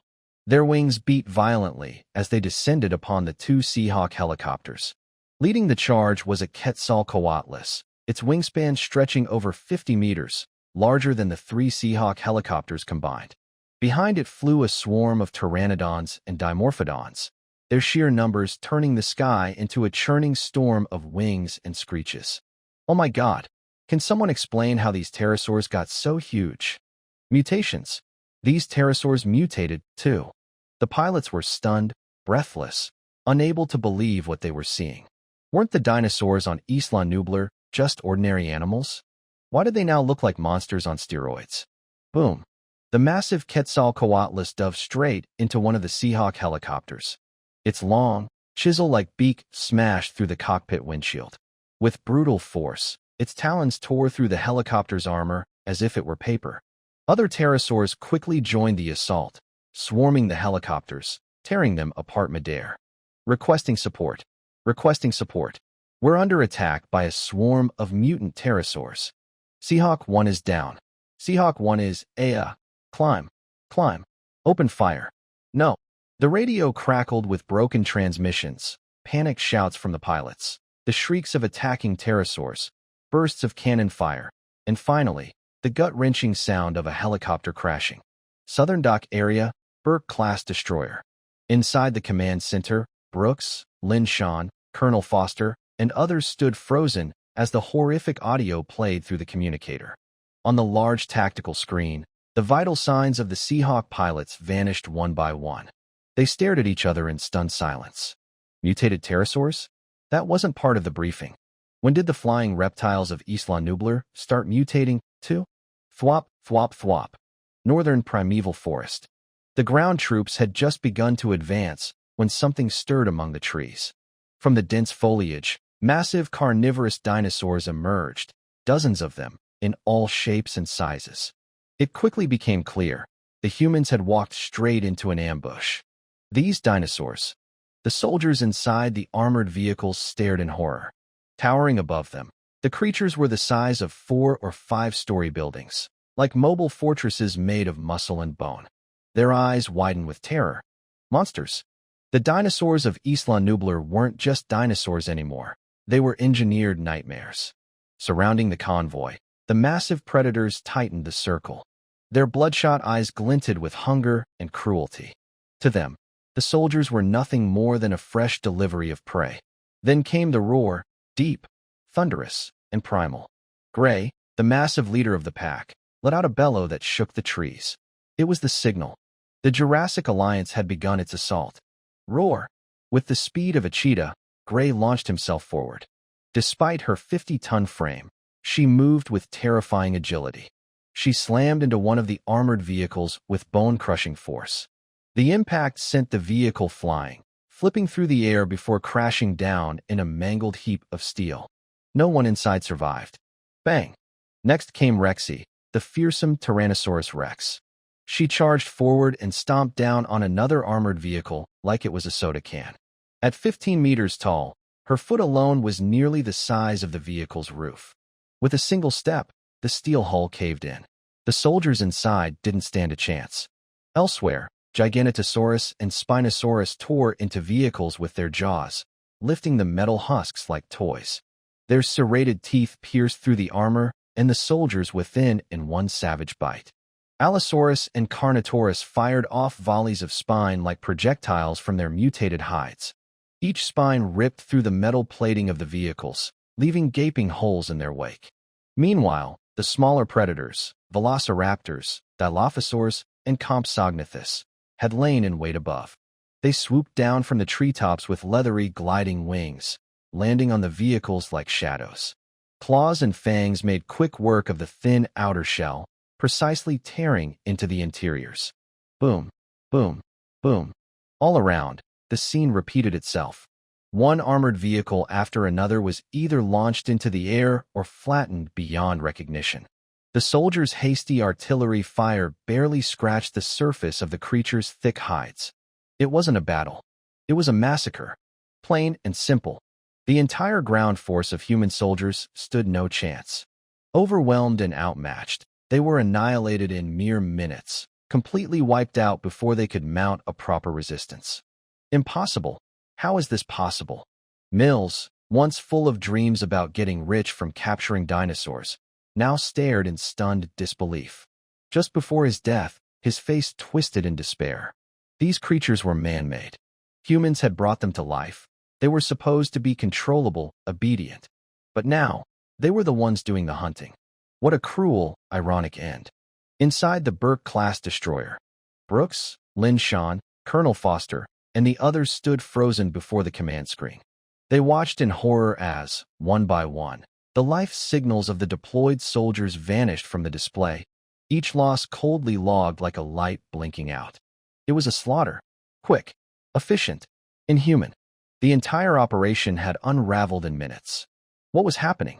Before the Jurassic World incident, The dinosaurs on Isla Nublar were just dinosaurs.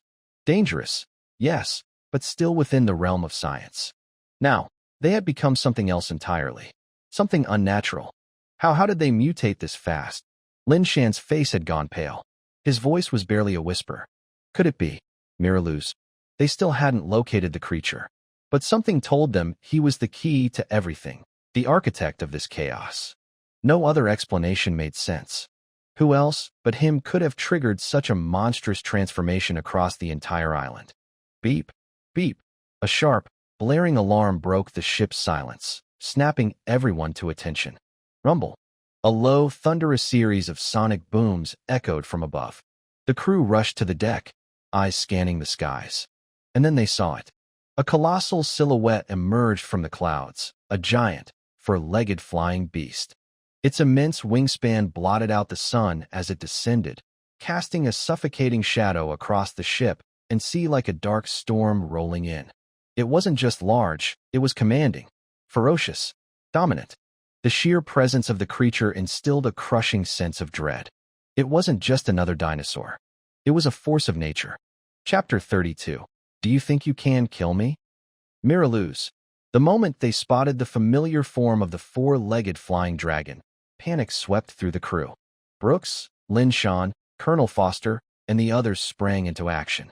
His size has increased again. Wingspan is over 150 meters, and body length more than 50. My God, this growth rate is terrifying. If this keeps up, he'll reach Titan-class levels in no time. He's approaching at supersonic speed. We have to intercept him, now. Standard 2 air defense missile, lock on target. Fire. At Colonel Foster's command, the 4-8 missile vertical launch systems mounted on the forward deck of the Burke-class destroyer sprang to life. The hatches burst open with a metallic clang. Boom, boom, boom. One after another, Standard 2 missiles ignited and launched into the sky. Each one was 8 meters long and weighed 1,350 kilograms, guided by vector control and powered by dual-stage rocket boosters. Within seconds, they were flying at Mach 3 toward their target. With such velocity and firepower, there was no way Miralu's could dodge, let alone survive. The outcome seemed inevitable. Die, monster! Brooks and Lin Shan could already picture the dragon's body torn apart midair, a bloody cloud marking his end. At last, they thought, they would have justice for their fallen comrades, James and Weaver. Boom, boom, boom. A series of thunderous explosions lit up the sky. Fireballs erupted, smoke rose in thick columns, and mushroom clouds curled into the air above the impact zone. Direct hit. Miralu's must be dead. No creature could survive that many supersonic missile strikes. Even a 10,000-ton battleship would be vaporized. As smoke billowed in the sky, the crew began to cheer. Some even popped open bottles of champagne in premature celebration. James, Weaver, we got him, Brooks whispered, exchanging a look with Lin Shan. At last, the heavy weight they'd carried for so long seemed to lift. Despite earlier setbacks, mainly due to the Seahawk helicopters and ground troops being ambushed by mutant dinosaurs on Nublar Island, their destroyer had completed its mission. Miralu's, the root of all this chaos, was destroyed. All that remained was to clean up the mutant dinosaur threat and restore peace to Isla Nublar, to honor those who had sacrificed everything. Roar! But then, a deafening roar shook the heavens. The sound tore through the air like a hurricane, blasting away the smoke with a shockwave. As the haze cleared, Miralu's reappeared, untouched. The enormous dragon surged forward at the same terrifying speed, completely unscathed. He's still alive. Not a single scratch. This is impossible. Even that didn't kill him. What are you waiting for? Fire everything. Intercept him. The mood turned instantly. Moments ago, Monarch had believed they'd secured a glorious victory. Now horror gripped them all. Boom, boom, boom. Missile after missile launched into the sky, flooding the air with smoke and fire. A storm of explosions erupted around the dragon. But it wasn't enough. Miralu's kept coming, his massive, menacing form slicing through the chaos. The missiles only slowed him slightly. None could truly hurt him. Brooks, Lin Shan, Colonel Foster, and the rest of the crew fell into stunned silence. The full firepower of a Burke-class destroyer, enough to obliterate a city block, had done absolutely nothing to Miraluz. "Did you really think you could kill me?" Jack ignored the countless supersonic missiles streaking past him. It was as if he were merely basking in warm water, enjoying the sensation. At this point, his physical strength and defenses had far surpassed anything conventional weaponry could touch. Missiles couldn't even leave a mark. And even if by chance a scale was dislodged or his skin scratched, his body's rapid regenerative abilities would heal it in an instant. "Your turn is over. Now it's mine." The moment of indulgence ended. A cold glint flashed through Jack's crimson dragon eyes. He opened his massive maw, and from the depths of his throat, a pulse of pure sonic energy erupted. Sonic pulse. Bzzzzz. The air rippled violently, so much so that the waves of sound were nearly visible. The pulse slammed into the Burke-class destroyer like an invisible tidal wave. Cracks spread like spiderwebs across the hull's reinforced armor. The windshield shattered into glittering shards. The tall aluminum alloy masts of the bridge groaned and snapped like twigs under the pressure. And the people? They didn't stand a chance. A wave of disorientation and nausea surged through the crew. Their organs twisted inside them. They clutched their heads, their chests, gasping for breath as if the very air had turned against them. PFFTT. Blood poured from the nose of one crew member, then his eyes, ears, and mouth. He collapsed, his body twitching, unable to speak. The only sound left in him was a hoarse, rattling wheeze. One by one, the same horrific scene repeated across the ship. Within seconds, most of the crew, including Brooks, Linshawn, and Colonel Foster, had fallen. They writhed on the floor, limbs convulsing, muscles seizing under the unbearable internal assault. Sonic weaponry. No metal, no fire, just sound, pure, focused, and devastating. And it was only the beginning. They were barely conscious, numb, dazed, clutching onto the last threads of awareness, when the truth finally struck them. Miraluz possessed a weaponized sonic ability. High-frequency sound waves generated overwhelming air pressure, strong enough to fracture reinforced steel and tear apart the ship's hull. Low-frequency waves were even worse. They didn't just attack the ship, they attacked the mind and body. The vibrations wreaked havoc on the brain and internal organs, inducing confusion, hallucinations, nausea, and even dislocation of organs. The range was massive, the lethality unimaginable. And that was just the appetizer. Boom! Jack descended like a meteor, a streak of power crashing from the sky. The shockwave from his sonic speed dive hit before his body did, an invisible force equal to a barrage of high explosive bombs.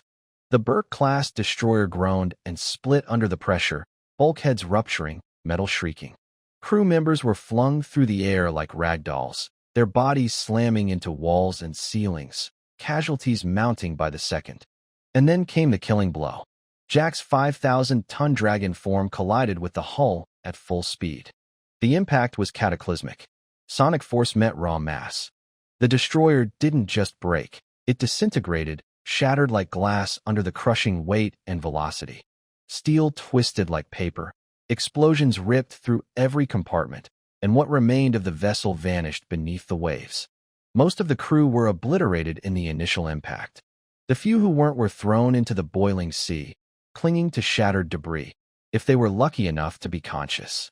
Now, all that remained was a scorched ocean littered with ship fragments, and humans, as small and helpless as mayflies, thrashing in the chaos. Even now, they couldn't believe it. That mighty warship, so confident and imposing just moments ago, had been completely erased in the blink of an eye. Chapter 33. First shot against humanity. Wow. Amid the wreckage of the Burke-class destroyer, most of the human crew, severely injured by the sonic pulses, had lost the ability to move. They could only watch in despair as their bodies slowly sank beneath the waves. The few who could still move didn't stop to help the others. Panic took over. They fled, desperate to survive. Brooks and Linshawn, also tossed into the sea, were paralyzed with terror. The thought of clearing out and killing Miraluz was long gone. They just wanted to get as far away from that terrifying dragon as possible. Ah! A sudden, blood-curdling scream pierced the air. Not far off, One of the fleeing crew members was yanked beneath the water. It was Colonel Foster, the captain of Team G. Brooks and Linshawn turned just in time to see her dragged down by something unseen. Blood surged up, staining the water a deep red. They froze, pale and trembling. There was something in the water. A monster. Where was it? Who would it take next? The fear of the unknown consumed them, pulling them into full-blown panic. They cracked under the weight of it. Had they known this would happen, they would have never come to Isla Nublar, a place marked off limits to humans. The psychological trauma this island inflicted was far worse than anything they'd experienced on Skull Island. Boom. The water exploded. A massive mosasaur, over 40 meters long, erupted from the sea, jaws wide. In an instant, it swallowed Brooks and Linshawn whole. Then, as if it were nothing, the mosasaur slipped back beneath the surface and turned its attention to the next target. No one knows how long it took for the waters around Isla Nublar to grow quiet again. Above the waves, not a single human remained, only the drifting wreckage of the destroyer. Satisfied and full, the mosasaur let out a low burp, then reluctantly followed Jack toward the island. Not just the mosasaur, every dinosaur on Isla Nublar had done their part. The invading human forces had been completely wiped out, leaving behind only twisted scrap metal on the battlefield. This was the first battle of the Jurassic Alliance, and their first strike against humankind. Bravo Castle, Bermuda, headquarters of the Monarch organization. After the Burke-class destroyer led by Brooks and Linshawn suddenly lost contact, members of Monarch, like Sarazawa Ichiro, watched through satellite surveillance as the entire warship was destroyed and its crew devoured. The horrifying footage sent chills down their spines. What kind of terrifying creature was Miraluz, this man-made monster? Under his rule, the ordinary dinosaurs on Isla Nublar had mutated one by one. He had laid a deadly trap long in advance, patiently waiting for humans to walk right into it. His unnatural abilities, coupled with his strategic thinking, on par with human intelligence, were something they had never seen before. His danger level is undoubtedly S-class, comparable to Caesar, leader of the apes, and the Taudai king, Ichiro Sarazawa said grimly. His earlier sense of dread had proven accurate.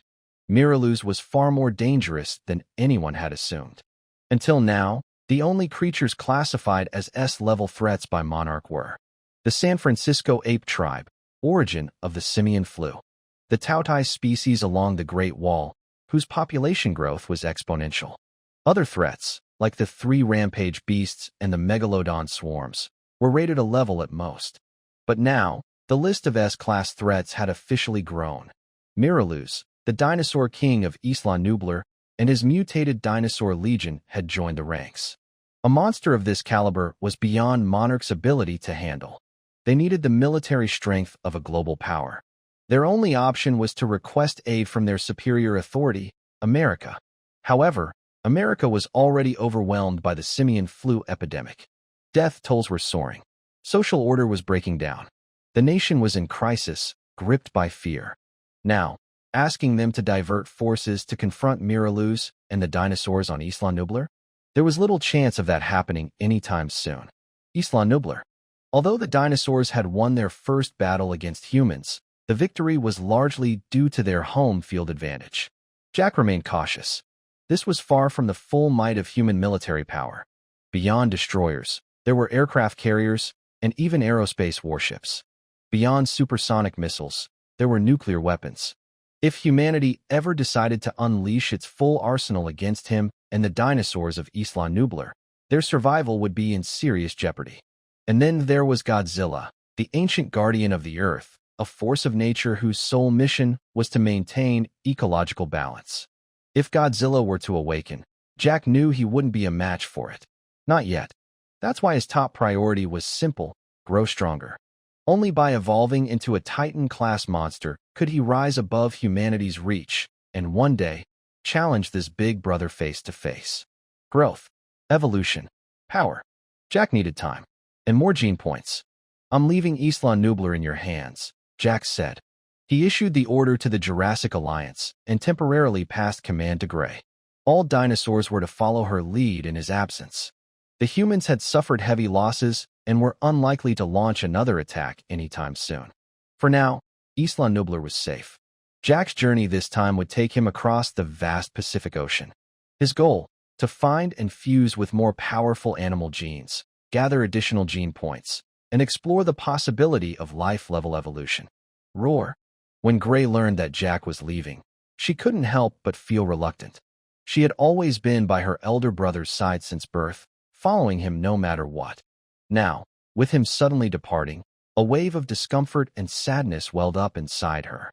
"Gray, you've grown up now," Jack called out to her, his voice firm yet warm. "You must learn to be independent. You can't rely on me forever. Believe in yourself. Your potential surpasses any other dinosaurs." Though Gray was physically large, mentally she was still less than a year old, still a child in many ways, not yet mature. Jack knew he wouldn't be able to guide her every step of the way in the days ahead. She would have to learn to grow on her own. Fortunately, Gray was highly intelligent. As a genetically enhanced Indominus Rex, she had more animal genes fused into her body than most, and her cognitive abilities far surpassed those of other dinosaurs. She understood exactly what Jack meant. "Roar." Gray gave a firm nod. She said nothing more, but raised her head toward him. Jack leaned down, pressing his forehead against hers. For a long moment, they stood still, sharing warmth, strength, and unspoken trust. Then, with their goodbye complete, Jack spread his massive silver-white wings. His majestic dragon form launched skyward with a powerful beat, rocketing through the air like a streak of lightning. In mere moments, he had vanished from Gray's sight. Ho ho ho. Gray and the rest of the Jurassic Alliance watched in silence for a moment, then lifted their heads and let out a unified roar that echoed across the island like a tidal wave. A farewell to their king. Chapter 34, Lightning Patterns. After leaving Isla Nublar, Jack dove into the sea, switched to gill breathing, and swam into the vast expanse of the Pacific Ocean. With multi-band stealth capabilities and the natural cover of the ocean, humans couldn't track or locate him. His telepathic perception acted like an underwater sonar, automatically detecting every creature around him.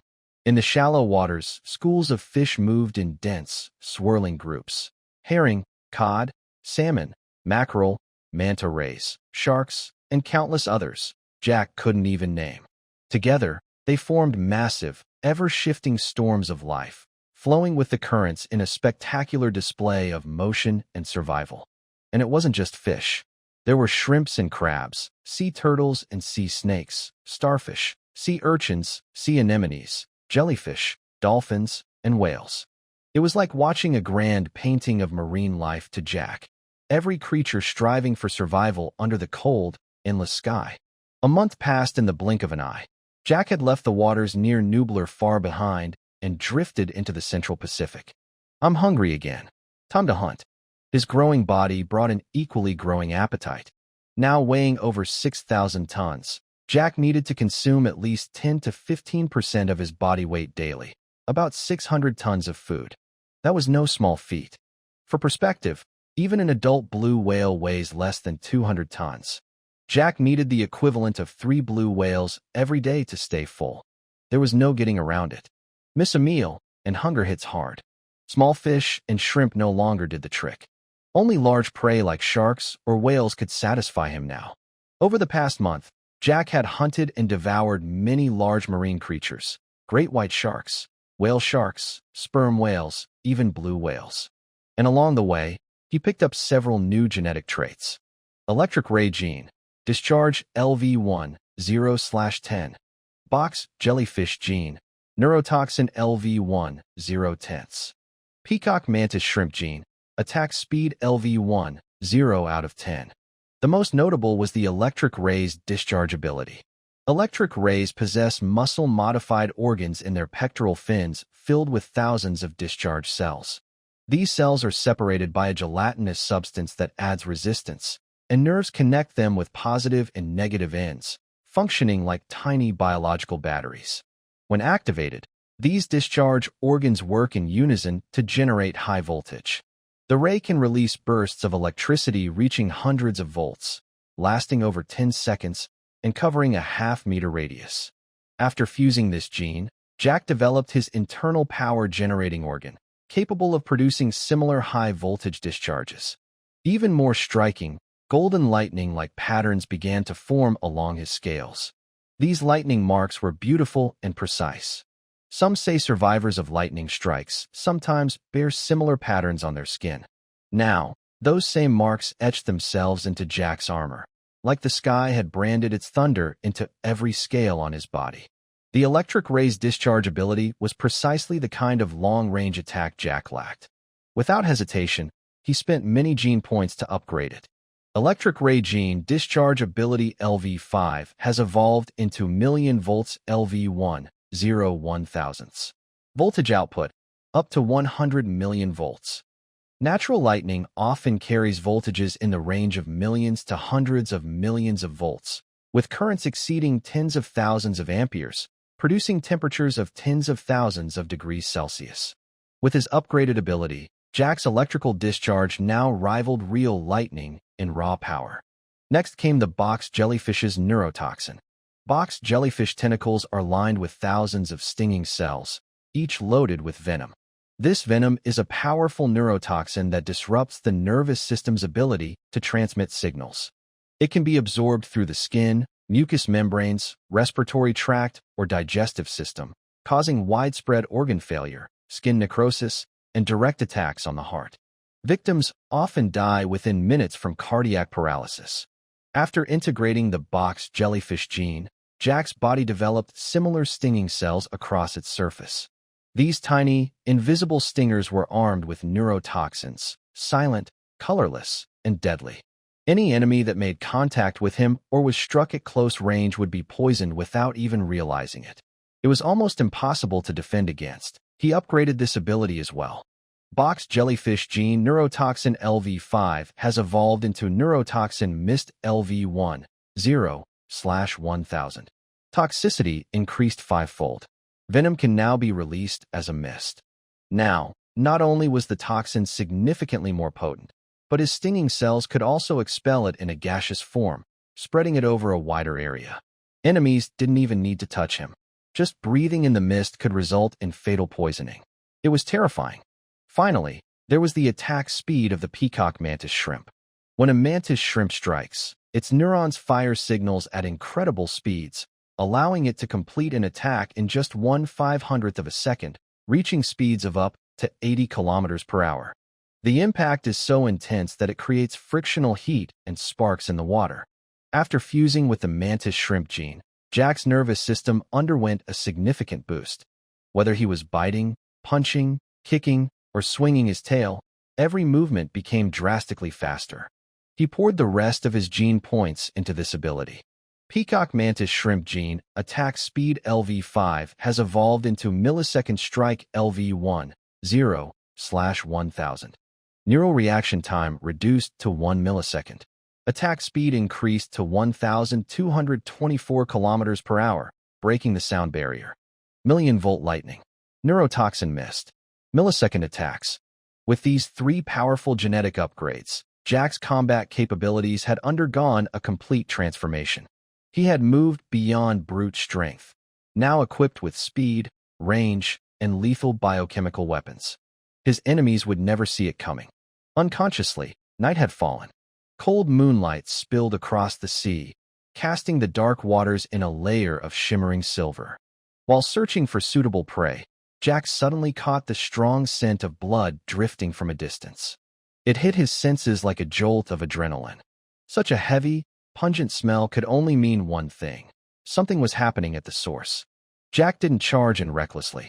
Instead, he approached cautiously, swimming deeper and deeper into the dark, oppressive depths of the ocean. The pressure increased sharply as he descended, compressing the water around him. But to Jack, it was nothing. His body could handle far more than this. He dove nearly 1,000 meters before arriving near the source. The scent of blood was overwhelming now. Silt and sand swirled in the water from recent chaos. And then he saw it, an underwater massacre. A pod of sperm whales had been slaughtered. At least 5 or 6 massive corpses floated in the blood-drenched water, their bodies torn apart. The surrounding sea was stained a deep red. The attackers? A monstrous group of sharks. They were massive, over 20 meters long. Their bodies were shaped like torpedoes, with sickle-shaped dorsal fins, crescent tails, rows of jagged teeth, and black, soulless eyes. Megalodons. A pod of megalodon sharks was hunting the sperm whales, and Jack had stumbled into their feeding ground. Chapter 35, Speed and Strength. The megalodon was a giant prehistoric shark from the late Miocene to the early Pleistocene. It was undoubtedly the apex predator of the oceans at the time, with a bite force so powerful that even the Tyrannosaurus rex paled in comparison. By today's standards, the megalodon should be long extinct.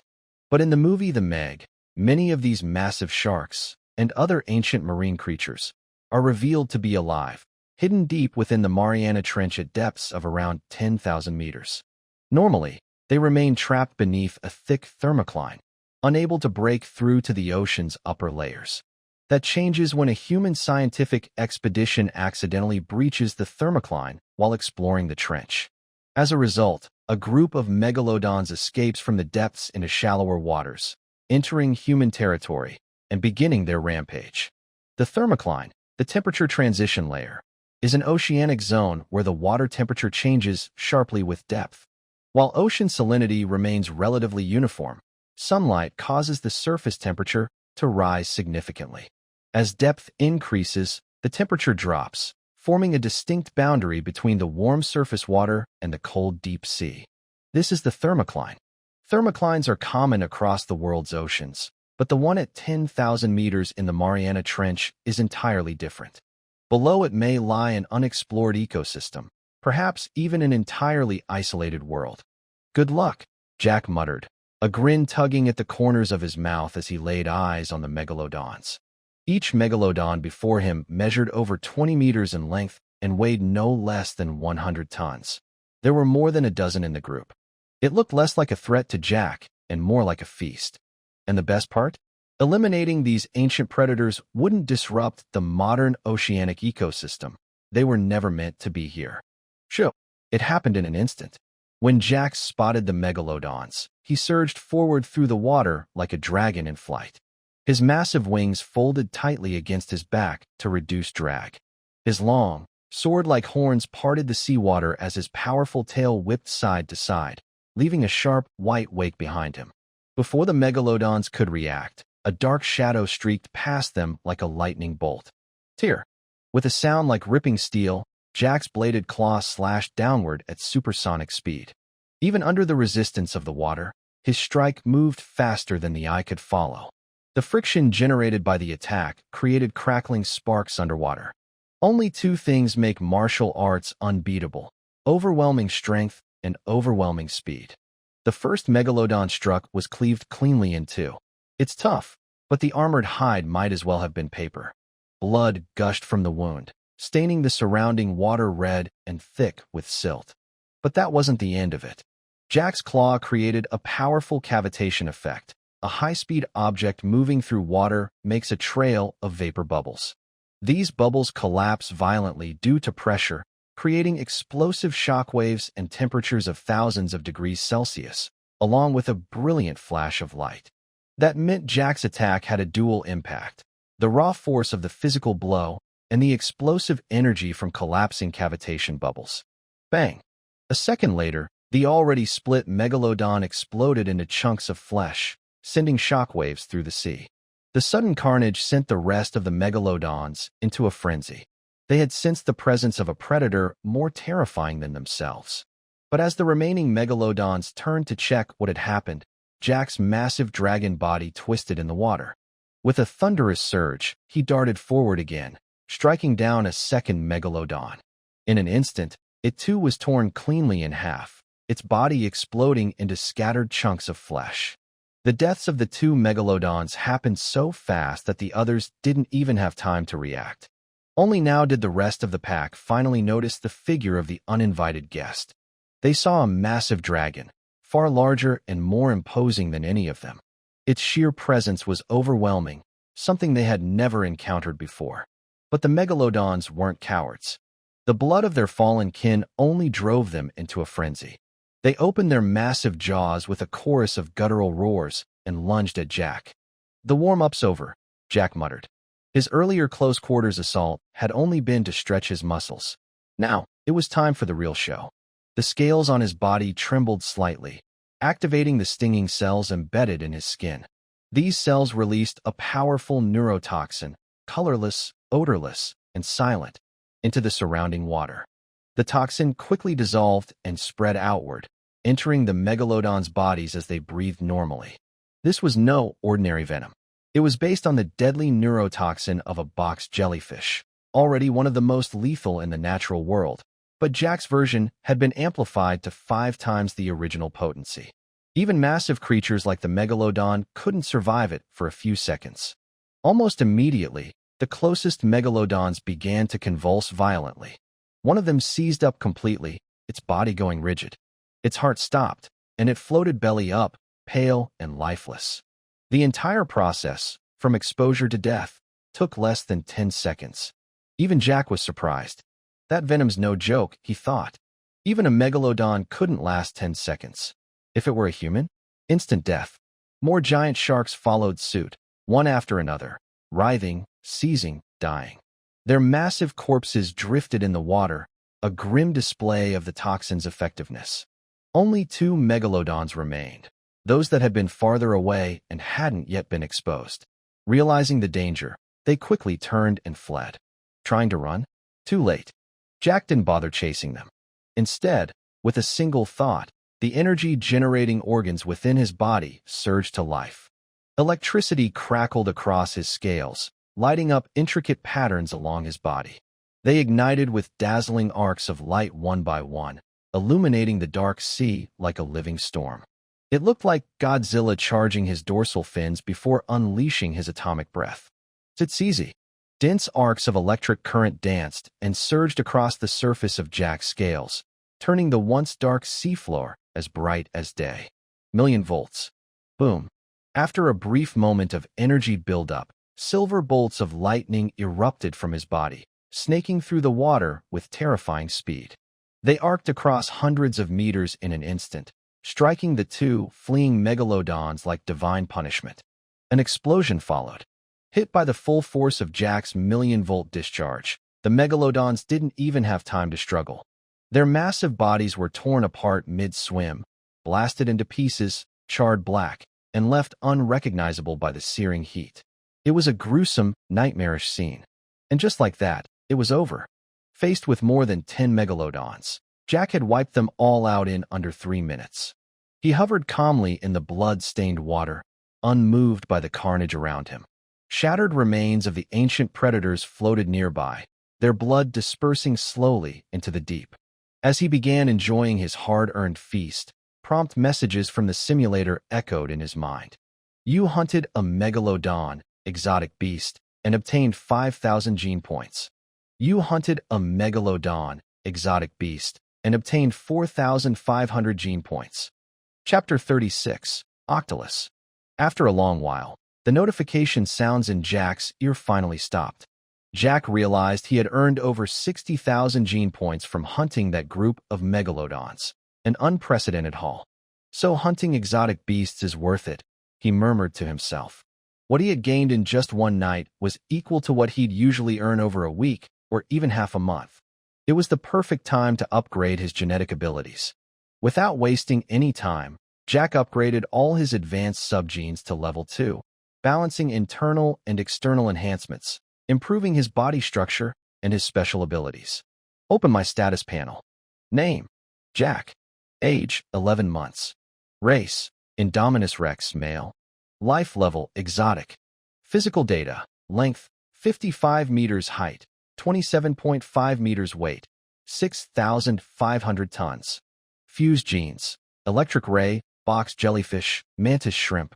Genetic abilities: million volts LV2, nerve mist LV2, millisecond attack speed LV2. Gene points: 150. After eating his fill, Jack left with the remaining megalodon carcasses. He figured this small group was unlikely to be the only megalodons in the Pacific. Many more prehistoric marine creatures were probably hidden beneath the thermocline near the Mariana Trench. His next goal was simple: hunt more of these exotic beasts. Not only would they satisfy his hunger, but they would also provide more gene points. The thick scent of blood in the water had begun to attract other marine life. A giant squid arrived, lured by the pungent smell. It quickly discovered chunks of megalodon meat still scattered on the seabed, a rare feast, and began devouring them without hesitation. But while it was eating, it failed to notice a massive black shadow silently approaching from behind. Whoosh! Suddenly, the seawater churned violently.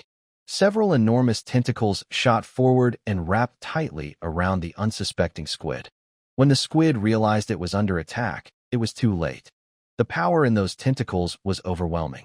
No matter how much it struggled, it couldn't break free. It could only watch helplessly as it was dragged toward the source of the tentacles. As it got closer, the squid finally saw what had caught it. A giant octopus, but one unlike anything it had ever seen. On its massive head were two eyes as large as bronze bells and a bloody maw lined with ring-shaped, knife-like teeth. Pale yellow corrosive saliva dripped from its jaws, hissing and bubbling as it touched the surrounding seawater. This monstrous octopus had more than a dozen powerful tentacles, each up to 100 meters long. Their surfaces were covered in suction cups, and at the tip of each one was a fleshy, flower-like structure that opened to reveal a grotesque mouth lined with 3 layers of sharp fangs. It was a nightmarish predator, far more terrifying than any normal octopus. The terrifying face of the giant octopus was the last thing the giant squid saw before it died. In the next moment, it was shoved into the monster's bloody maw and swallowed alive. This giant octopus was no ordinary sea creature, exotic beast. It was linked to a top-secret file from the 2020s held by Monarch. Back in 1998, a luxury cruise ship named Argonautica was sailing through the South China Sea. T/N, Deep Rising 1998 movie. On board were wealthy elites, surrounded by opulence, jewels, champagne, and high society. But suddenly, the Argonautica was attacked by a deep-sea creature of unknown origin. Most of the passengers were devoured. Only a handful survived the carnage. Monarch quickly launched an investigation after hearing of the disaster. But by the time they arrived, the creature had vanished. All they could learn came from the accounts of the traumatized survivors, who described a nightmarish monster with dozens of octopus-like tentacles. This monster used its long, flexible limbs to hunt at will, wrapping around its victims and consuming them alive. After feeding, it would spit out the bones. The main hull of the cruise ship had become a bone-filled graveyard, a chilling and gruesome sight. Monarch named the creature Octolus. Monarch theorized that this monster may have originated from Skull Island, an isolated region that houses ancient and monstrous species. It was suspected that Octolus had escaped the island and found refuge in the vast Pacific. However, since the creature never resurfaced, the file was gradually forgotten and eventually sealed in the archives. No one realized that the Octolus had been hiding in the Pacific Ocean, growing, evolving, and silently becoming more powerful. More than a decade later, it had grown to a truly monstrous size, far surpassing its former self. After casually devouring the giant squid, the Octolus stirred its tentacles through the thick, blood-stained water, searching for something. It found it. Without hesitation, the Octolus turned and swam in the direction Jack had gone not long ago. Jack was hunting strange beasts, but a strange beast was now hunting him. Who would be the hunter, and who the prey? Only their eventual encounter would tell. 1 month later, in the Western Pacific. Unknowingly, Jack had crossed the entire Pacific Ocean, traveling from the waters near Isla Nublar in the east to the seas of Southeast Asia in the west. Over the past month, Jack had relentlessly searched for traces of exotic beasts. And he found plenty: schools of megalodons, basilosauruses, giant squids, even species long believed extinct. But as Jack saw it, if they've already gone extinct once, they won't mind going extinct again. So, he slaughtered them without hesitation. In doing so, he unintentionally caused the second extinction of these ancient marine creatures. The gene points he gained now exceeded 500,000. With such a vast reserve, Jack's genetic abilities soared to a new level. All of his subgenes were now upgraded to level 3. Among his upgrades, the infinite growth trait from the Brachiosaurus gene had now reached level 4, causing Jack's size to increase again. His body length now exceeded 70 meters, his height stood at 35 meters, and his weight had surpassed 10,000 tons. At this stage, Jack had officially entered the ranks of Titan-class monsters, a category generally reserved for creatures weighing over 10,000 tons. Ding! The host's current physical attributes have reached the upper limit of the current life level. Spend 100k gene points to complete life level evolution. Next stage, Titan rank. Evolution. I've finally reached the evolution threshold, Jack exclaimed, energized and pleasantly surprised. His next goal was clear: continue accumulating gene points and push forward to the next stage of life evolution. Chapter 37, Old Nightmares. Moonlight bathed the ocean in silver. A cool night wind swept across the waves, making the vast sea glitter like a field of stars. Then, without warning, the surface rippled, and a massive, ancient dragon head emerged, silent and majestic. The calm sea churned violently under the weight of its presence. That colossal skull was only a fraction of the beast. Beneath the waves, an immense body lay coiled like an underwater mountain range. I haven't been on land in a long time. Living in the sea, I seem to have forgotten how to breathe with lungs. Silver-white scales shimmered like shattered moonlight, and a natural, awe-inspiring pressure radiated from the creature's body, sending surrounding sea life into a panicked frenzy. This mighty dragon was Jack. Unbelievable as it might seem, a full year had passed since his rebirth. Jack had now lived 12 months in this new life. The first 10 were spent imprisoned in the confines of Jurassic World. Monotony ruled his days. No battles, no challenges, just silent growth, hiding strength, and accumulating genetic points while biding his time. Then came the upheaval. In just 2 months, everything changed. The rampage of dinosaurs shook the world.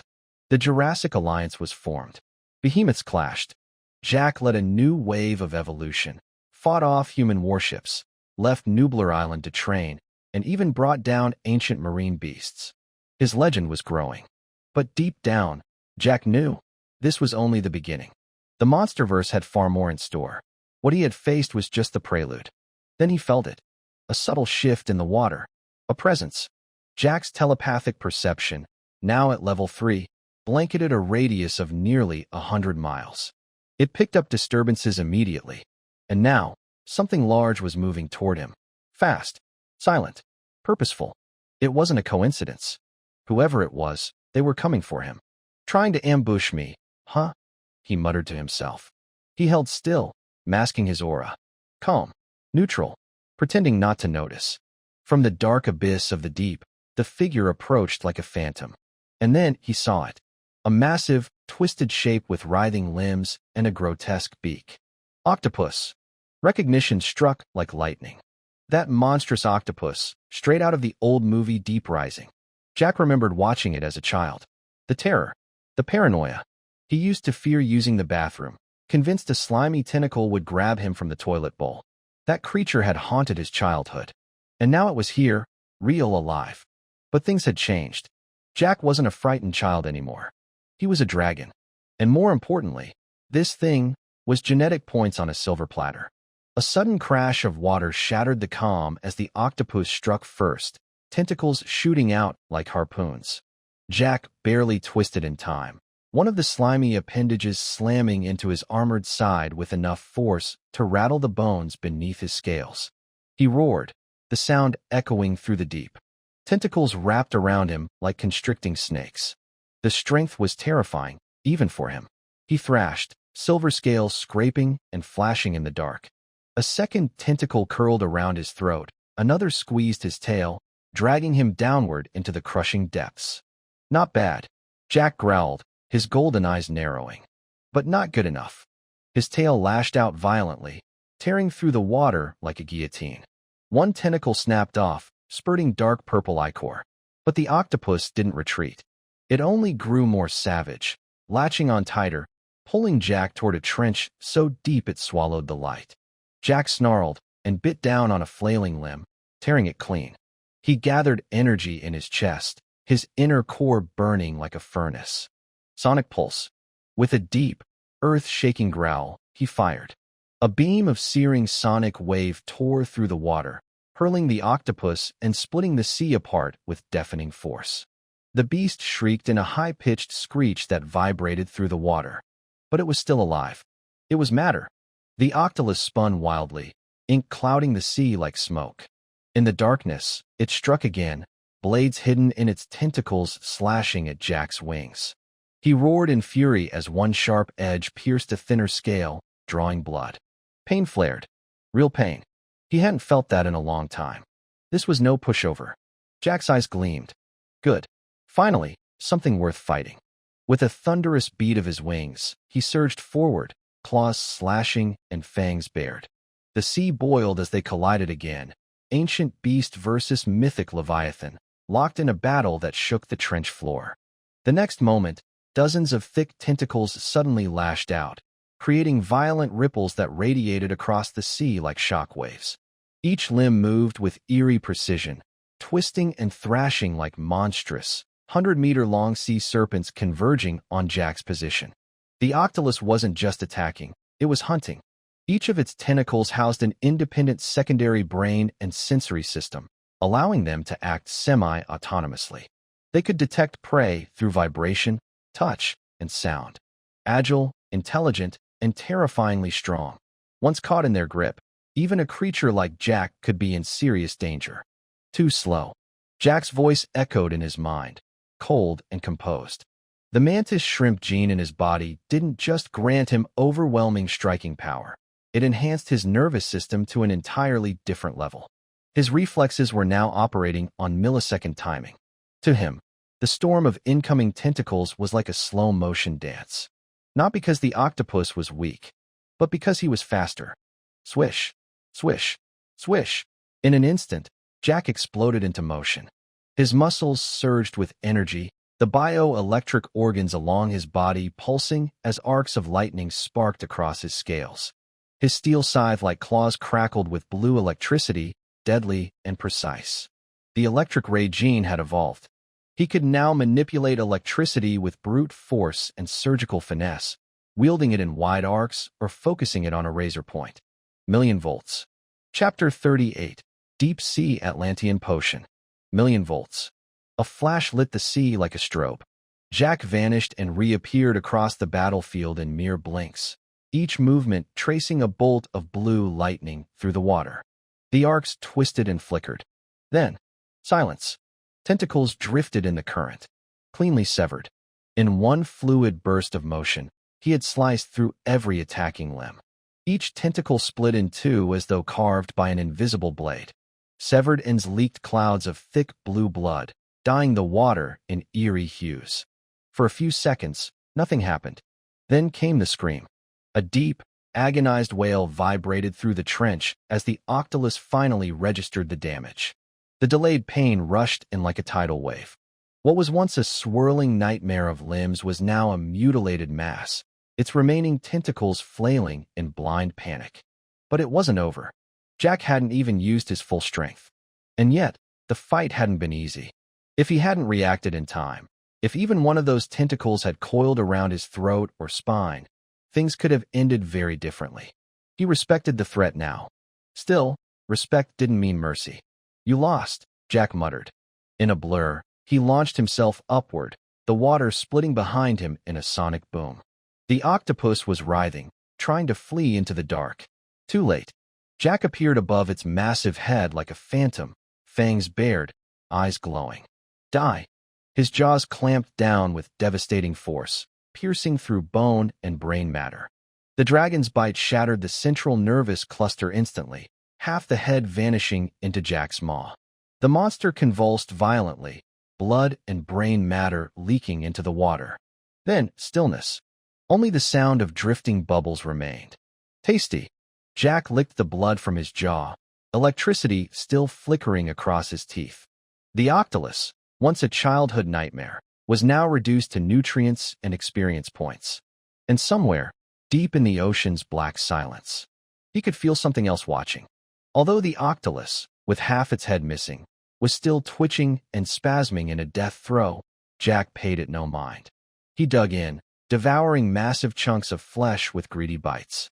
The once terrifying predator was reduced to a feast in no time at all. You have hunted an octolus, exotic beast, and obtained gene points times 20,000. Not bad. Ding. Congratulations on clearing Deep Rising. You have obtained Deep Sea Atlantean Potion times 5.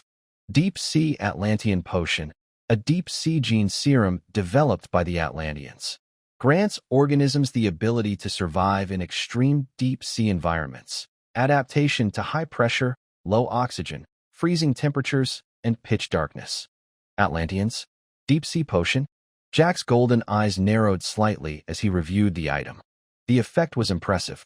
According to the description, even land-based life forms with no aquatic adaptations could survive in the crushing depths of the ocean after consuming just one dose. A transformation potion capable of forcing evolution in hostile environments. No wonder the Atlanteans were able to build a civilization underwater. In the MonsterVerse, they were a lost race, one that revered Godzilla as a deity, building underwater temples in his honor. Jack had heard of their legends, but never expected to see remnants of their technology still working. Still, he didn't need the potion himself. His current body had long since adapted to deep-sea conditions on its own. But the dinosaurs under his banner, the Jurassic Alliance, might benefit greatly from it. If humanity ever went too far. If they did drop nuclear warheads on Nublar Island, the deep sea could become a sanctuary. Not bad. I'll save these for them. Just as he was about to move on, a flicker of memory sparked. Wait, wasn't the octolus from Skull Island? He paused, mind racing back to childhood memories. In Deep Rising, after the protagonists killed the octolus, they drifted ashore on a mysterious, uncharted island. A smoking volcano loomed in the background, and haunting roars echoed from the jungle. That island had to be Skull Island, located near Sumatra, Southeast Asia. And if that was true, if he was near Skull Island now, he was on the edge of a monster gold mine. Skull Island. Jack's eyes gleamed with anticipation. A chaotic ecosystem ruled by brutal survival. Home to bizarre and powerful creatures, skeleton reptiles, leaf-winged pterosaurs, terror vultures, bone-backed jackals, black-horned dinosaurs, reef bull demons. A genetic treasure trove. But more importantly, King Kong, the ruler of Skull Island. In Kong, Skull Island, 1973, the great ape had only been a juvenile, just 30 meters tall and 158 tons. But now it was 2013. 40 years had passed. King Kong was probably fully grown. Likely around 80 meters tall now, maybe 8,000 tons.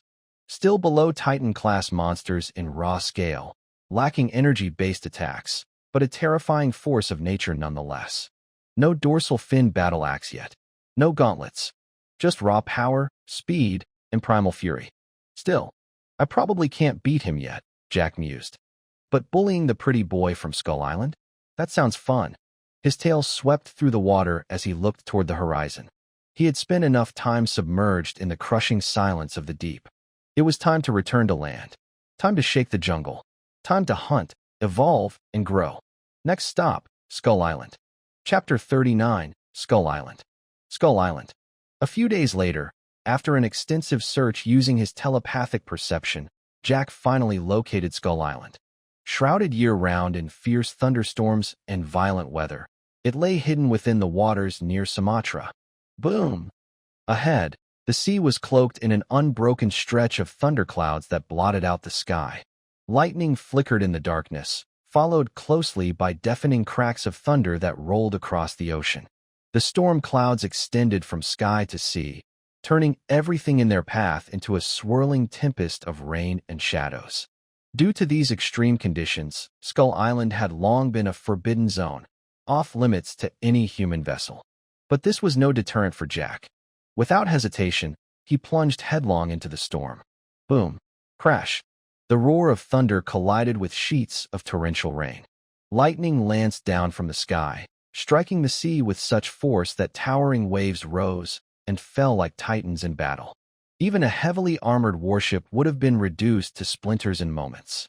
Yet Jack, in his colossal dragon form, stood firm like an immovable giant.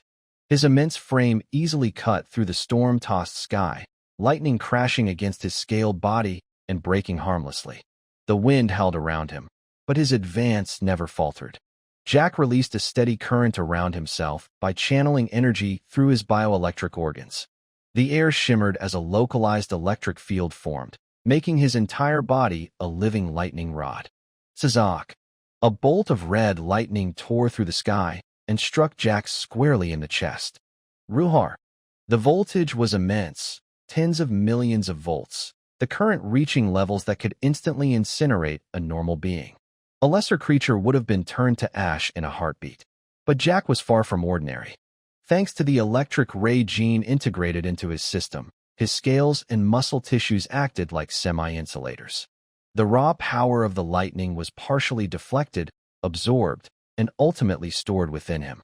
His body lit up like a charged battery, glowing faintly from the energy coursing through his veins. Natural lightning was vastly more potent than anything his organs could produce. It was a limitless energy source, and Jack drew from it eagerly. Every strike honed his body, toughening his muscles, reinforcing his bones, and sharpening his senses. Oh, but it wasn't painless. The first few bolts left his body twitching uncontrollably. The next dozen burned his scales raw in places. At one point, a jagged bolt caught him in the side of the neck, sending a blinding jolt through his spine and nearly forcing him under the water.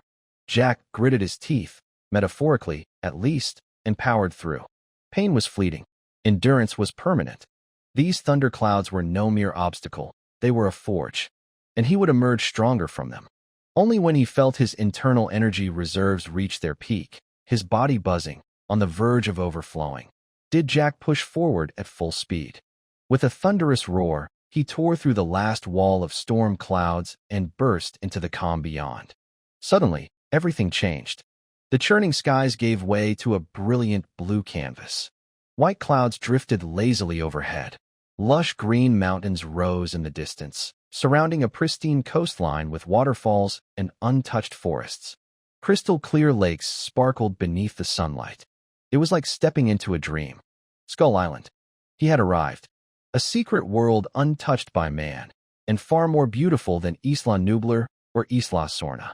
This place was a paradise, pure, wild, and teeming with life. But peace was short-lived. His silver-white scales shimmered with a metallic sheen, glistening where seawater washed over them. Golden lightning patterns streaked across its body, crackling faintly with residual energy. Twin horns, each over 10 meters long, curved proudly toward the heavens. Wings, massive beyond reason, unfurled with a wingspan stretching over 200 meters, blotting out the sun. Jagged wing bones jutted like obsidian spires, slicing through the mist and clouds above. When his limbs touched down on the coastline, the entire shore quaked under his weight. Boom! Tail flicked lazily behind, but even that casual motion stirred towering waves and sent trees toppling. Every movement was laced with quiet menace, an aura of sheer destructive force. Birds scattered from the trees in a frantic cloud. Beasts roared in alarm from deep within the jungle. Jack's eyes narrowed. Something powerful was waiting for him on this island, and it was time to announce his presence. Roar! The roar that followed wasn't just sound, it was a force. The shockwave ripped through the island, flattening trees and sending animals fleeing in blind panic. The sky seemed to tremble, and the sea itself recoiled. This was no ambush. Jack had arrived, and he wanted everyone to know it. He had no intention of sneaking around in the shadows. He came boldly, arrogantly, with thunder on. His roar was a challenge, a declaration of war aimed directly at the island's ruler. "Come out, Kong of Skull Island," he growled. "Meet the new owner." Elsewhere, deep in Skull Island, the mountain ranges in the distance rumbled in response. The land was alive, rolling hills rising like the back of a slumbering titan. Boom, boom, boom. With each echo of Jack's roar, the ground trembled. Birds took to the sky in frenzied flocks. Beasts scattered through the undergrowth. Then, one of the mountains began to move. The hill uncoiled itself slowly, revealing thick, sinewy arms the size of battleship hulls. A pair of legs like ancient stone pillars braced themselves against the earth. The creature rose, towering more than 80 meters high. It was covered in matted, dark fur, rough and wild, but beneath that coat were cords of raw muscle, thick as steel and hard as rock. The illusion of a hill vanished completely. It was not a mountain. It was King Kong. Roar! His roar ripped through the air like an avalanche. Two long, sharp canine fangs protruded from his mouth, his jaws wide with rage. The earth cracked beneath his feet as he bellowed, a rolling tidal wave of force that seemed to challenge the heavens themselves. He had been sleeping, undisturbed, dominant, dreaming in peace. But now there was an intruder, one whose roar didn't just echo, but challenged. Kong's golden eyes flared with primal fury. Another fool come to test him. Not on my island. He pounded the ground with his fists, shaking the entire jungle. Ancient trees snapped. Stones rolled from cliffs. Then, with terrifying speed for something his size, Kong lunged forward, charging toward the source of the roar. Every step cracked the earth. Every breath burned with fury. On Skull Island, there's only room for one king. And if you mess with this me, Kong seemed to growl through clenched teeth. You're in for a world of pain. After landing on Skull Island, Jack wasted no time. Extending his telepathic perception in a sweeping radius of nearly 100 miles, he scanned the land in all directions, hunting for signs of life. Any prey unfortunate enough to be nearby. He wasn't here for mercy. He was here for dominance. And death followed. Above him, clouds of panicked vultures and leaf-winged dragons screamed across the sky, their flight erratic and terrified. They could sense the presence of something ancient, something deadly. Ruhar! With a sudden upward bellow, Jack let loose another roar. This one wasn't just sound, it was a sonic weapon. The invisible pulse surged outward like a shockwave, tearing through the sky. The fleeing birds never stood a chance. Vultures and leaf pterosaurs were shredded mid-flight, crushed by the sheer force of the sound wave. Blood rained from above in thick, red sheets, painting the jungle canopy in crimson. Below, chaos erupted. Herds of tyrannosaurs and ceratosaurs bolted through the trees, trampling anything in their path. Towering brontosaurs turned to flee with earth-shaking steps. Giant insects the size of tanks and bizarre beasts native only to Skull Island screeched and scattered in primal panic. Boom! Jack's titanic frame slammed to the ground, his foot crashing down like a meteor. A massive shadow blotted out the fleeing creatures beneath him, and in the blink of an eye, entire groups of dinosaurs and chitin-armored insects were obliterated, crushed beneath his weight with a sickening crunch. A pool of blood and mangled tissue spread out from the impact, painting a grotesque scene beneath his clawed foot. Within minutes, his internal system began logging results. Gene points collected, 100,000. He was close to his goal. The elusive 100,000-point threshold was nearly in reach. 999 per kill? Not bad, he mused coldly. These guys are dropping points like candy. But he wasn't here for cannon fodder. He wanted a challenge. And right on cue. Ruuer. A new sound tore across the land. Deep, guttural, filled with rage. It echoed from the mountain range not far away, and it shook the jungle to its roots. Jack's eyes narrowed. He's here. The one he came for. King Kong. Chapter 40. King Kong. Roar. When King Kong arrived on the scene, he was greeted by chaos. Jack, the silver-winged dragon, was tearing through Skull Island, leaving destruction in his wake. The sight enraged the island's Titan guardian. But even in his fury, King Kong sensed danger. This opponent was different, powerful, poised, and not to be underestimated. Since slaying the Skull King, the former leader of the Skull Crawlers, King Kong had faced no true challengers on Skull Island. He had become its uncontested king. But now, this silver dragon exuded a pressure that rattled even him. Roar! Jack's blood-red eyes gleamed with excitement as King Kong charged forward. He stood upright, rising from all fours to his full height, nearly 70 meters, comparable to the 80-meter King Kong. His wings spread wide, kicking up gales of wind with a single beat as he launched into the sky. At last, a worthy opponent. Let's see if you're more than just a pretty face, big guy. Farther away, members of the Iwi tribe, people of Skull Island, had heard the thunderous roars and came to investigate. What they found was a nightmare. Smoke curled through shattered forests. The air reeked of burning earth. And a massive silver dragon loomed in the sky, like a demon fallen from the heavens. Is that a dragon? A monster like that wants to destroy the island.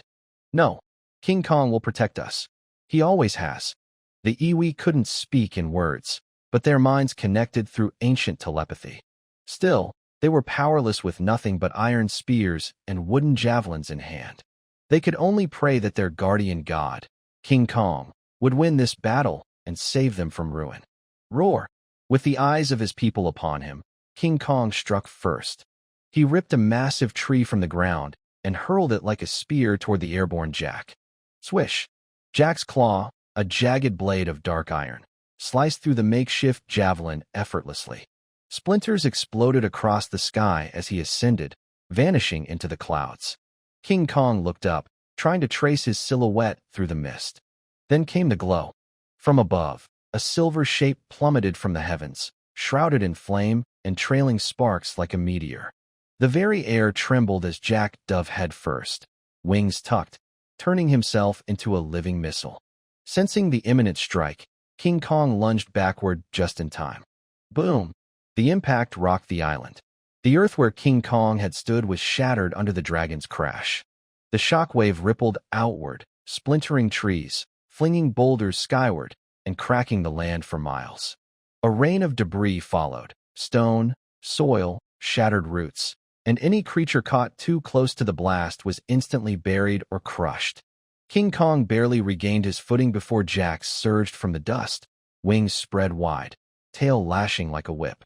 He didn't give his opponent time to recover. King Kong roared and met the charge head-on. He caught Jack's snapping jaws with both hands, his arms trembling under the dragon's strength. Claws scraped against fur. Scales scraped against stone skin. Jack growled low, smoke curling from his nostrils. His tail coiled and whipped, catching King Kong off balance and sending him crashing into a cliffside. But King Kong wasn't down for long. With a howl of defiance, he grabbed a jagged boulder and hurled it like a punch. Jack dodged midair, banking left, but the rock grazed his wing, forcing him lower. They clashed again, claw against fist, fang against fury. The fight turned into a brutal dance. King Kong used the terrain, seizing trees and stone to gain leverage. Jack struck from the air, using speed and altitude to stay one step ahead. Every blow shook the island. Every miss carved scars into the land. The iwi could only watch, trembling, as two titans fought not just for Skull Island, but for dominance. Even King Kong couldn't escape the full force of the shockwave. His massive frame was hurled hundreds of meters through the air before crashing into a mountainside. The impact shattered the peak, sending boulders and debris tumbling in a landslide that buried him beneath tons of rubble. Only his thick hide and monstrous vitality saved him. Any lesser creature would have been torn apart. Whoosh! As King Kong struggled beneath the weight of the collapse, Jack once again soared skyward. He dipped low, flying at supersonic speed. Each beat of his wings cracked the air, sending sonic booms rippling across the jungle. The blast wave of his flight flattened trees and sent dust and debris spiraling into the sky. Let me see what you've got. With a piercing screech, Jack dove, his silver-scaled body slamming into King Kong as he tried to rise. The force drove the titan ape back down, dragging his massive body across the terrain. Forests fell, cliffs cracked, and a trench split open in the earth from the sheer momentum of the slide. Roar! Though racked with pain, King Kong's instincts kicked in. A lifetime of battle sharpened his reflexes. While pinned, he twisted just enough to land a powerful punch toward Jack's head, like a cannon shot aimed point blank. The air howled as the punch came in. But Jack, ever alert, jerked his head aside at the last instant. The fist missed by inches, grazing a horn. His reflexes operated at millisecond precision, inhuman, even for a monster. Before King Kong could recoil, Jack's claws balled into a fist. He countered with a brutal uppercut, his strike amplified by the genetic power within him. The explosive force of Beetle Gene's thousand-fold explosive power and the supersonic snap of the mantis shrimp gene. The very air seemed to shatter as the blow connected. Bang! King Kong reeled. His skull felt like it had cracked open. Vision blurred. For a moment, he thought he saw his great-grandmother waving at him from the afterlife. Bang! Bang! Bang! A barrage followed. Jack pummeled him with a storm of blows, each accompanied by thunderous sonic booms that rippled across the valley. The strikes left shockwaves that flattened everything within earshot. King Kong's body convulsed, then went limp. His eyes rolled back, limbs sprawled. Consciousness slipped away like smoke. The mountain shook as the fallen king collapsed, motionless. But the damage didn't stop there. Unbeknownst to King Kong, the physical contact had exposed him to Jack's biological weaponry, potent neurotoxins secreted through specialized stinging cells. The effects began to manifest almost immediately. His fur fell in clumps. His skin ulcerated and peeled, patches raw and burning.